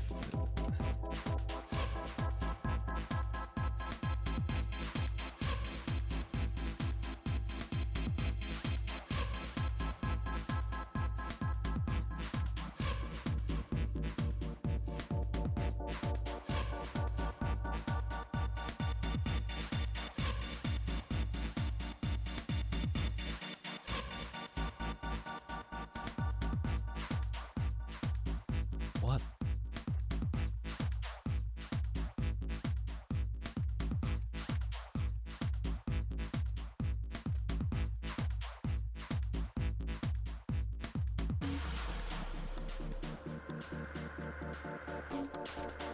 What? I am confused. What?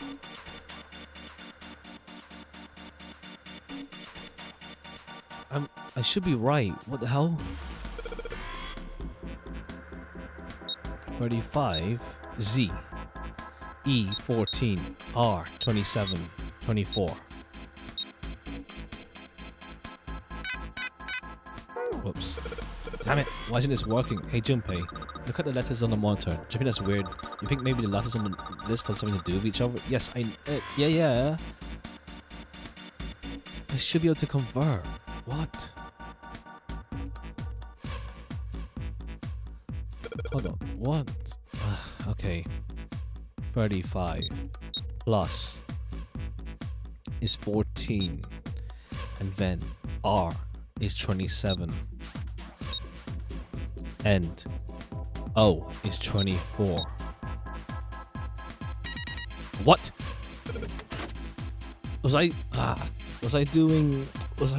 Am I dumb? Am I dumb and was I putting, because of the order I wrote on chat, and it was like Zoro. God. Yes, it worked. Good job, Junpei. Jeez. Excellent. You seem to have unlocked it. Good work, Junpei. Alright, let's go. Let's go. Leave.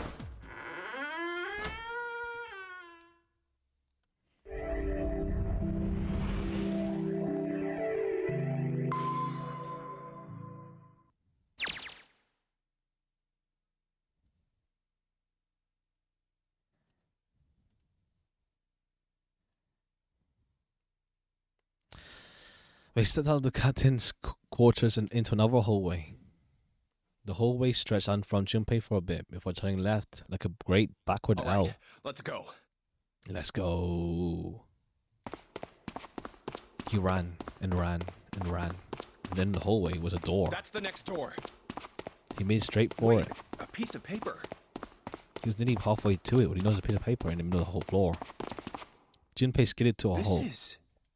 He dropped down to his hands and knees and quickly tore the paper off the floor. Map of the ship's interior for ADEC. What's wrong? Ace, slightly slow by virtue of his advanced age, had finally got to Junpei. I found a map for this floor. He showed Ace what he snatched from the wall. He looked at it long enough to determine what it was and nodded. I see. With that, he began running again, past Junpei. Well, that was anticlimactic. I should keep this, though. Junpei shoved his map into a pocket and got to follow Ace. But something stopped him. Hey, where's Clover? He turned around. Clover was nowhere to be seen. Damn it, what the hell is she up to? Junpei muttered angrily under his breath and took off his back where he had come.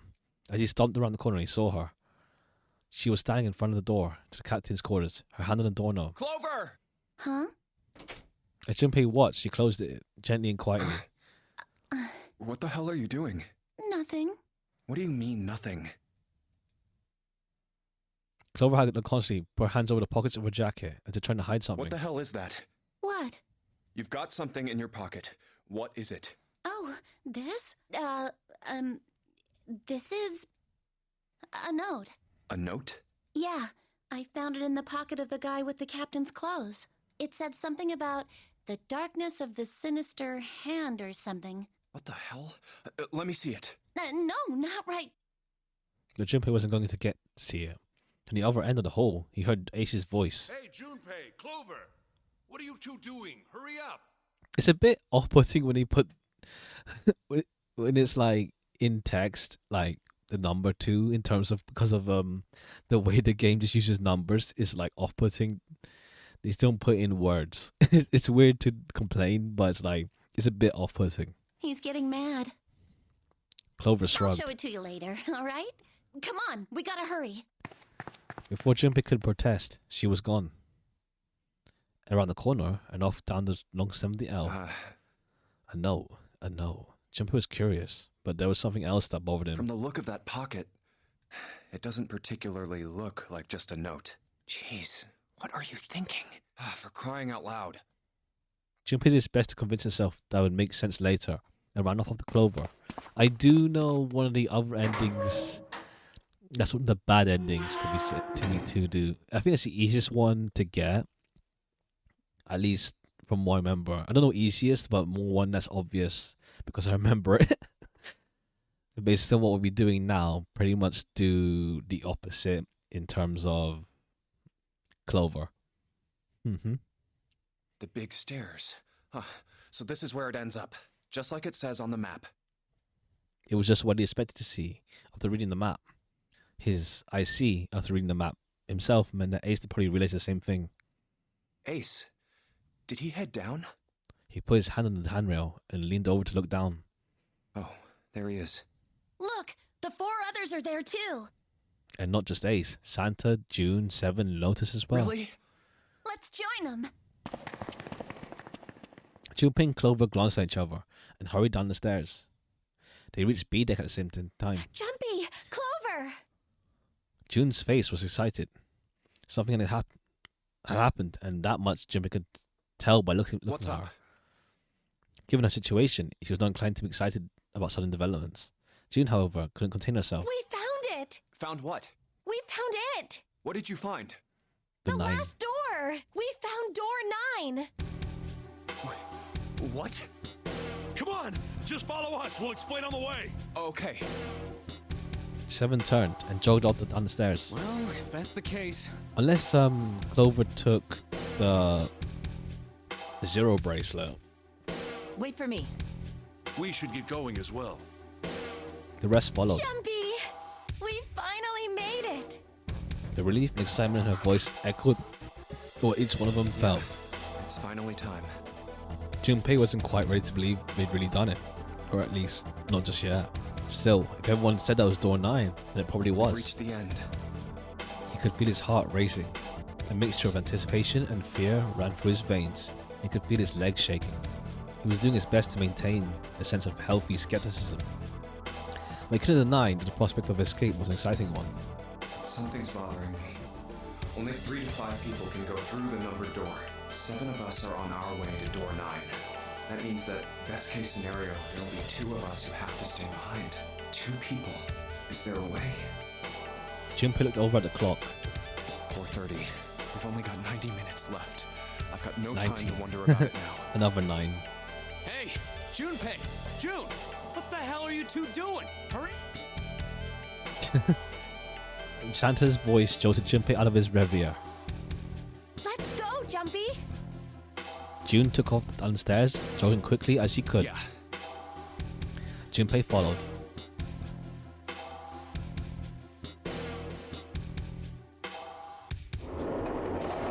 And here we go.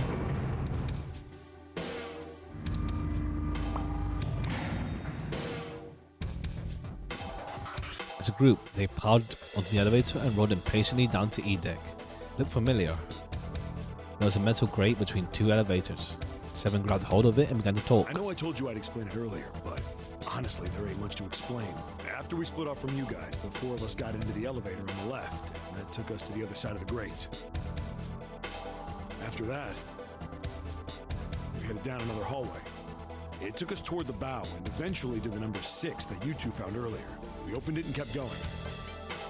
There was another locked door behind it, like usual, but this time we had to complete 2 different areas before we could unlock it. Once we were through that door, there was another hallway that went the other direction, toward the stern. So, on your way, you found the elevator. That's right.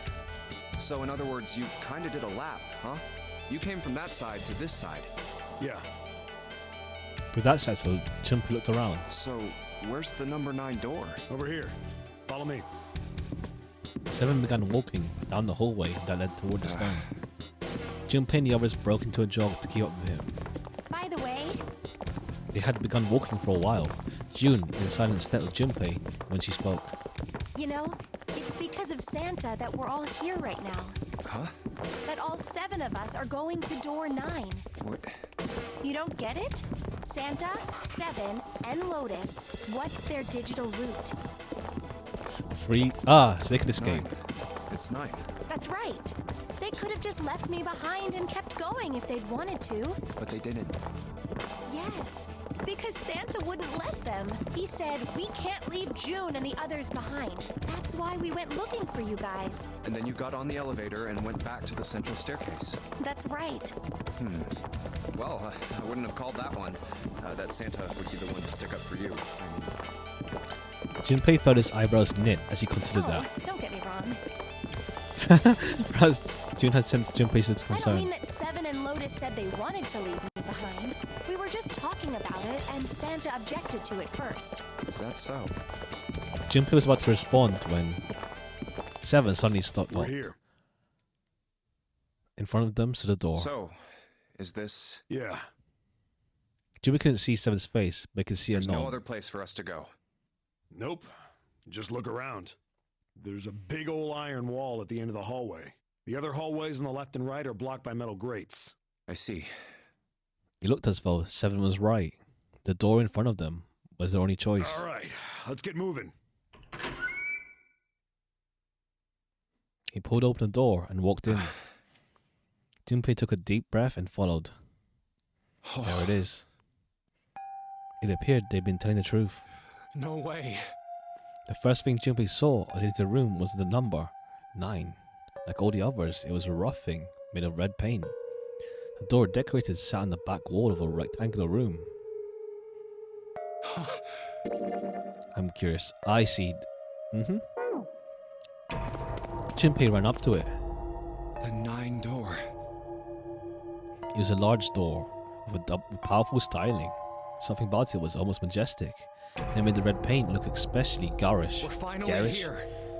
You're finally here. Junpei grabbed the handle and shook.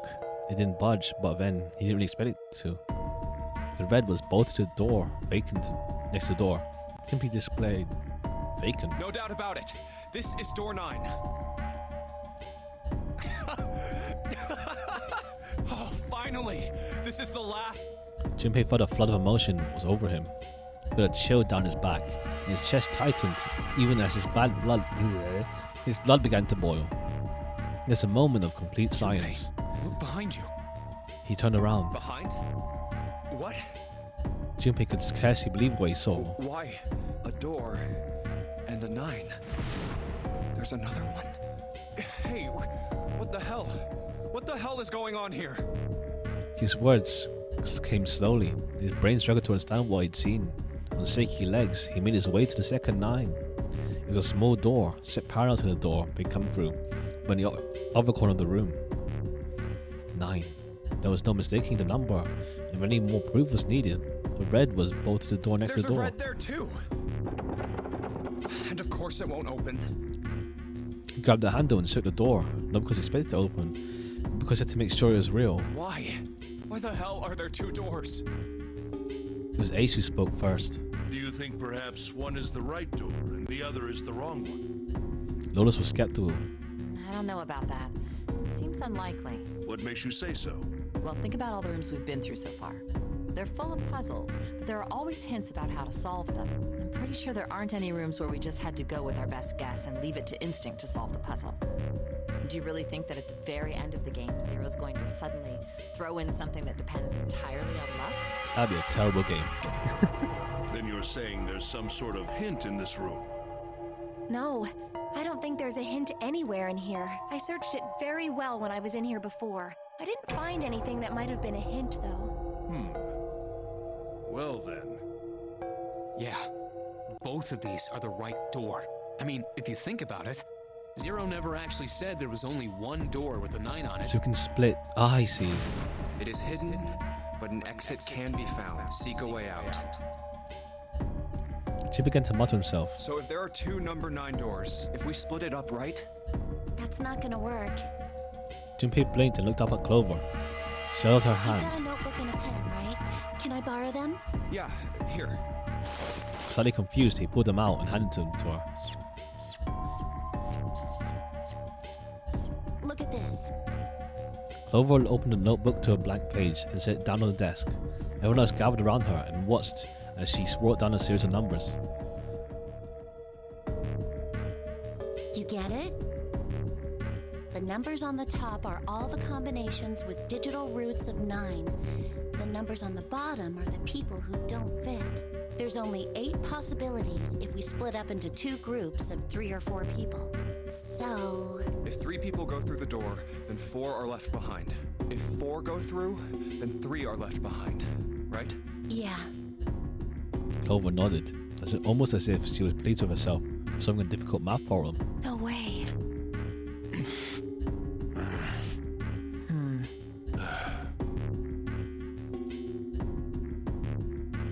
The room went very quiet. Silence lay across everyone like a thick, heavy blanket. No one spoke. Their faces were blank. Come to think of it,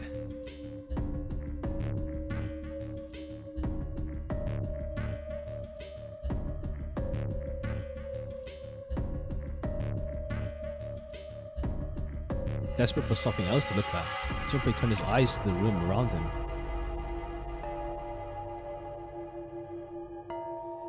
Whoops, hold on.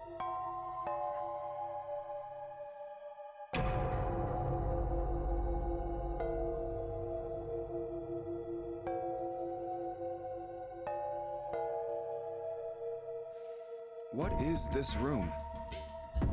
The walls were covered with candles. The wavering flame made the shadows of Junpei and his companions look as though they were dancing. 2 rows of wooden pews filled most of the It room. looks like it's set up for some kind of ceremony, but what kind? Between them was a strip of rich red carpet. The carpet ran straight through the room, ending at the door that pointed its stone at the front bow. At the other end of the carpet, Is that an altar? it was recessed space set into the wall between 2 other doors. Sitting on the raised section of the altar was a coffin. A coffin. A coffin. A coffin?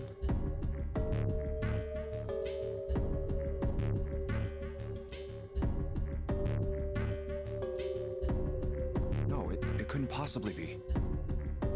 Well, if it wasn't, then whose body occupied it? That was as far as Junpei wanted to pursue that line of thought. He decided to think about the coffin for the time being. At that moment, Seven spoke. There was an edge of humor to his voice, but was forced. Okay, I give up. I give up. I figured if we sat around here long enough, someone would volunteer. But I guess nobody's got the guts to do it. What are you talking about? Junpei didn't understand, and he wasn't the only one. What? You guys didn't figure it out yet? Wh- Fine. Let me enlighten you. Clover was mostly right with her little explanation earlier, but she missed something. She wasn't really wrong. She just... screw it. Let me just write it out. Seven snatched a notebook and began to write in it. Everyone was clustered around him, desperate for a look. If you're trying to leave with a group of 3 and a group of 4 and get everybody out, Clover's right. But there's another way. Only one combination, though. If you split us up into groups of 3, 3, and 1, you can make this combination. Wait, this means... Don't get me wrong here. I'm not trying to copy Ace or anything like that. Even if he hadn't been the hero back in the big hospital room, I'd still be saying the same thing. The same thing? Are you saying? Yeah, I am. I'll stay behind.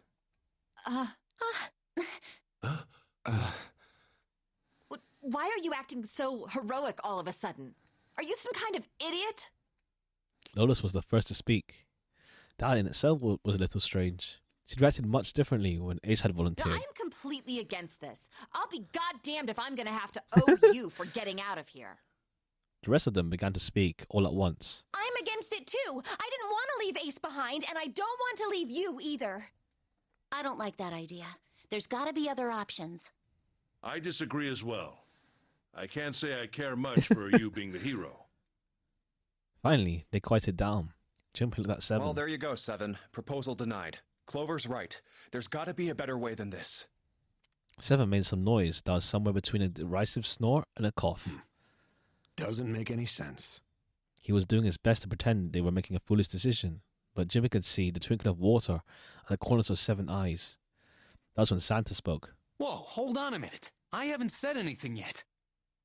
Until then, Jimmy hadn't realized Santa had stayed quiet for the whole discussion of Santa Seven's fate. Something in his voice made Junpei uncomfortable. Agreeing? You want to leave him here? Santa shook his head. I'm against it. I don't want to leave Seven here alone. Then I don't see how it matters. I said alone. Huh? I said I don't want to leave 7 alone. There was a dull shine in Santa's eyes. They were cold and hard. Junpei felt himself shiver. What the hell are you? What? You don't get it? I can't leave just one person. I need 2 more. 3 people, including 7. I'll be leaving behind 3 people. Huh? That's my proposal. No, those are my orders. What do you mean, orders? What the hell makes you think you can order us around? Who the hell's gonna listen to you? You all will. In 3 seconds, you won't have a choice. What? 3, 2, 1.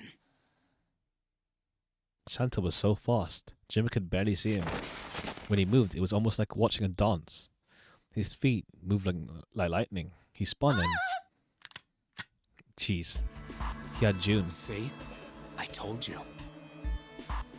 His lips curled into a cruel, mocking smile. Huh? What?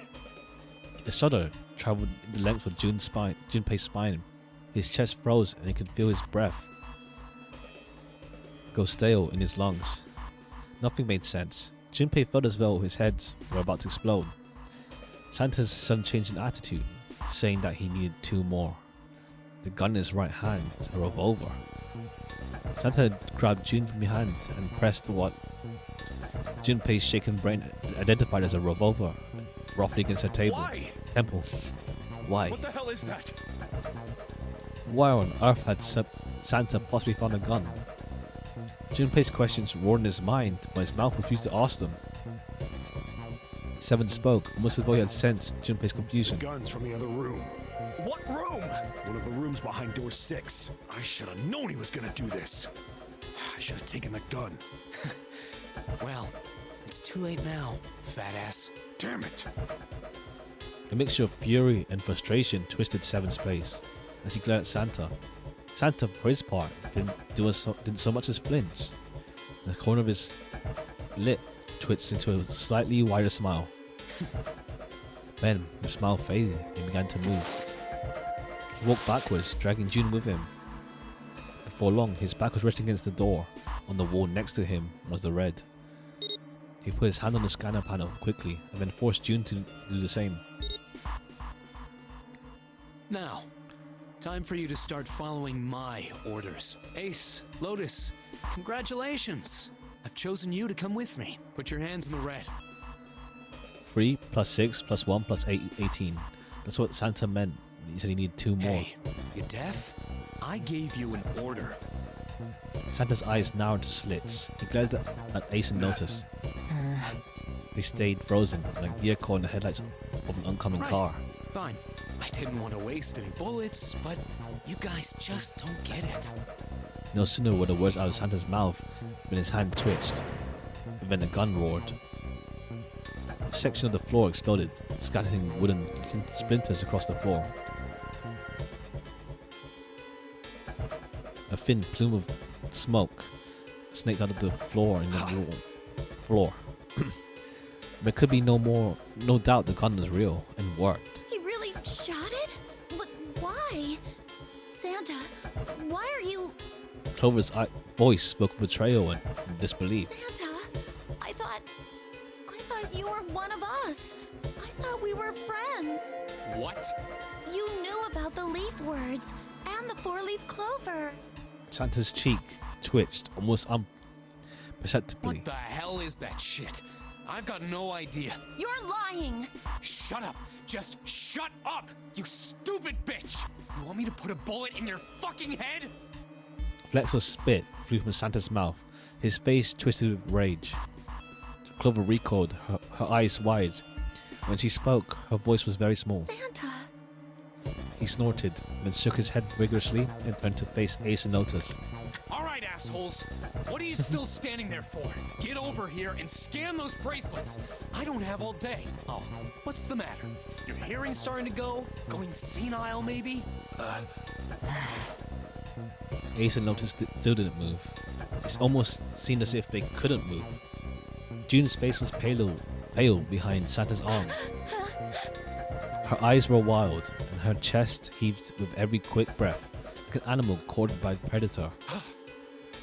Junpei's mind worked furiously. What were they going to do? Then he realized something. There was nothing they needed to do. There was nothing to debate. That's it. June's safety was the first priority. That much was obvious. Doing as Santa had commanded meant she would be safe from at least 2 threats. She wouldn't be shot, and she would leave the ship alive, along with Santa and Lois.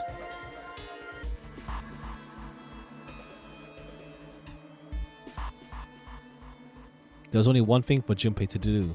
It's the only way.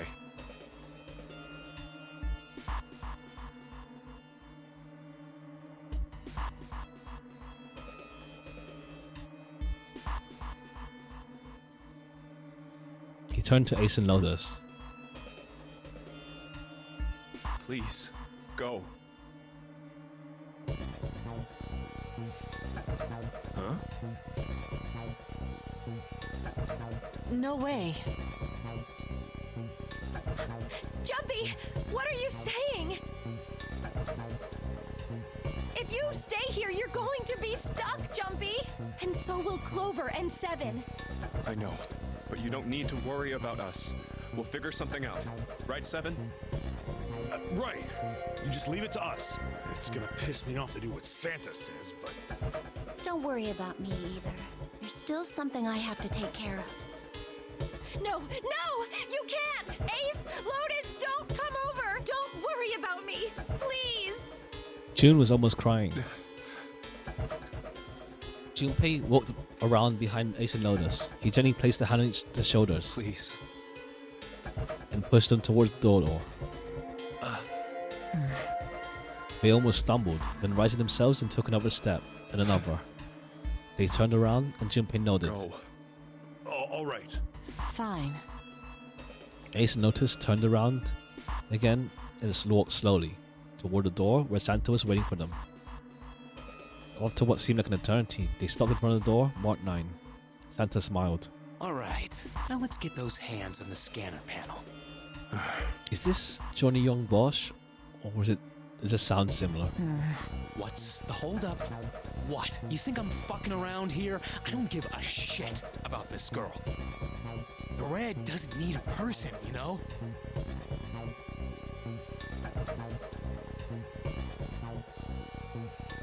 All I need is the bracelet. You get it? Good.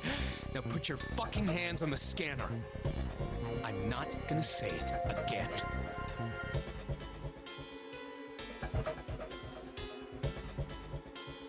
He showed the revolver.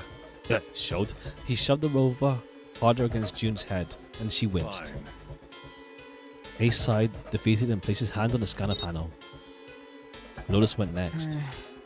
Lotus glared at Santa and slammed her hand onto the scanner panel.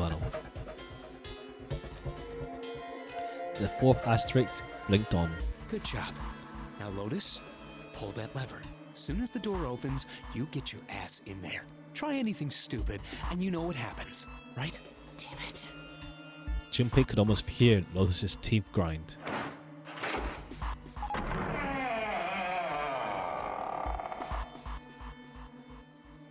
The door slid open. Door number 9 opened at last. It opened with a low, powerful rumble, a drum roll to welcome the chosen few. Good. Go. Lotus and Ace walked through the door, their eyes furious but defeated. Santa waited until they were all the way inside, then hauled himself and June across the threshold as well. 6, 7, 8, 9. Later.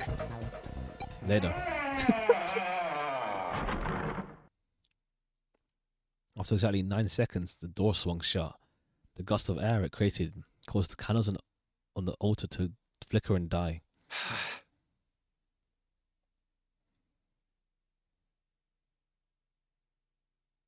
The room fell silent. Junpei, Clover, and 7 had been left behind. Junpei, Clover, 7. Wait. 7 plus 5. 13 plus 4. 13 plus 4 is... 13 plus 4 is 14, 15, 16, 17, 18.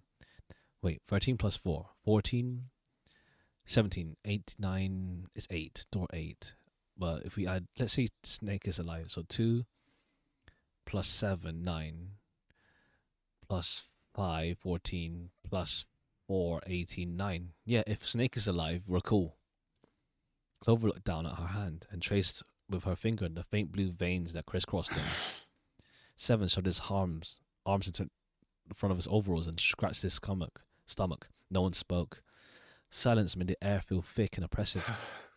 Desperate for something, anything to occupy his mind, Junpei walked to the larger of the 2 9 doors. He stood in front of the door and looked at the red. Engaged. It read engaged. He moved to the smaller door.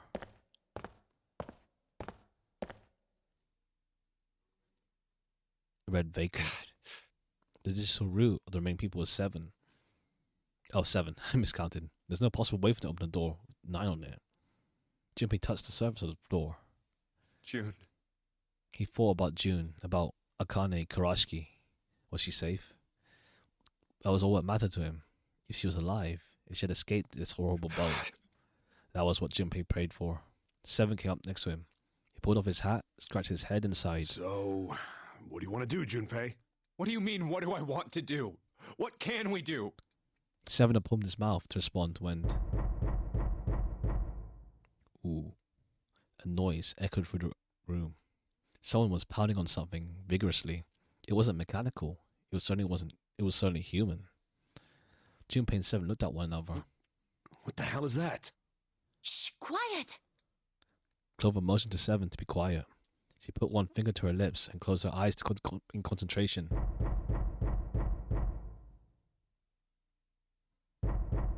The 3 of them listened, trying to determine where the sound was coming from. Where is it coming from?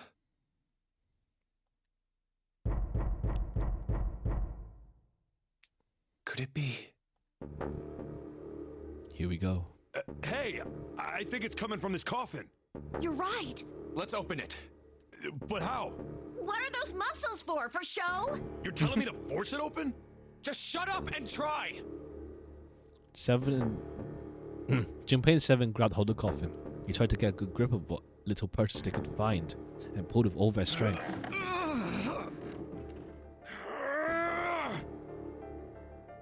Damn it! It won't even budge. There was some sort of keypad attached to the coffin. Its purpose would not have been difficult to determine. Their eyes were almost immediately drawn to it. Another one? Yeah, looks like it. Do you think we have to put in the right password or it won't open? I think so. The noise wasn't stopping. In fact, it was getting louder. Whoever or whatever's inside this thing wants out, and now. I know that, but how? Without a passcode, I don't think there's much we can do. They couldn't even tell how many numbers the passcode needed to be. Isn't there a hint somewhere? Well, let's look for one. Unfortunately, there didn't seem to be anything near the coffin. Clover ran to examine the pews, 7 investigated the desk, but nothing. There's nothing here. Not making this easy, are they? The sound still wouldn't stop. It wasn't a noise that belonged to in that room.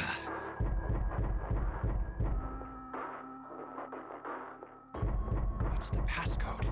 What am I supposed to do? How can we figure it out? I need something.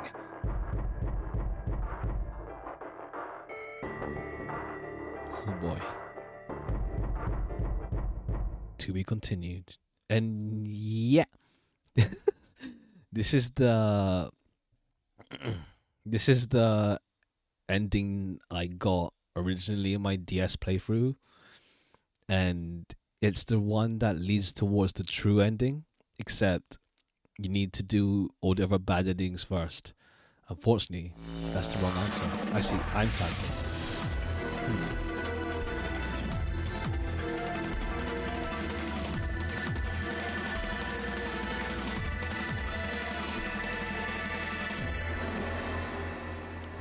Now is the time. Let our game begin.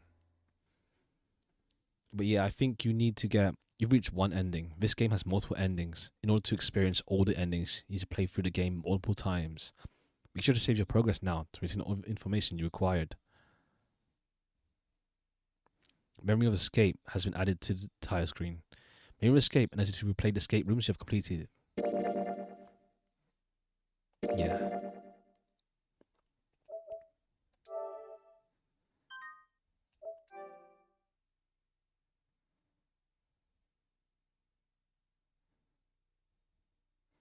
Save complete. Access the flowchart or return to the tile screen.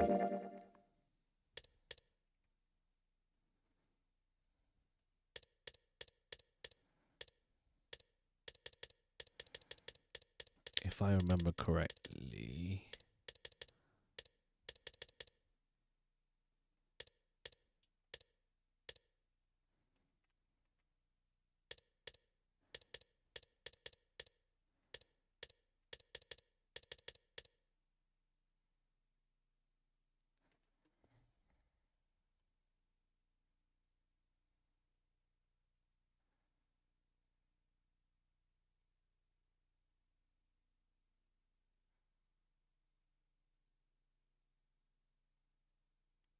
Uh, hmm. I think I know one ending you can reach is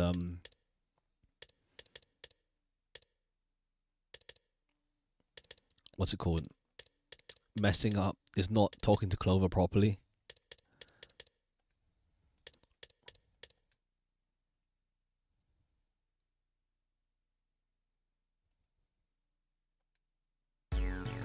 Hey, hold on.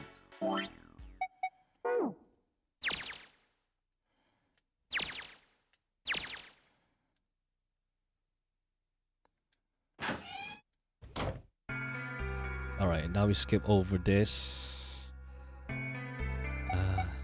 Yeah. Let's just get out of here. We've got the key. Let's use it. Yeah. Clover nodded, almost impressively. Still, Chimpy was glad to see us at least somewhat responsive. Then it's time to go. He put his hand on her shoulder and guided her to the preparation room. As they arrived, suddenly I'm stopped. sorry. What was this? Why was she apologizing? Chimpy wasn't sure what to make of her. Was she mostly unstable because her brother had gone missing? I'm really sorry. Just forget everything I told you, okay? Don't worry about it. Really. I mean it. How could anyone pretend not to hear something like that? But something told him this wasn't time to press the issue. Junpei gave her the warmest, kindest smile he could manage. Thank you. Alright, now we go for this ending. Damn, what the hell took you guys so long? Seven looked up as they walked the room, You clearly playing irritated. doctor in there or something? Maybe. Jealous?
Had to be RB there, right? I'm back. 7, stop answering the question. And now we go through. Got the All right, Jupiter key. I'm gonna open it. You don't need to keep asking, just... Fine then. He slid the key into the keyhole and turned it. He found it unlocked. All right, Okay. let's get going. Let's see if I can move across the flowchart now.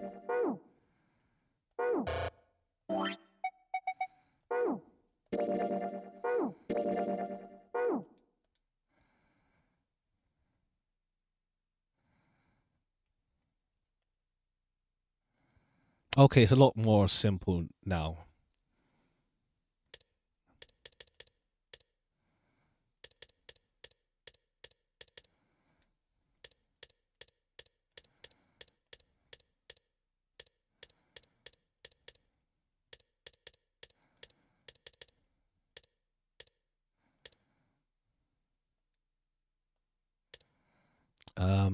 I think the flowchart is weird.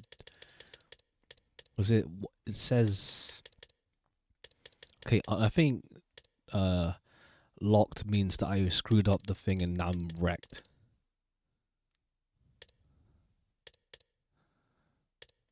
I think I have to go back here.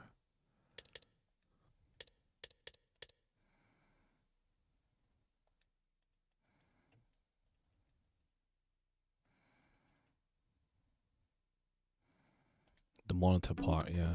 Huh.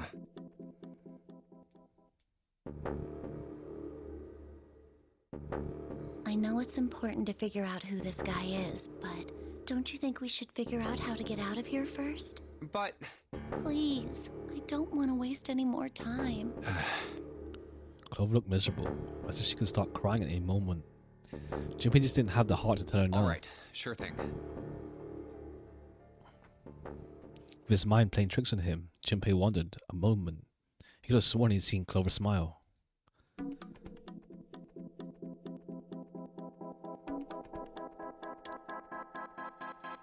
Outside the room.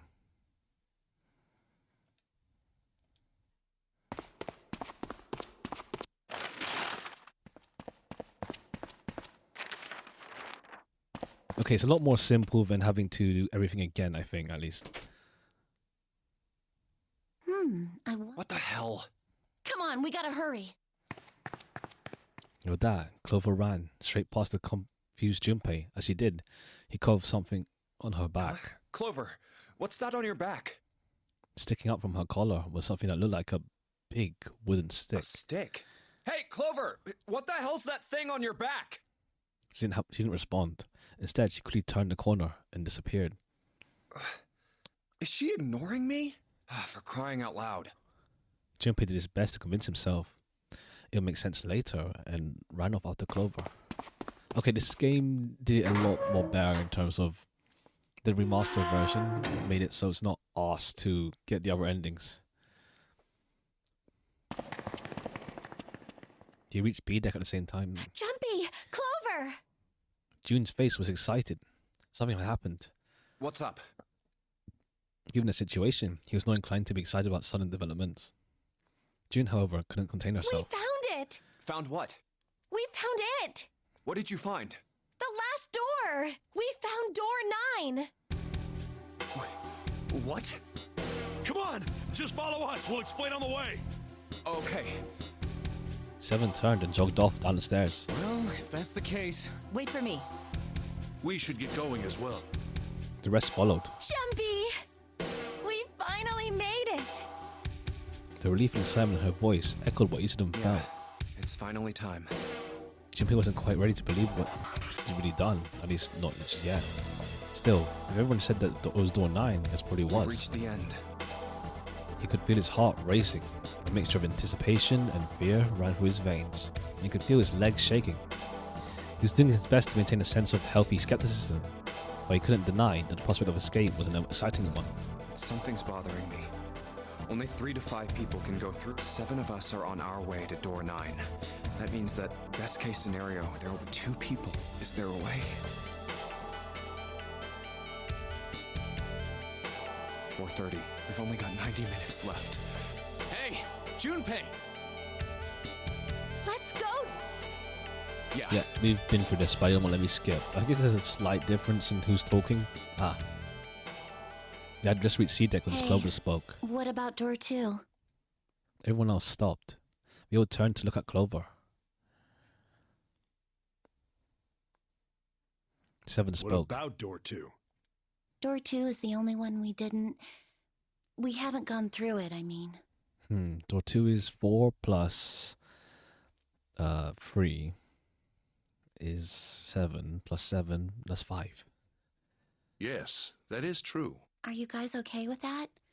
Not investigating it, I mean. So what? We found door 9. We don't need any of the other doors. What's the point? Huh? What's the point in going to door 9? We can't all go through it, right? Then we should do what we have to do before we go any further. It's like a jigsaw puzzle. The best way to finish it quickly is to do the border pieces first, you know? Or what? You think all 7 of us should go to door 9? And then we argue over who stays behind and who gets to go? Do we really want to do that again? Who knows? If we check out door 2, maybe we'll find something. How come you don't mention earlier that there's 2 9s?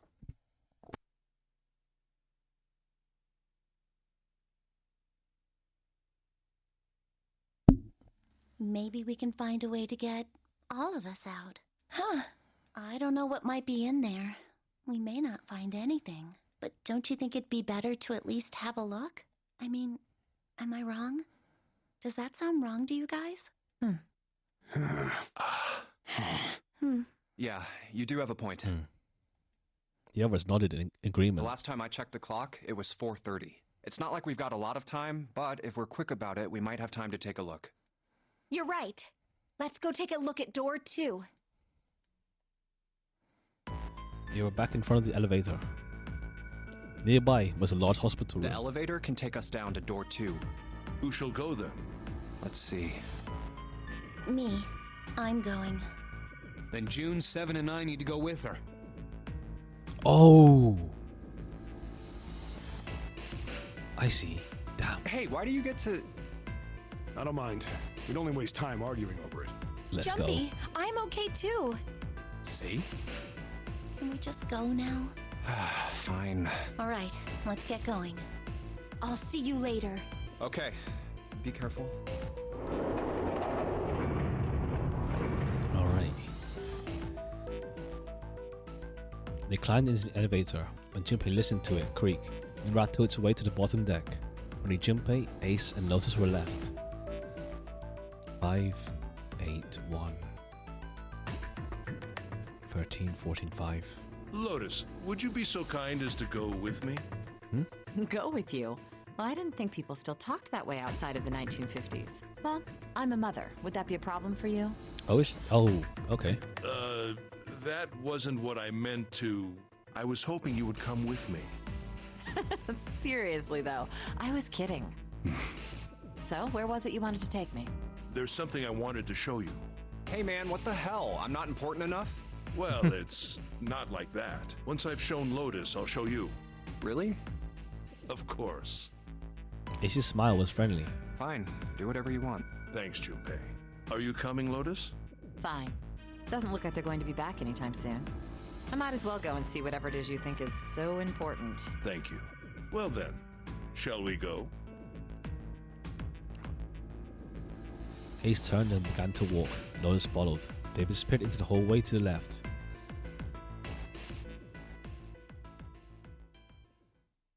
These time seemed to drag as Junpei waited for the others to return. They're so slow. And what's keeping Ace and Lotus? Suddenly, the elevator opened.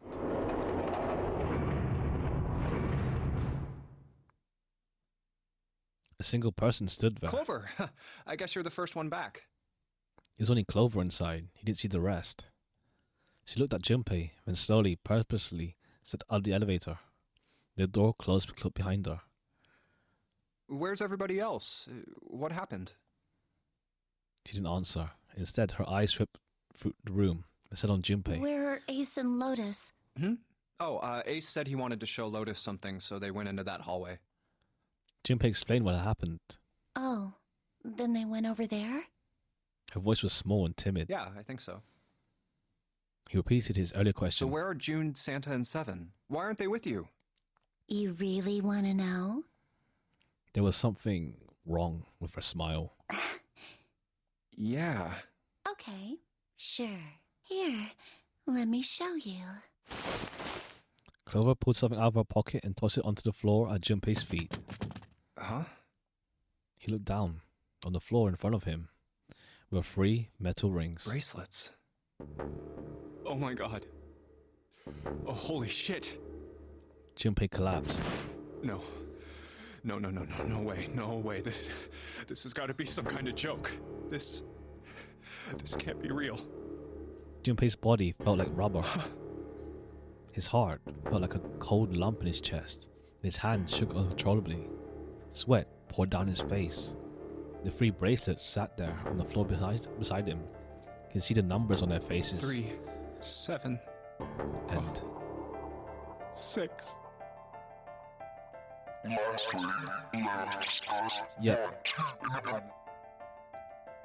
But why? Junpei's voice was flat and broken. Clover's response was cold. Revenge for my brother. He was forced into door 3 and murdered. You need at least 3 people to open a door. Who were the 2 that opened that door with him? It could only have been Santa and Seven. That's why I killed them. 2. Yep. Why? Why did you kill June? Because she tried to protect them. She was in my way. She had to die too. No. Junpei shook his head, trying desperately to wake himself from what seemed to be a dream. No. It couldn't be real. It just couldn't. Hey, Junpei. He felt Clover's hand on his shoulder. Her smile was wrong. Horribly wrong. Her face looked like a mask made from stretched human skin. The smile that parted her lips did not extend to her eyes. They were dead and empty. The girl in front of him was no longer the Clover he had known. Perhaps she was not even human. Let's go. Her hand reached out Let's toward get him. out of here. Let's leave this ship. What the hell are you talking about? To open a numbered door, you... Yes, I know. You need at least 3 people. But as long as we have this... Once again, Clover reached into her pocket and pulled something out. It was another bracelet. Jim could see the number on the face. 0. The 0 bracelet. You've got something in your pocket. Oh, this? Yep. See? You get it now? If we have the 0 bracelet, we can leave. You and I can open door 9 with just the 2 of us. 4509. See? So let's go. Come on. Hurry up. She shoved her hand again. Junpei looked up at Clover. She had the face of a demon, but there was something else. There was a holy light that surrounded her. She was both a fierce god and a benevolent goddess filled with love. Junpei. Her voice was soft. Her eyes weren't empty anymore. They were deep, so deep. Junpei could feel himself falling into them. He felt dizzy. There was something oddly bewitching about her. His mind was beginning to crack, and his heart began to melt. Junpei. The hand she was offering him, it looked so soft and inviting. Clover. Junpei reached out his own trembling hand and closed it over hers.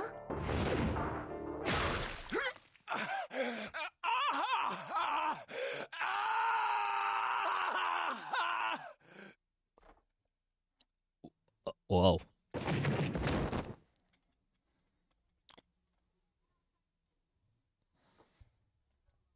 He shuddered and twitched, his body spasming as he went into shock. He screamed until his throat was torn and bloody, then screamed more. His cries echoed across the room. Eventually, his movement slowed and faded. There was no more strength left in Junpei. He could feel his body begin to numb. He no longer felt pain. He no longer felt anything. Whatever Junpei had been gone, the last remnant of his mind began to fade. Even as his vision faded to nothingness, he saw Clover. Thanks, Junpei. I'm just gonna borrow this, okay? Her smile was cold. What was left of Junpei's conscious mind drifted away. What else left was a twisted, broken corpse. Who? That would end.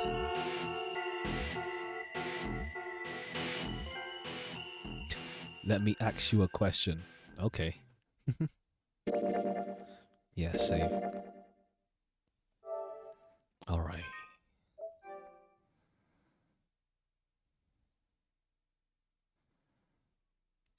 Exit the flowchart or turn to start to the beginning. Okay. Now it's the obvious stuff. Going all the way to the right will pretty much lock you into one ending. Going down, either there's a choice or it's more unlocking stuff.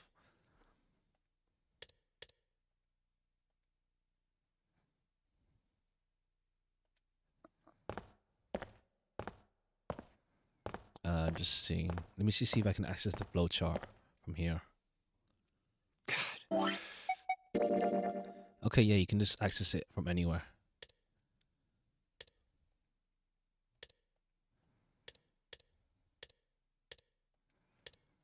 And it means unlocked because I see.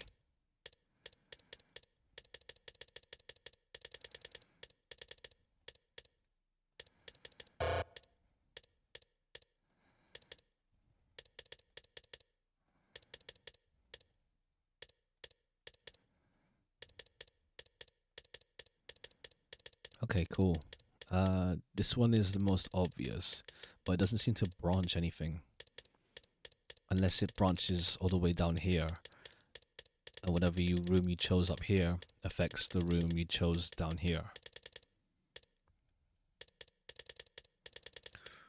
Oh boy. Alright, it's a fair amount to go through, but it's alright actually.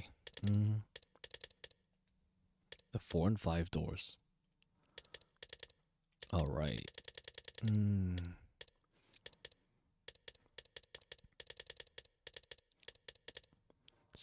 Let's see. Alright. That leaves us on that then. And I think let's see. 1, 2, 3, 4, 5. 1, 2, 3, 3, and a bunch.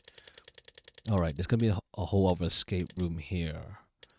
I think I have time to do this at least, and then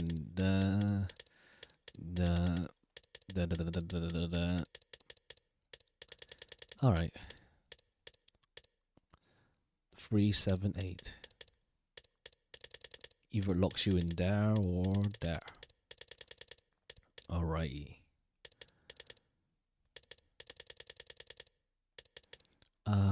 Which one? Yeah, because I'm gonna aim for whatever and then see where it goes. And we might as well clear this as well. As I think it would probably branch out this last one, like it did similar here, if you didn't appease Clover.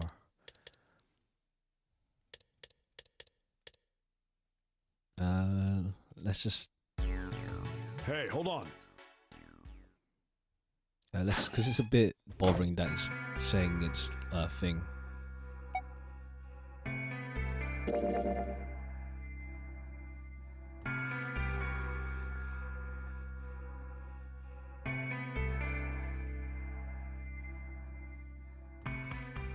But yeah, it's a lot more. I'm not sure if the DS version was a bit more complicated. You had to actually do. Apparently, you had to do the puzzles again in order to do it, so it's inconvenient, maybe. Or maybe I'm misremembering. All right, now it's unlocked, and now it means everything else here is fine and chill.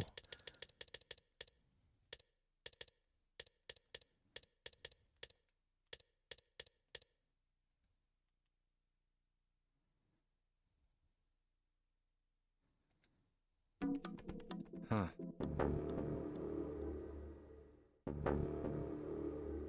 Oh, okay, in the room of memories is just so it won't force you to do the puzzle again. You just get for the dialogue stuff.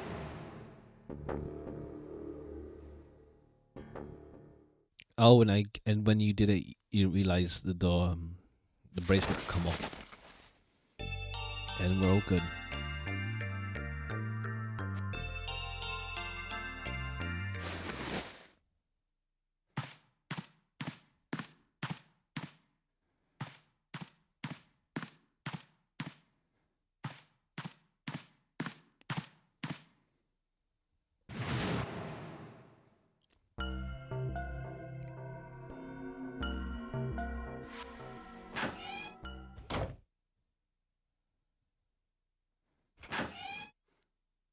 And that's that.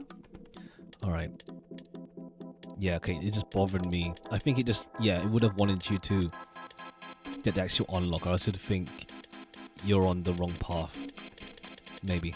Alright. Unlock means, yeah, you didn't bother to learn about the lore. So that's your own fault. Okay.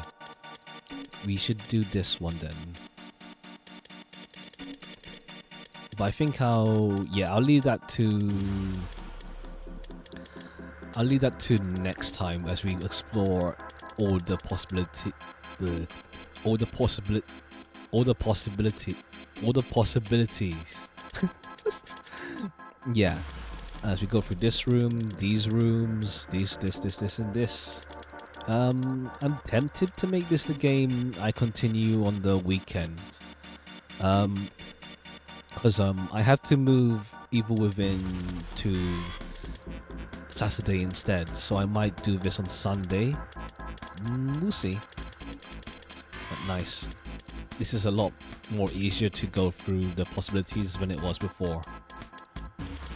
Alright. Let me start here. 4 and 5.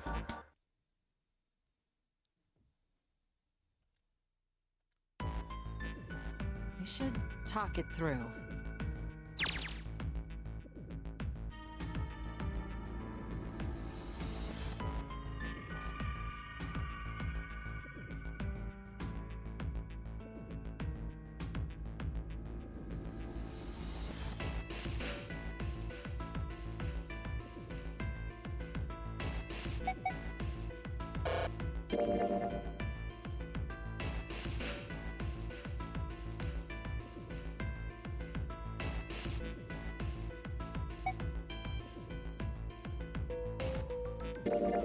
Hey, wait.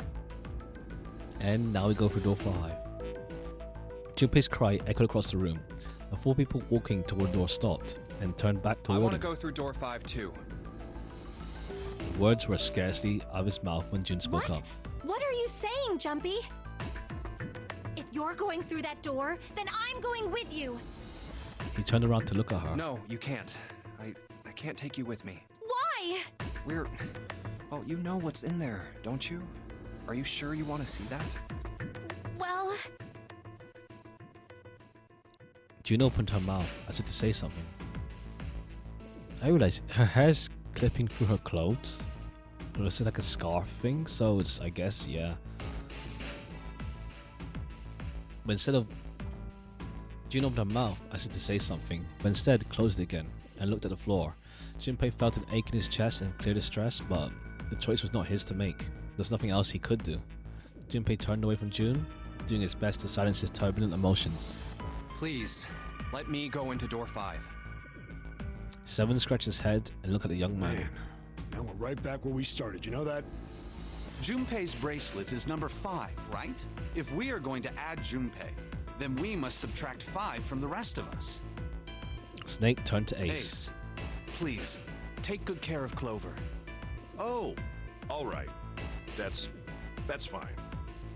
1 + 4 is 5. Don't go away! You need to listen to me, Clover. Go to door 4 with the others. No! Don't be so selfish. I mean, Junpei's being selfish. Why? Tears welled up in Clover's eyes. She bit her lip and did her best to fight them off. Snake's expression softened and put his arm around Clover. He held her close and whispered into her ear. You'll be fine. Just relax. He He looked as though he whispered 2 and 3 more words, but whatever they were, Junpei didn't hear them. What did he tell her? He couldn't help but wonder what the other man had said. Snake pulled back from his sister, his eyes kind and inquiring. Okay, I understand. Her voice was barely audible from where Junpei stood.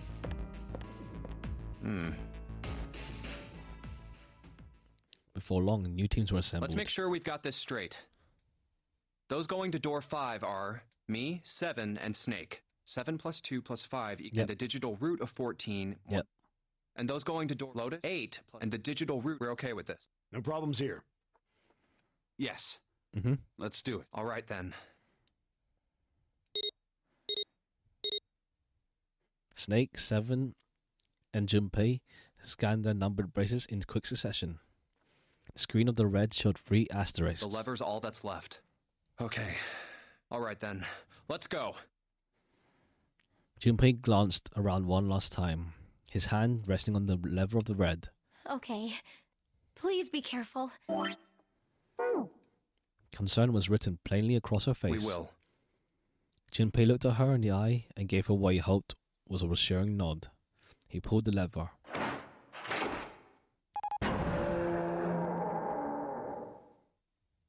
With the sharp clack of a lock releasing, the door swung open. And it's open.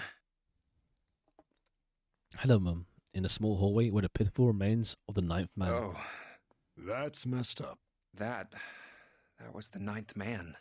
For a moment, Junpei froze. Try as he might, his eyes would not leave the corpse, and his feet would not leave the floor. 7 too seemed paralyzed.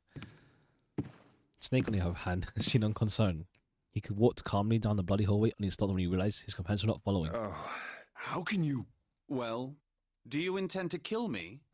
I assume you haven't forgotten the door only remains open for 9 seconds, have you? Well, that's foreshadowing, kinda, of his situation that we think happened to him. He hadn't even bothered to turn around. His head was, at most, slightly cocked toward one shoulder. Sorry. Let's go! Let's go. Junpei and 7 looked at one another, nodded, and threw themselves on through the door. As he did, a cold tone sounded from the left wrist of all 3 men. 7 and Junpei looked down at their braces, on both of them and on Snake's. The red skull had flickered to Damn life. it! The countdown started! He had scarcely processed the information then.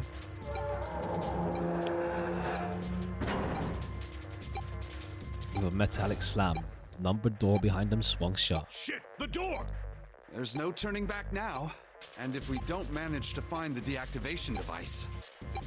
Hey, where is the dead? The fear and urgency in 7's face reflected what all 3 of them How felt. the hell should I know? Stay calm. Look around you. Okay, I get it. Junpei spun around, searching desperately for the dead.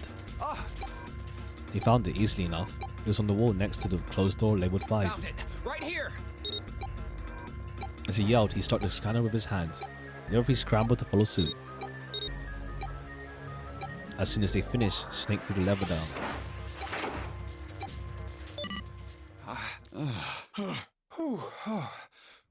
As he spoke, Junpei wiped the sweat from his forehead with a trembling hand. Goddamn thing's gonna give me a heart attack.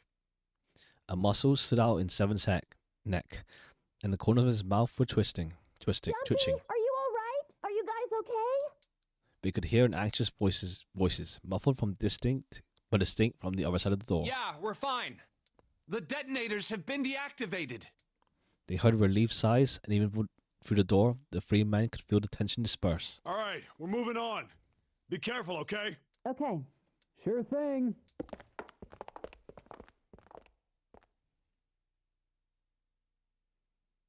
And they're gone. They heard footsteps moving away, and before long, they were alone again. Now.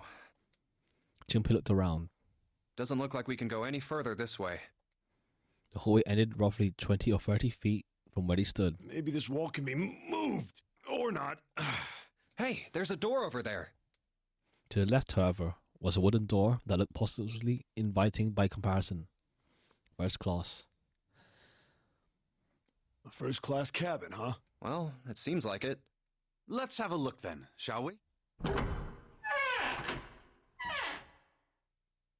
All right then, let's go. Yeah. Without hesitation, Snake opened the door and stepped inside. Seven followed closely behind him. Junpei managed to follow them as well, but he stopped just short of the threshold and looked back, not knowing why. I don't want to look, but Lying in a small hallway was a man's body, or at least what was left of it. He tried to hard looking at the grisly scene, but this wouldn't leave his mind. it's so horrible. I can't even tell what's what. What had once been a man's internal organs now looks like so much like vomit, as though something had chewed up and spit out the better part of his torso. It was hideous, but worse still, it was cruel. It's hard to believe the thing on the floor had once been human. The black pool of fake blood, the lumps of glistening flesh spread across the floor, the awkward, twisted triangle of shredded intestines, the head wrenched to some grotesque, unnatural position. He'd been wearing these. The man's glasses lay next to his head. The lenses were cracked, and the frame bent and distorted. And next to the glasses lay a bracelet with number 9s to display on his face. The bracelet's off. Oh wait, Zero did say. Yes. The bracelet comes off when you're dead. Oh, but what the hell's the point of getting it off when you end up like this? Oh, just imagining how it must have happened. Oh, Suddenly, Junpei felt his stomach convulse, and a knot muscle gripped his throat. oh god. Oh, I feel like I'm gonna puke. Oh, I gotta get out of here. He clapped his hands over his mouth and ran to the first class cabin.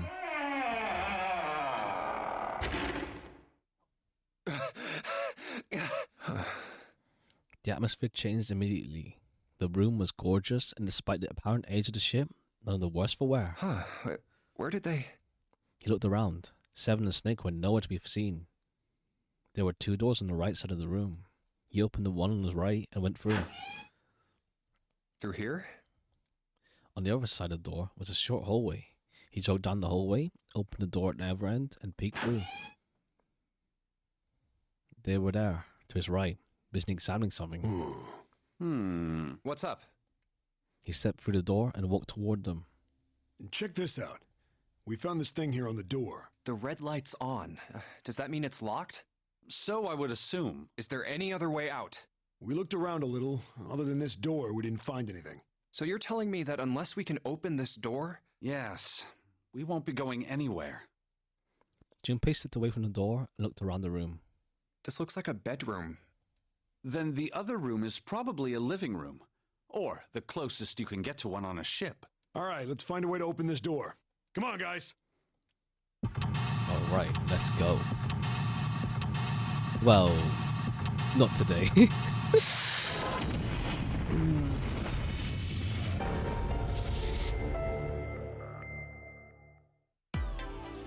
All right, first class cabin. All right. Okay. Wait. Let's save.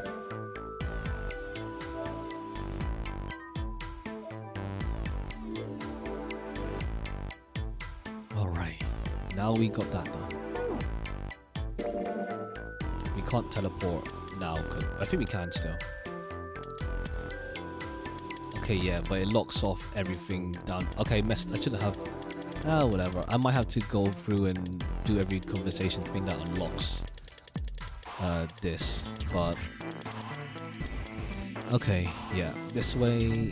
Alright, next time we'll be continuing and doing every other ending, and then we get the true ending. Maybe that'll be enough. That'll likely be the other stream. Maybe. Likely.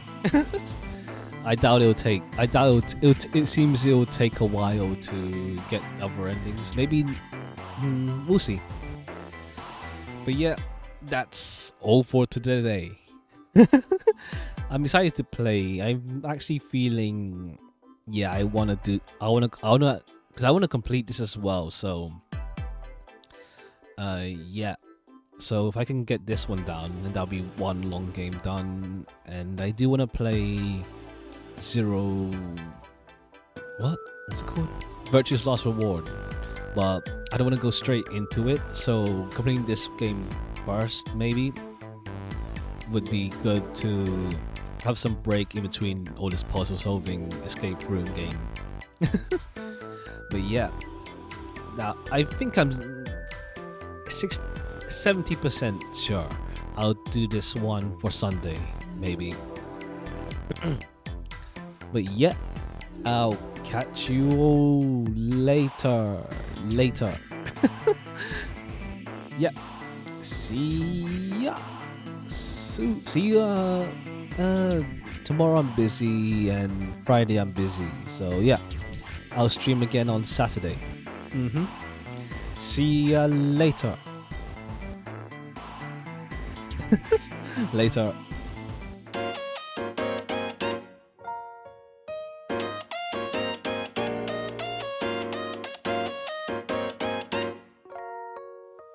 Yeah, so not on Friday, not because I'm busy that day. So I'll move that one to Saturday, and then the 17th will be something else. Will be maybe this likely, yeah.